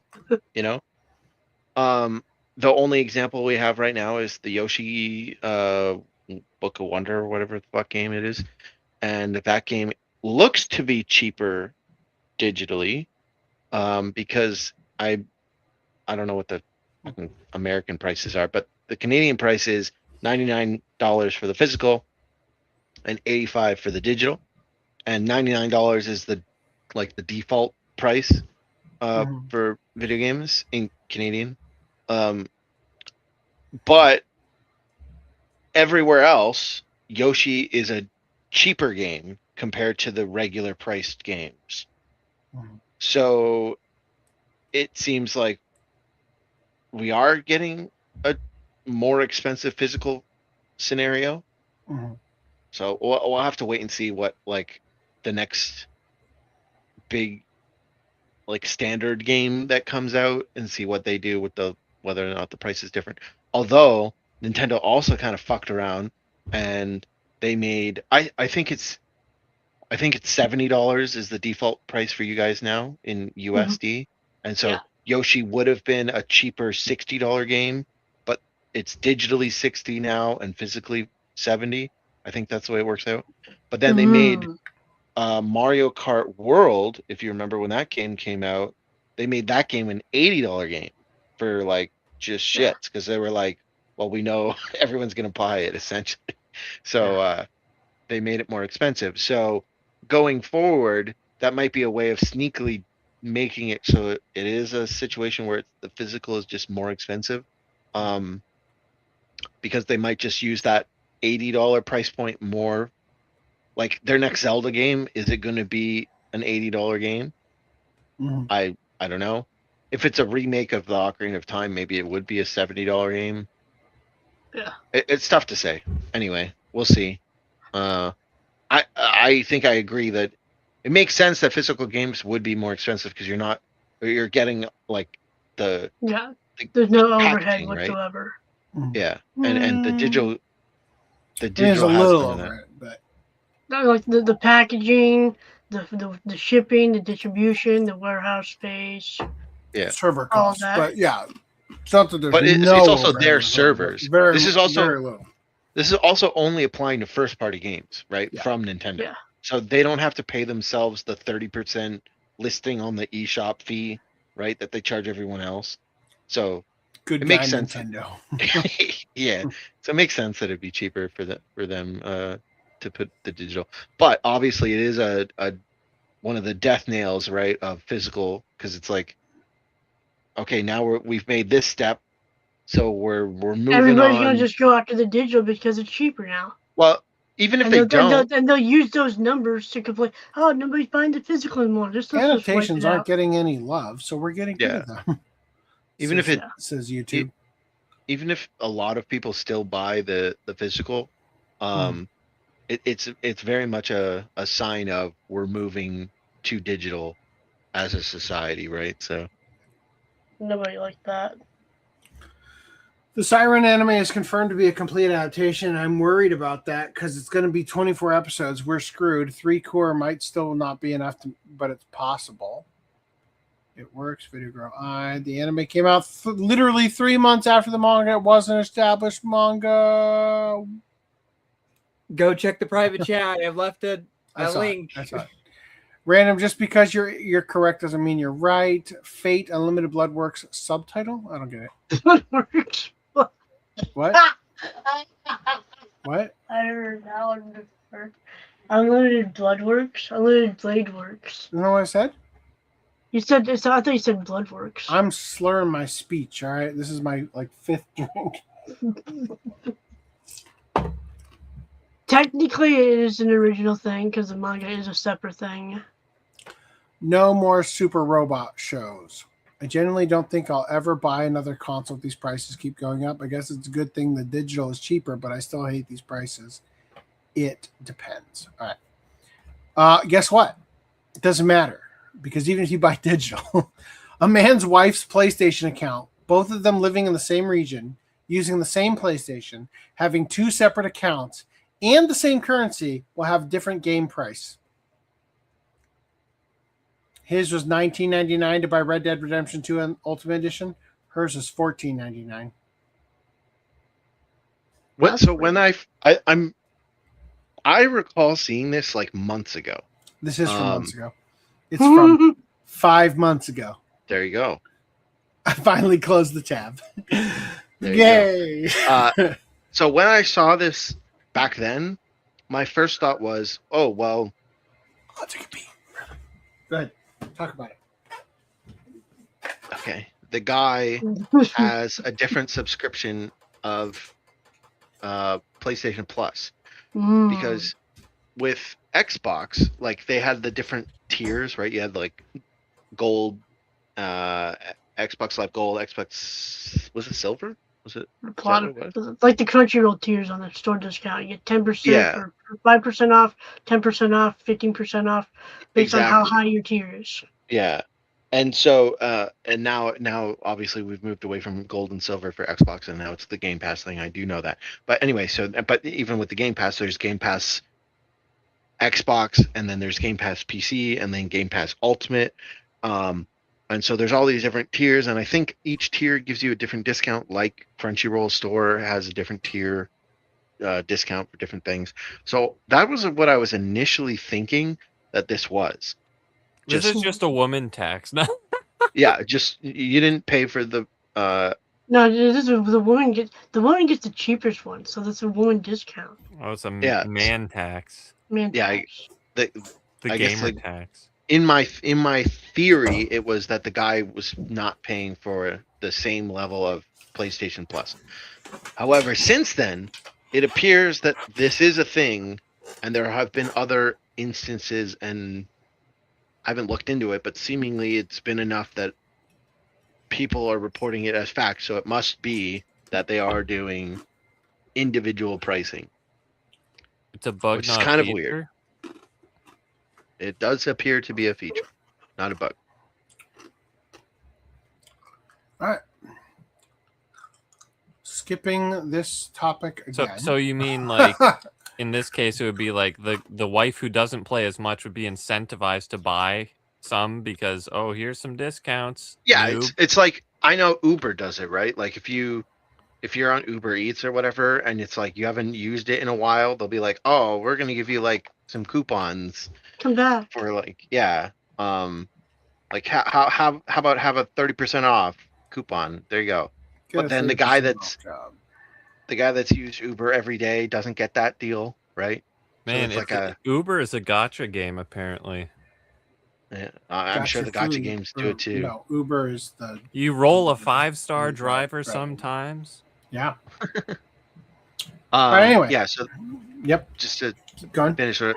Yep. That was saying. Premature. Sorry. Sony would be, in theory, offering better deals to people who don't have as large of a digital library to entice them to get more. Play this game, games. you're gonna get addicted to. Well, and it's not so much. It's like when the drug dealer gives you your first hit for free. Yeah. It's not so much addicting people to the game; it's addicting people to the service the store, because the idea would be if you have a large library of PlayStation digital games that you can't take to Xbox, then you're going to want to stay on the PlayStation ecosystem, right? And same with PC actually. If you have a large PlayStation library, right, when the next console comes out, instead of buying a PC and moving everything to PC because your library can't go to the PC, you're going to invest in the next PlayStation to keep up and to continue to be able to use that library that you've invested in. Which is notably why a lot of people's Xbox lost the pivotal year or generation, I should say, with Xbox One losing to PS4, because that was the year that everyone moved their libraries to digital. And so when everyone built up their libraries as PS4 libraries, because they lost that battle, when the next consoles came out, it didn't matter that Xbox Series X was more powerful. The customers were just thinking, oh, well, I have a large PlayStation library, so of course I'm going to buy the next PlayStation. So that would be the incentive for them to offer lower prices to people with less library to get them in the ecosystem, to keep them in the ecosystem. That's the argument. All right. I am going to unskip this article since you just did that. All right, cool. I'm gonna step away for about like an hour. Will I still have time to come back for the watch club? If we even do it at this rate. Okay, cool. SAG-AFTRA issues a do not work order on Mega Man Duel Override. That's the news. They did not want to work union, and they said, no, you can't outwork if you're union now. That's about it. So instead, we're just going to read the tweet from Neon of Clownfish TV. SAG-AFTRA just slapped a do not work order on the new Mega Man game, Duel Override, and now the original voice actor, Ben Diskin, is walking away too. Wait, does that mean, could it be? Are we going to get an Ian James Corlett Mega Man again? Here's a breakdown. SAG-AFTRA issued the official notice because the producer never started the signatory process, meaning union members can't legally work on it until that's fixed. Ben Diskin confirmed on Blue Sky that he was asked to return for Mega Man Duel Override, but only on the condition he work without a union contract. Capcom told him they have full AI protections in place that guarantee in writing that my voice will never be used for AI development, but still refuse to go union. Oh my God, it's almost like the union is hurting you. Damn. Diskin said he doesn't have the money or energy to sue a giant company like Capcom if they break the promise, so he turned it down. He even offered to work on a lower budget union contract, but Capcom wasn't interested. Diskin voiced Mega Man in the best-selling game in the series' history and ended his statement with, "Good luck out there, Mega." Wow. Is that like signing off with judging? Good luck out there. N-words. Whoa. I need to stop drinking. What? Gus confirms Blue Reflection re-release changes updated for the current era.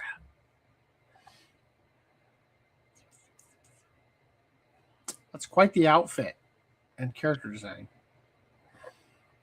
Gust has confirmed that the upcoming Blue Reflection re-release will include changes to better align with modern standards. Whiny babies is what you should say there. With developers openly stating that some expressions from the original version were no longer considered appropriate, fueling discussion over whether this is simple updating or censorship. Discussion surrounding the upcoming Blue Reflection Quartet release has intensified after comments from Gus developer surfaced, confirming that parts of the game have been altered compared to the original version released nearly a decade ago. The Blue Reflection series, which began in 2017, is set to receive a compilation release combining multiple entries with visual upgrades and additional content. However, attention has shifted away from technical improvements and towards changes made to the game's presentation. According to the statements made during the live stream, a developer explained that the original game released 9 years ago and that times have changed quite a bit. It's been reverted quite a bit, huh? various things. This was released a whopping 9 years ago. So, well, times have changed quite a bit, and well, some of the expressions that were best at the time are not so good now. So, well, it has been updated to be more in line with the current era. But don't worry about that. All the developers at Gust are perverts. Oh, I'm saying it properly. This expression fetish. This expresses fetishism relevant to present day. It's all cuck stuff now. Like. So the expression is a little different from the original version, but our attention to detail is expressed from a different perspective. So I hope you'll enjoy that as well. It's going to be fun, isn't it? Yeah, all of the shit is going to be lewd guys now. Right? The same explanation clarified that while adjustments have been made, the intent is not to remove the series identity entirely, but to reinterpret it. The exact spot in the Koei Tecmo live stream where this is mentioned is right there. This is hardly the first time a re-release title or remake has been forced to kowtow to censorship, as several remasters of old games have been forced to remove things deemed inappropriate to modern standards, including dialogue. Hey, Greenland, I put this in here for you. Sword Art Online Echoes of Ironcard would take 10 years if developers tried to recreate all 100 floors. What was the excuse when they originally did it? Some guy just wanted to? The developers behind Sword Art Online Echoes of Ironcard, Ironcrad? Ironcrad. Okay. Can't read this guy. Say fully recreating the entire floating castle from the original story would take roughly a decade of development, something few likely genuinely believe. In an interview with Famitsu, series producer Yosuke Futami explained that depicting all 100 floors of Ironcrad from the original story simply isn't practical for the upcoming game. According to Futami, recreating the entire structure at full scale would take around 10 years of development due to the sheer size of each floor. In the Sword Art Online story, Ironcrad is a massive floating fortress consisting of 100 floors that players must clear to escape the game, with death in-game resulting in death in the real world. Each floor is extremely large, spanning roughly 10 square kilometers, which is part of the reason the developers say the full recreation would take so long. Because of this, the upcoming game would only depict the first and second floors of Ironcrad rather than attempting to cover the entire tower. The developers say, watch, these still take 10 fucking years. The developers say the story will summarize events from these early floors while incorporating some elements from the Sword Art Online progressive spin-off series. Instead of retelling the story strictly from Kirito's perspective, the game will focus on normal players trapped inside the death game, offering a different viewpoint on the events of the Ironcrad arc. Futami even hinted that from the perspective of these characters, Kirito may appear more villain-like, despite fans knowing him as the hero of the story.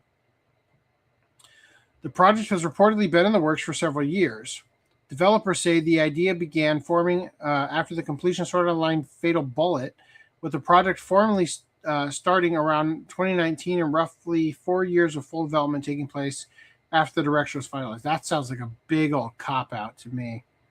Any thoughts? Okay. Mortal Kombat Collection Limited Edition 4K UHD from Arrow Video. We're in release news. Why don't we play our release news banner? Yeah. Everybody ready for this? Time to move, feel the groove, spin it on your hands. Let their hearts keep pumping just like rubber bands. Ooh, let's get physical, physical media. It never gets old. Yeah, so Mortal Kombat and Mortal Kombat Annihilation on 4K. Mortal Kombat. We were happy and sad at the same time. Ooh, this is Arrow Video? Yeah. Yep. The same people doing Stranger Things. Yep. I need it. Only $50. Nice. 4K only though. That kind of sucks. I already have it on Blu-ray. All right. Also, more deep dives, Red Sorghum, and major store news. Reese, tell me. Tell me what's about it. Alien Nine is getting delayed. Is it Nine or 9? I was about to say that's Nine. I have no idea. Japanese can be so frustrating. It sounds like no. You would be the exact person to be like Alien Nine, actually, Mr. K-Own. I'm pretty sure it is Alien 9 for this, though. Mr. Interstellar 4-5, Mr. Hunter, no X. Everybody says Hunter Hunter. In Japanese, it's Alien and then the number 9, according to the Anime News Network. All right. Get wrecked, Reese. I was just say Alien 9, but then I was expecting AC to say, actually, Well, guess what, bitch? Actually, 9. I was just literally just went to that to tell you as well. Go ahead. What's up? Yeah, read the web story evolves thing. All right. Between the enormous success of the Disco Deep Dives program and the hit release of Whitest Kids You Know's Mars, our little web store, which I literally threw together in a week as we launched the new Anime Ego last April, has become a little creaky. We really like Wix, but it just wasn't built for a store this big. Definitely not. Yeah. For everybody who hasn't been getting shipment notification emails, we're sorry. We're still working on that. Over the next month or so, we plan on transitioning the website to a new self-hosted platform. This will be quite an undertaking, and we anticipate a few bumps, especially with order history and points. But once the dust is settled, look forward to a much more responsive, robust experience as we work hard to fill the gaps left by the drawdown of other prominent online stores. Okay. Yep. Is that it? And then Alien, the new next round of deep dives. Oh, we're gonna skip over Red Sorghum. That's a live action thing. I don't know what it is. All right. New Disco Type Deep Dives, Adventures of Sonic the Hedgehog in Standard Def, Captain Harlock, Arcadia of My Youth, Cartoon Doctor of the Movies, Darkstalkers, you don't need to read Devilman, shut up, you already made me talk about it. Devilman, the complete OVA series, Fist of North Star, the TV series, complete collection, Standard Def, King of Braves, Gal Geiger, the complete series, King of Braves, Gal Geiger Final. So that's what is the complete series, not including Final. Iria Zeram, the animation, Jinro, the Wolf Brigade, Kamen Rider Black RX, Kamen Rider V3, Kamikaze Girls, Kenichi the Mighty Disciple, the Attack of Darkness OVA series, Kodocha the complete series, the complete first series, Kodocha complete second series, Lupin the Third, Goodbye Partner, Mononoke, New Cutie Honey, Sergeant Frog Season 1, Sergeant Frog Season 2, Sergeant Frog Season 3 and 4, and 5 through 7, all standard depth. Sonic X, the complete series, Space Adventure Cobra TV, Tenjo Tenge, the complete collection, and Wicked City. In addition, we've also added the following discs from Media Blasters: Asami Tezuka's Phoenix, the perfect collection, Magic Witch Punie-chan, and Jungle Deiko. And they interviewed Robert J. Woodhead. I'm just hoping that what is it? This isn't a list of like last chance because I do want those Kodochas. Reese, what did I do? Remember last podcast when I told you that I accidentally put Gachi Akuda K. Urana Mad at Fans article as the Sentai Filmworks link? Yeah. You forgot to put it in the doc. It's still fucking like that. Even though I goddamn changed it. That's in Sentai anyway. So, and the only things here are the loading screens. There you go. Rock. That's on, and Nana re-release, and then the Yandere Dark Elf. Why'd you just coom? Because I want Rock is a Lady's Modesty.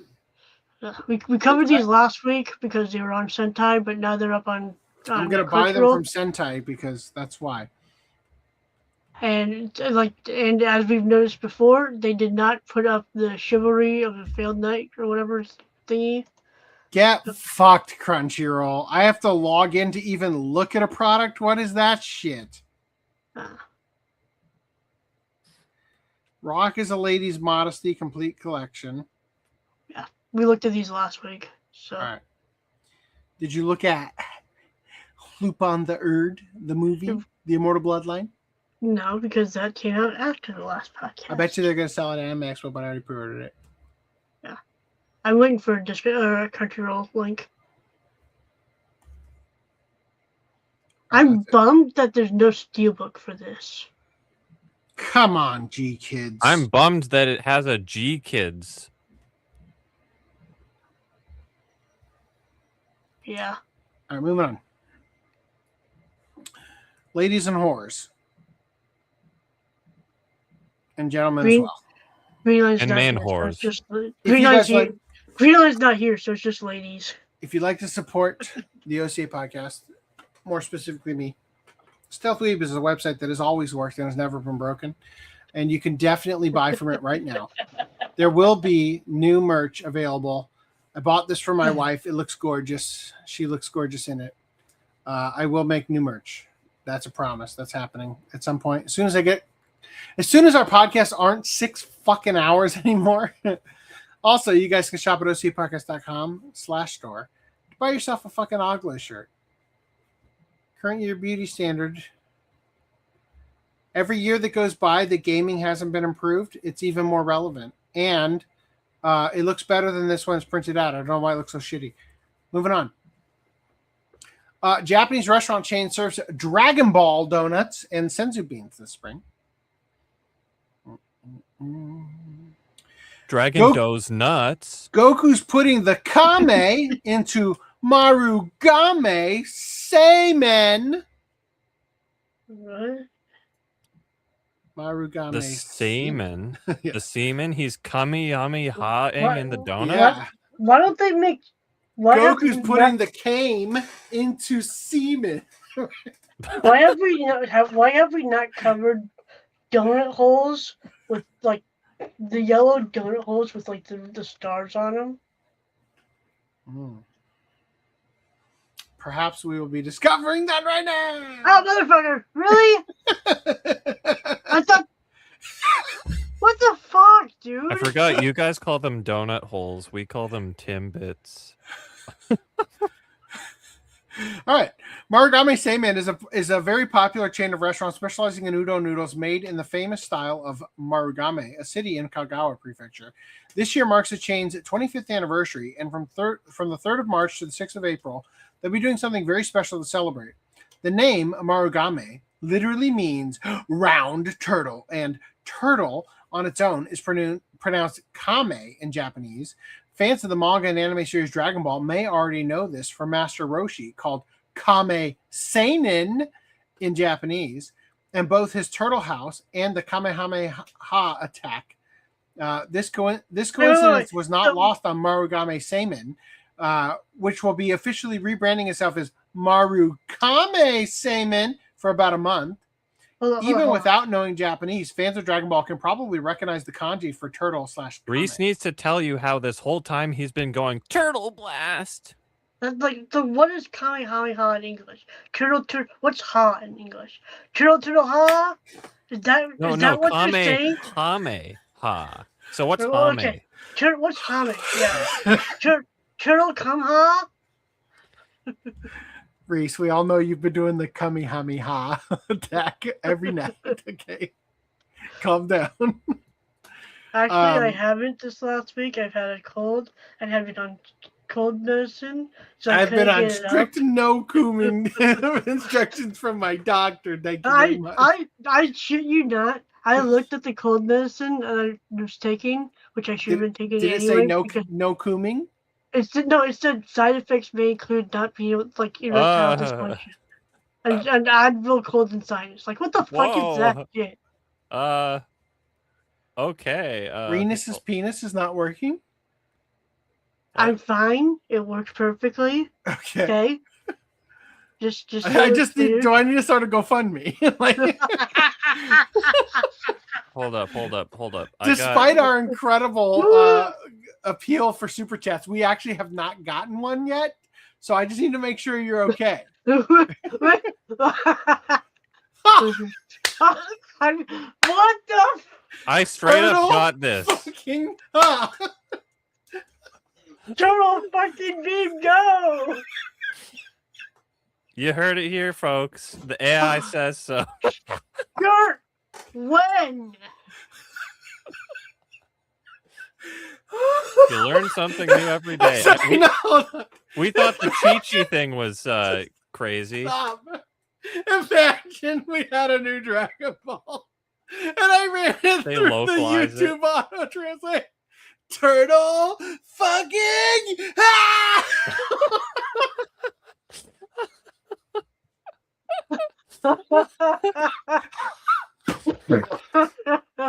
What's ha in Japanese? Oh. Let's see. Anyway, Randy does not approve. Most commonly grammatical pronounced as wa, topic sentence, or blah, blah. When part of a word or interjection pronounced as ha, hard, the hard ha, meaning leaf.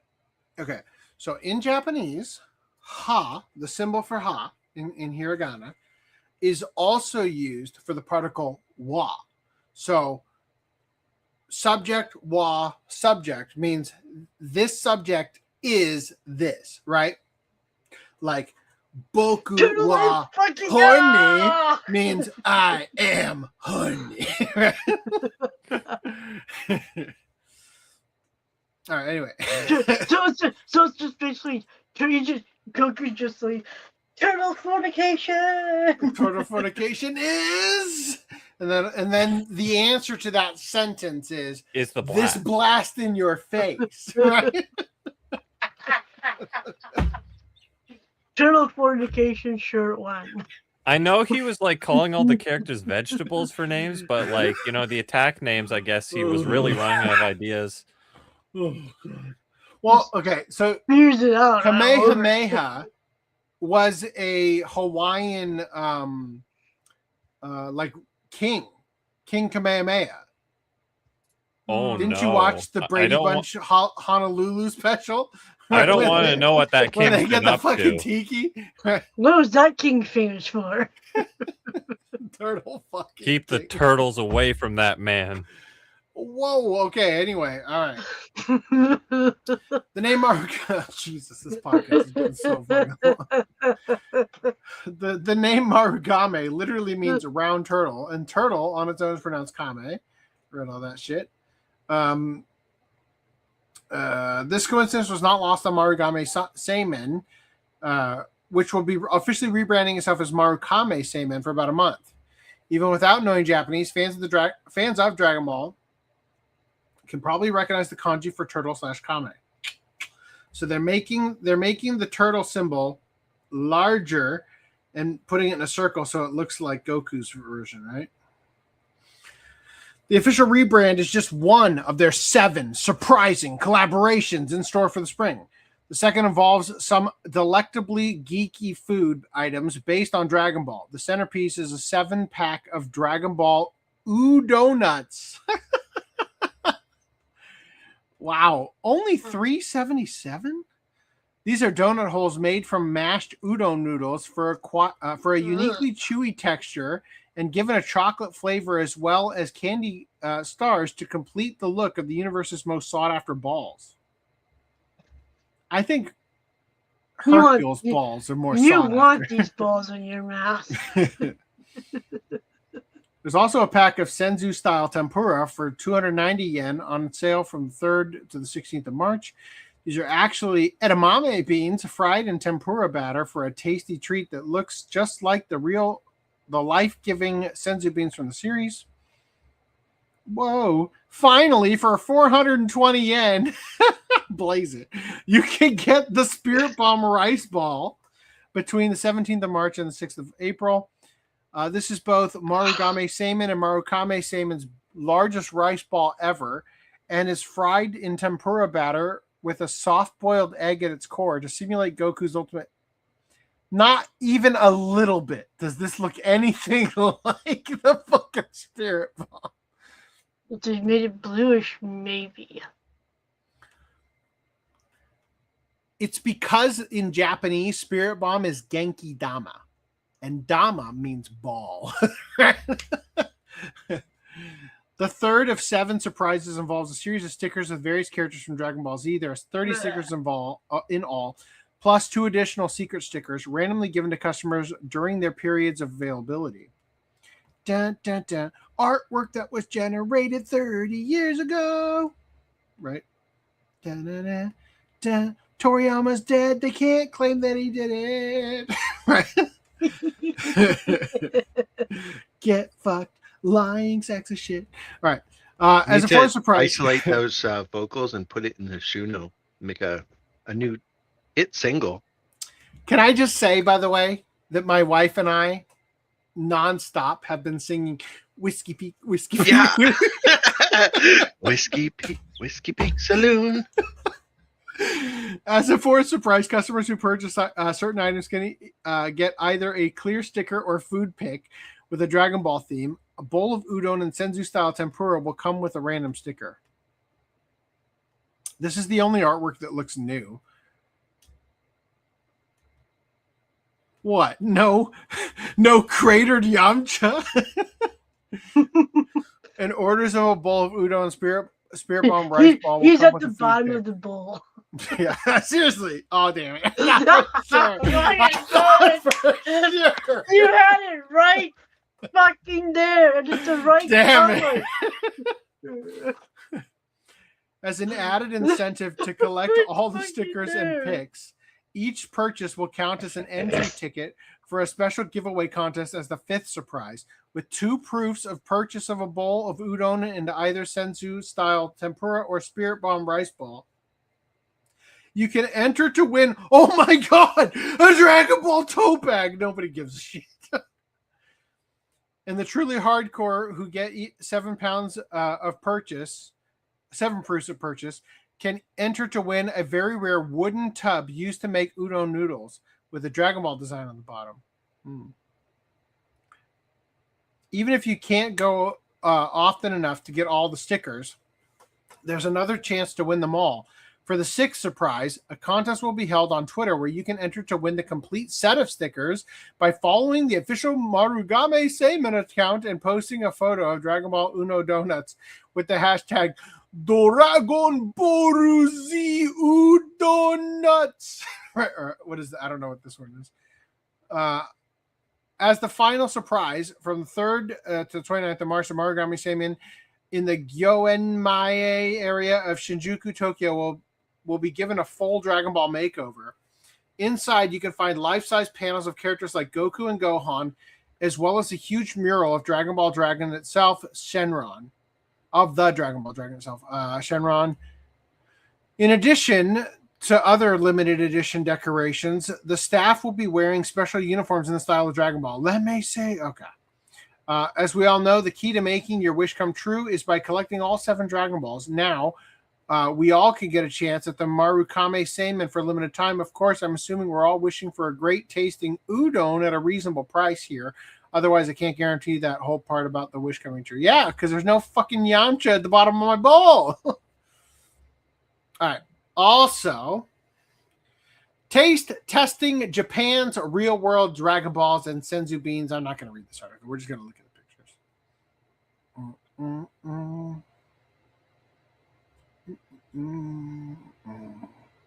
They're actually udonuts. Great. We already read that. Great. Awesome.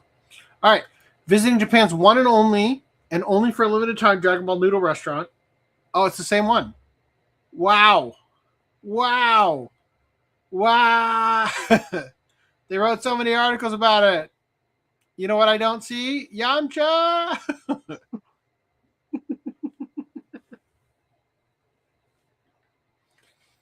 Go Tanks.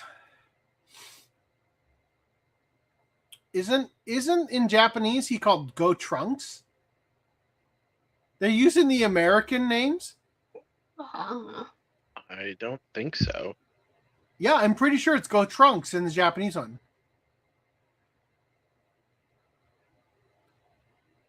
Go Trunks.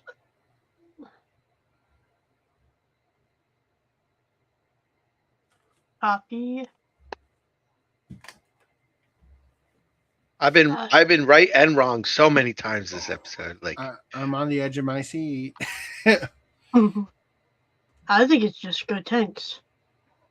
A Chinese cafe serves coffee made with eggs boiled in urine and calls it a healthy delicacy. Ugh. Would you enjoy your urine eggs more? No. It is just Hold on. It's not good trunks. It's never been good trunks. It's just good tanks. Okay. If it was cow pee or hot Chinese girl pee. Wait, Neither. hold on. I What if need a caveat. I need a caveat. Hot Japanese girl pee received through her armpit. What the fuck? Does that really make it better? He's watching those hentai where they got the He's like, in the listen, armpit. man, I want the pee, but I don't want it to have anything to do with the vagina. Armpit or bust. Or maybe in Reese's case, armpit so I can bust. Okay. He's been taking that medicine, No, so you know. I can't. That photo's just been in the back of my mind all night, man. All right, let's read. Let's read this. A cafe in China has gone viral for serving one of the strangest drinks imaginable, ordering coffee topped with an egg boiled in urine while claiming it's actually good for your health. The cafe in Dongyang, Zhejiang province, introduced a special Americano. It's an egg, dumbass. What? Is it a coffee and an egg? Yeah. Coffee A with special eggs. Americano priced at $4, featuring a roasted egg prepared using urine as part of the traditional local method. The drink reportedly became popular enough to sell over 100 cups per day on weekends. They probably have, like, in the picture promoting it is like a girl holding her crotch like she's about to like wet herself. And she's like, where do they source all this piss? that's what I'm saying. So the advertisement features the girl, but in very small text it says not actual footage from the movie, right? It says actual piss sourced from cows and pigs, right? Actual piss sourced from manager. Ugly manager. The eggs used in the drink are not a new invention, but part of a long-standing regional dish known locally as boy eggs. Wait. When the staff has to piss, I guess they just fill up the jar or something. Which are traditionally boiled in urine and believed by some locals to provide health benefits. These claimed benefits include preventing sleepiness in spring and avoiding heat stroke during summer, according to local beliefs. Damn. Fuck. Maybe the Americano is doing that. The practice itself is said to date back centuries, with roots going as far back as the Song Dynasty, and has even been recognized as part of a local cultural heritage. However, despite the cultural background, the drink has sparked widespread controversy online, with many questioning both its hygiene and safety. Medical experts have been particularly critical. A nephrologist cited in reports stated that urine is a waste product with no proven health benefit and warned that consuming such food could pose health risks. As the controversy spread, reports indicate the cafe eventually removed the drink from its menu following backlash. What if it was boiled in gamer girl bathwater? That's a a little bit million better. sold, right? Unicorn Overlord's Rosalinde becomes an enchanting figure. There's a lot of bubbly fairies here, huh?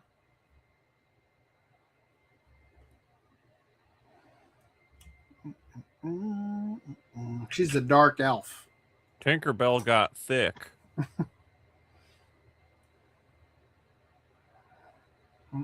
All right, guess what? Uzaki-chan wa Asobitai's mother and daughter get Sugoi swimsuit figures. Swimsuits.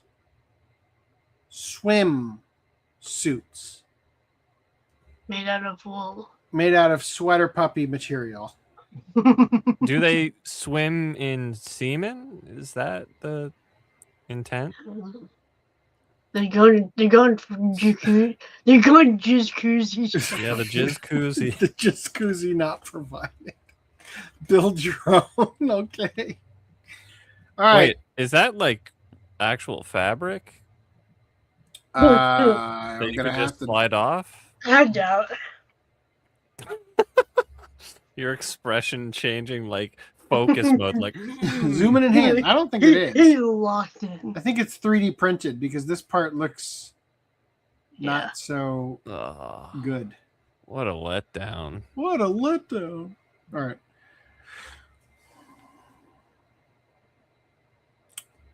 Silicone testicle covers banned from Japanese sauna following cups being left behind on shelves. Ugh.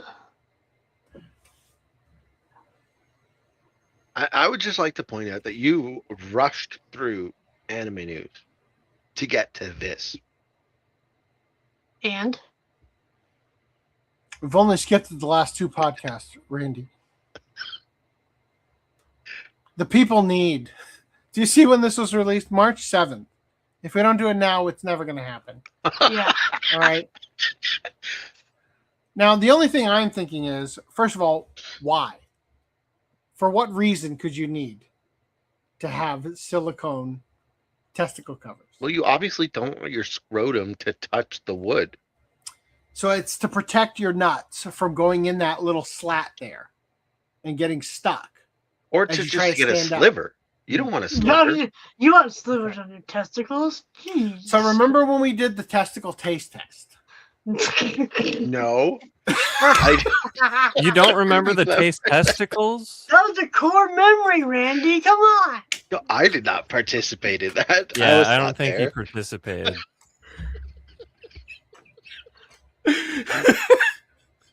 All I'm saying is, This is news I to will me. get these rushed We've delivered all to got your that thing. house.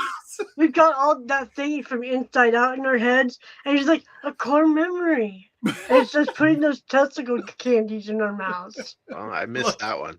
They come in every color. Do we get one of these free with when we order an anal Brad? I like how they're inclusive to Piccolo, so that he can Glow in have the a green dark, one. so you can't lose it. Please let that be You got radioactive balls. Imagine the balls on a person walking into a dark sauna. Do I have to go They're to like nuts a tailor to get the correct, accurate sizing? You got the glow in the dark ball cover, the glow in the dark condom. You're all set. You know what? You know what? Women can get their tits measured and all their sizes and everything accurate. Where's the ball measurers, huh? I was going to ask. Like, you're going to need to give me your ball measurement so I can buy you the right kind. Do for- we use come on. We need to have a controlled environment because it depends on whether you're in a hot, steamy sauna or on top of Mount Everest. Because Yeah, those we are- have to have a range. Excuse range me, of stuff. son. Your balls do not shrink. They They revert transform. up into you, and the scrotal baggage shrinks. All right? I mean, I think that's a Also, transformation. I don't think we're going to That's go our ahead and do magical our, girl our transformation. Yeah, you're right. review on Mount Everest. But if you Is- want, when we go to Japan, No, we can Mount do it on Mount Fuji. Fuji. Are these like the magical girl outfits for your scrotums? Do you feel I that? don't, I don't see any bows, Randy. We'll have to get some bows that we can glue on, a little hot glue action onto yours. Here, I'll get you the black one to match your outfit. For the sizing, do you do letter grades like the same as bras, like double D? Do you want double A's? Is it better to have a double A? Yeah, women in Double- chat. What is the desirable ball cup size? Double D's nuts. Oh, people don't forget to take their testicles with them when they go home. Says Sauna. Oh, in shit. I like my explaining balls at the sauna. Would Most of the B's be posts- better because they're more bumpy? Most of the posts made through the official Twitter account of Sauna Monkey, a sauna and bathhouse located in downtown Nagoya. my gut is screaming. You're gonna learn that this sauna sells the testicle covers. Oh God. A sauna and bathhouse located in downtown Nagoya are pretty mundane. There's information about limited time discounts, promotional events, and other little everyday updates. But on February 28th, Sauna Monkey put out a much more unique announcement. Quote, "Thank you very much for your continued patronage of Sauna Monkey. Based on careful consideration of hygiene factors, we would like to take this opportunity to ask that customers refrain from using covers for certain specific parts of the body made of silicone or other materials within the bath and sauna areas." Just what specific parts of the body are the covers in question for? The balls. Well, hold on. Are there going to be the women with fake titties being told, "Get out! Get those silicones out of here"? Pictured above are the... It doesn't sound like they sell it because they're saying don't use them at all. Pictured above are the colorful offerings from Tamamall, a Japanese company that offers what it calls sauna use male protective devices. To brush aside the delicately worded description from Sauna Monkey and Tamamall, these are silicone cups for men to rest their testicles in while in a sauna. I'm sorry. Whoa. Okay. All right. Mind blown. You don't use two. You use one. This notch, that's where your hog sticks out. All right. It all makes sense now. This is a scrotal cup. No. Putting two on would be very cumbersome. Yes. Very cumbersome. Oh, God. All right. To rest their testicles in while in a sauna so as to keep the sensitive skin of the scrotum off the heated surface of the bench that sauna users sit on. Though officially romanized as Tamamall, the product is pronounced Tamamoru in Japanese, a mashup of the Japanese words tama, meaning balls, and mamoru, meaning to protect. It's To protect and serve. It's basically testicle Tama. armor. my testicle proof vest. Wait, no, What was testicle Kevlar. What product was like protect your balls? Bulletproof balls. There's like it was a commercial. It was like a radio commercial or something with a woman's voice saying "protect your balls." Block it pocket. Protect your balls from phone radiation. No. Sauna Monkey's rationale of banning the covers used for hygiene reasons had one Twitter commenting whether this meant that the management had judged that having silicone on the sauna benches is less hygienic than having uncovered testicles on them. To which Sauna Monkey replied, "People don't forget to take their testicles with them when they go home or leave them on the rack. That's why we came to this decision." So the problem here doesn't seem to be the covers themselves, so much as that apparently Sauna Monkey has had to deal with people leaving their ball covers behind, meaning the cleaning staff has to pick them up and throw them away, or that customers have been leaving their covers on the common use racks/shelves for personal items, where they're a bit too close to comfort for other people's belongings. Just one day after Sauna Monkey announced the new policy, though, Tamamall itself tweeted back a question in response asking, "The sauna mats provided by sauna facilities, as well as customers' own personal sauna mats that they bring, are also in direct contact with the user's private parts and are left on common use racks. Please explain the rational difference between these and Tamamoru. Isn't it an overly strict policy to ban a specific product at a stage where no concrete negative effects have occurred?" I'm sorry. Hold on. There you go. Despite the aggressive tone of Tamamoru's question, Sauna Monkey replied that it could see the validity of it. You have a point. now that you mention it, we're closing down, right? To clarify his position, Sauna Monkey explained that sauna mats and towels do come in direct contact with one's private parts. They don't they don't have the purpose-built design of holding just the balls. As such, there's a greater likelihood of customers finding the sight of a testicle covers lying around the facility to be psychologically uncomfortable. You mean fucking hysterical. What is this, a helmet for cats? Terms, what? What is this, a helmet for cats? Or in more visceral terms, just plain gross. And this, more than scientific hygiene concerns, is the primary reason for the policy. Aside from Tamamoru's, the majority of the reactions to Sauna Monkey's tweet about the ball cover ban have been in support of it. So it seems as though the management does have a pretty good sense of what its potential customers would find icky. I want to see people like, yes, I get to see more sweaty balls. However, Sauna Monkey isn't opposed to ball covers on a conceptual level.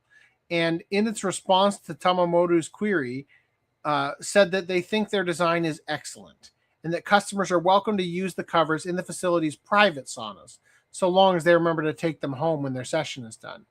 In addition to Sauna Monkey, Sauna Tokyo, located in downtown Tokyo's upscale Akasaka neighborhood, has reportedly enacted a policy banning the use of testicle covers too.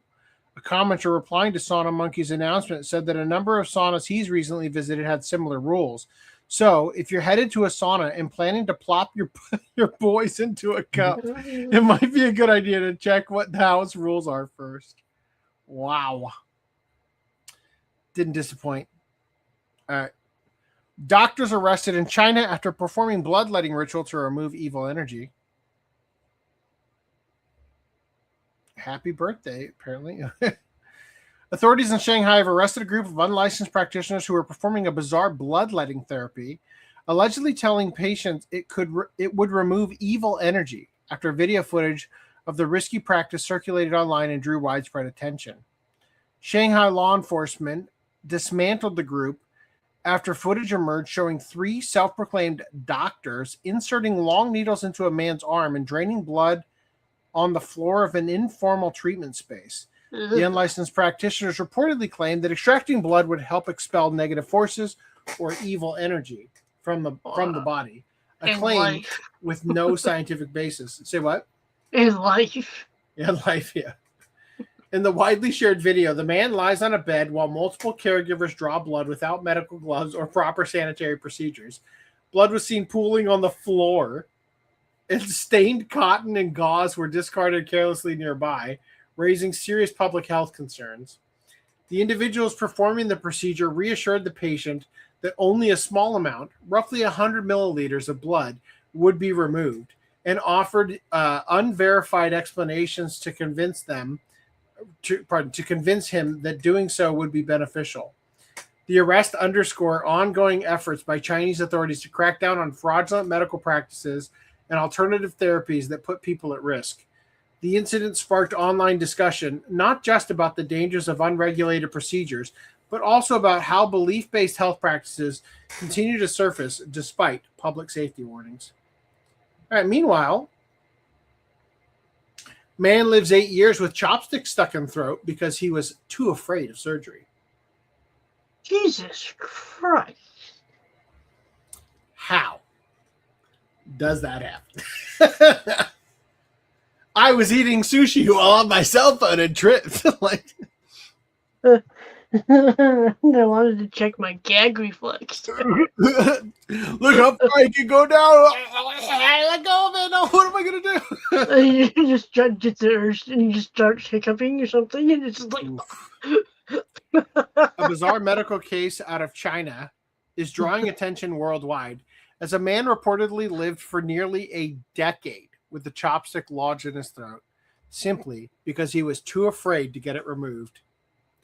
The man had a metal chopstick, approximately 12 centimeters long, stuck in his throat for around 8 years. Okay. Despite experiencing discomfort, he avoided going to the hospital due to fear of surgery. But then he needed an MRI.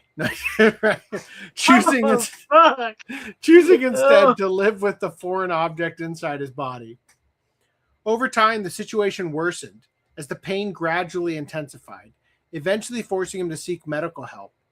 A hospital examination confirmed that the chopstick was still lodged inside him, leading doctors to finally perform surgery to remove it. The procedure was reportedly successful, bringing an end to a situation that had lasted nearly a decade. That's my lucky chopstick. Are these centimeters or inches? That's got to be centimeters if it was 12 centimeters. How many inches is 12 centimeters? The case has since gone viral online, with many expressing disbelief at how the man managed to endure such a condition for so long without seeking treatment. Incidents involving swallowed foreign objects are not unheard of, but medical experts generally warn that long or sharp items like chopsticks can be especially dangerous if left untreated. With 12 risks, centimeters is 4.7 inches. That's nothing. You could have lasted your whole life like that. That's gotta be inches. That's gonna be a foot long. How the hell do you get that all the way No, down? it said 12 centimeters. Go back to the X-ray. Does that look like 5? Not even It sure 5 doesn't. inches. It sure doesn't look like 4 inches. Hmm. Hmm. Hmm. Hmm. Hmm. Hmm.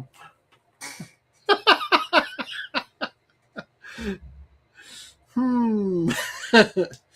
Incidents involving Wait, did you just? I wasn't looking. Did you just do the thing I think you did? Did you? Well, Did you have both your hands together and just put them down? Just I went like this because I was imagining if I'm turning this way and I'm picturing where his chopsticks start, and I'm thinking one hand here, yeah, one hand here, yeah. And then okay, that last one, I wasn't looking. That last after the ooh, it's like you have your hands up in front of you, and then you just keep it together and just go down to your thigh.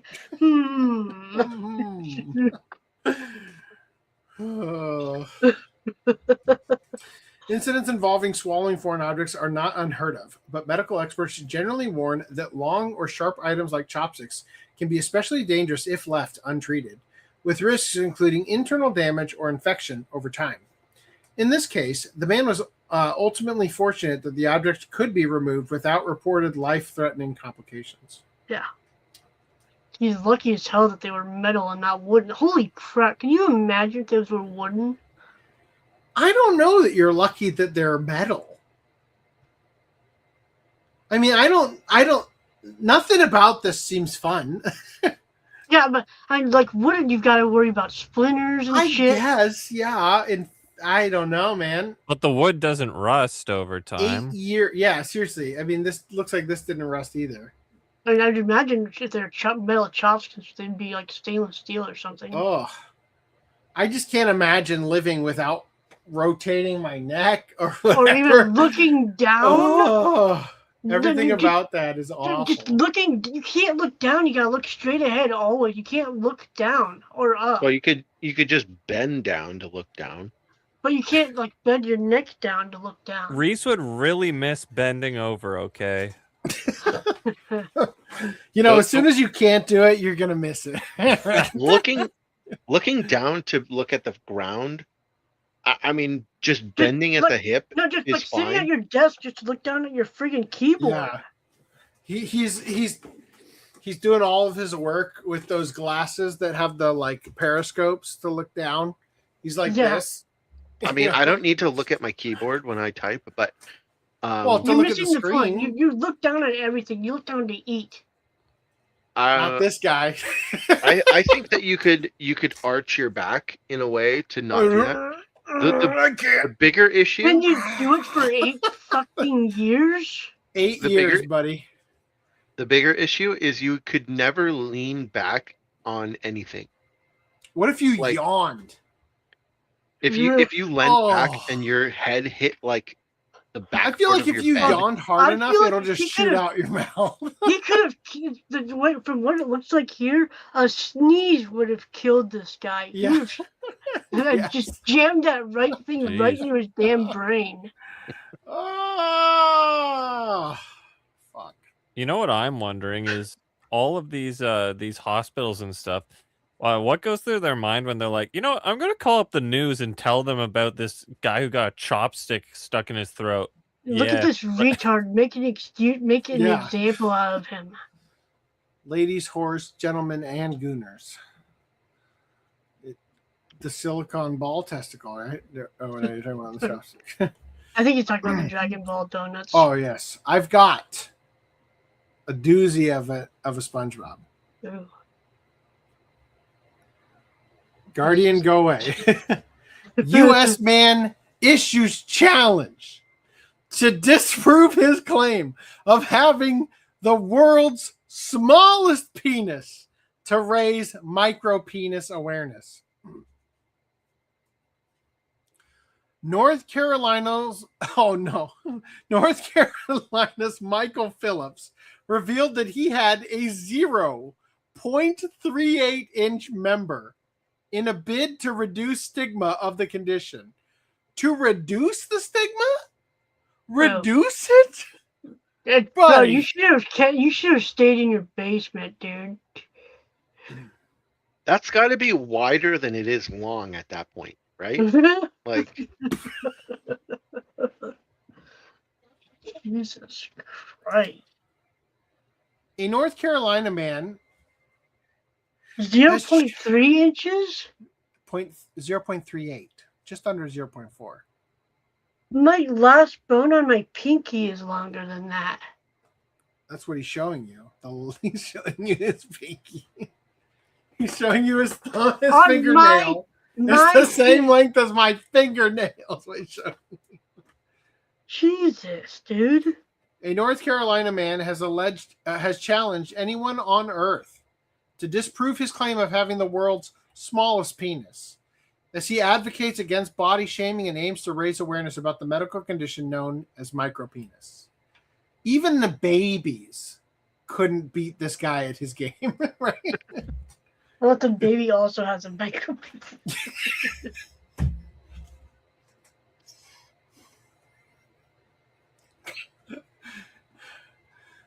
I don't want to search baby micropenis, but I am curious. Michael Phillips, 38, threw down the gauntlet in an interview posted Friday. If this got out when he was in high school, his name's not Michael Phillips anymore. It's Micropenis. Micro Phillips. MP Micropenis. Oh, he threw down the gauntlet in an interview posted Friday on TMZ's YouTube channel, in which he purported that his penis was 0.38 inches or 0.97 centimeters.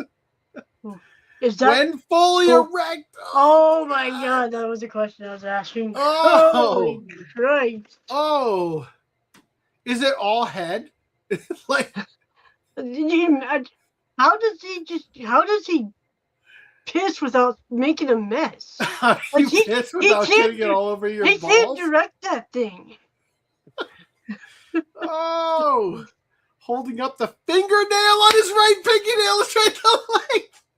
When it's flaccid, it's smaller than that. He remarked that research he had done online. How does it know the difference? when it's flaccid, it goes inside.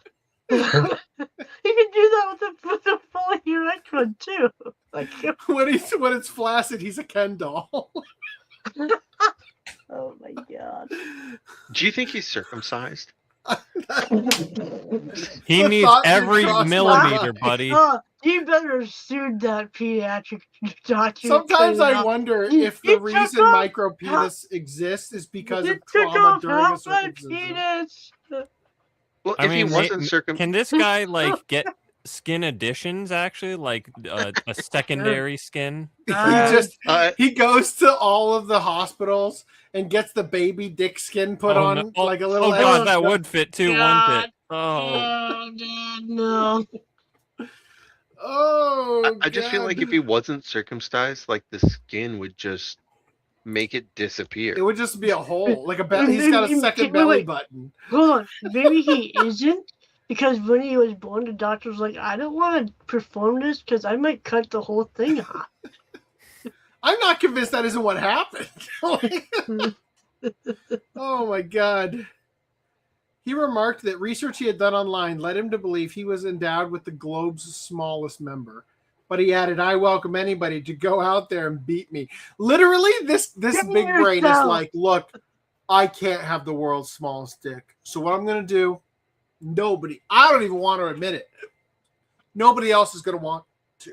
But if I double dog dare them to show me up, you could have the title of world's smallest dick, and then I will get to live as second smallest. Right? Yeah, that's how he goes and introduces himself from then on. I'm the second smallest. My name is Michael Phillips, world's second smallest penis. I welcome anybody to go out there and beat me during a 10-minute conversation that perhaps may have to be seen to believed. Phillips indicated to TMZ that he had been diagnosed with having a micropenis in 2025. It took that long to get diagnosed? Bro, you're 38. You're fucking 38, man. You didn't get diagnosed till last year. How old is this fucking article, by the way? February 2026. Holy shit, man. He was diagnosed with having a micropenis in 2025. He evidently agreed to the interview with the gossip outlet to reduce stigma about the condition, asserting, quote, "It's not just some slang term that people use on the internet." Wow. Believe it or not. How did the Guardian get a whole wind of this guy? Did he just go to the Guardian? Hey, I had the smallest micropenis. No. He went to TMZ. He went to TMZ, and the Guardian's reporting on TMZ. Whatever. Dude, hey, you want? Anyway, points to stance. This author is actually beating him, but he's too embarrassed to admit it. So he wrote the story about the guy so that he could try to reduce the stigma for anybody who might see him in the sauna with his silicone ball cover that covers everything. That just doesn't stay on; it just falls off. He just sitting there drinking tea out of it or some shit. It's a weird shaped teacup. That's for your testicles. What are testicles? He evidently agreed to the interview with gossip. Furthermore, Phillips suggested having a micropenis is no laughing matter. Nobody thought it was. That's why it's a fucking insult, dumbass. No laughing matter, and wanted to encourage prompt medical intervention for anyone who, like him, had endured intimacy struggles while grappling with the realities of the condition.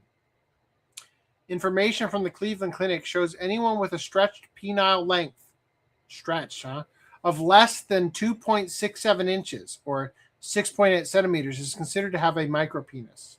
The condition is rare, affecting about 0.6% of people worldwide, according to the clinic's information. I mean, that number is probably grossly underreported, right? I don't remember. I mean, I was too young, obviously, but I don't remember with my own kid, the hospital taking out a tape measure to check the data. You know, like.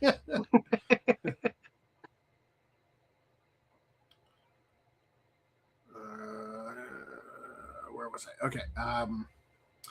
Phillips recounted how several occasions of being in a position where I could have sex and trying and not being successful led to me wanting to go see if there was anything I could do to increase the size of his penis. He also said using the bathroom can be difficult because it goes everywhere and stuff like that.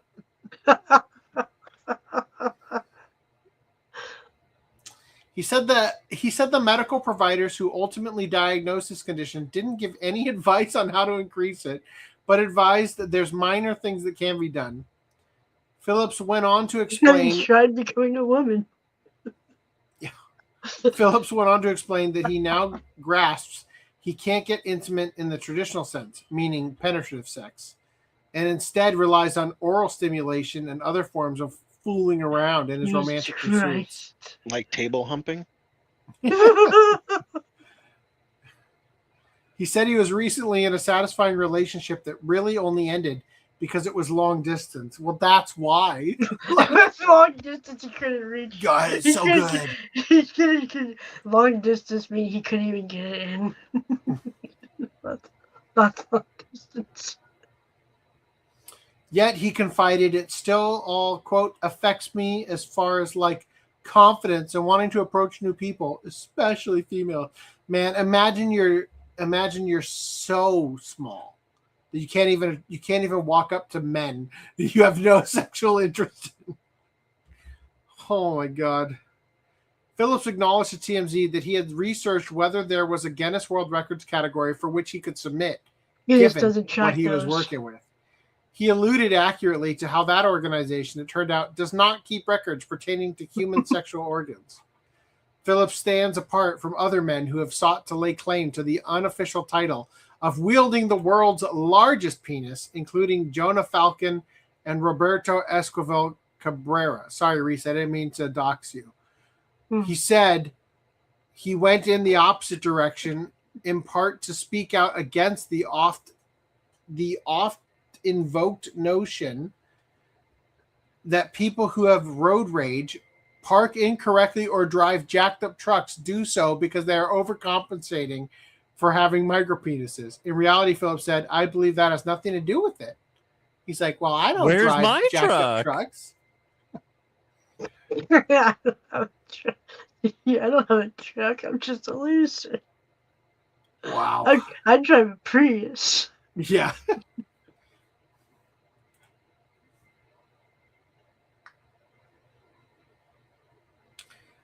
Well, it was nice of him to come out and bat for the small penis guys who drive trucks, right? That's it. Oh, JT Vega. The fuck, man?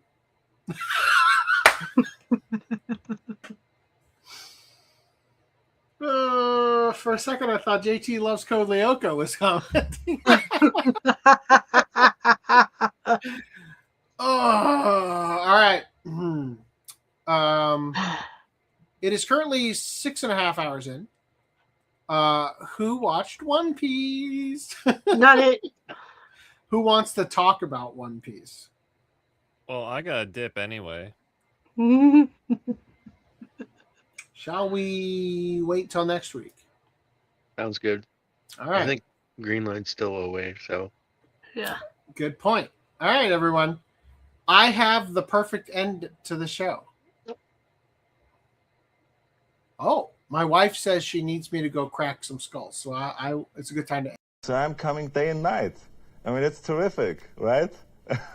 So, I'm in heaven.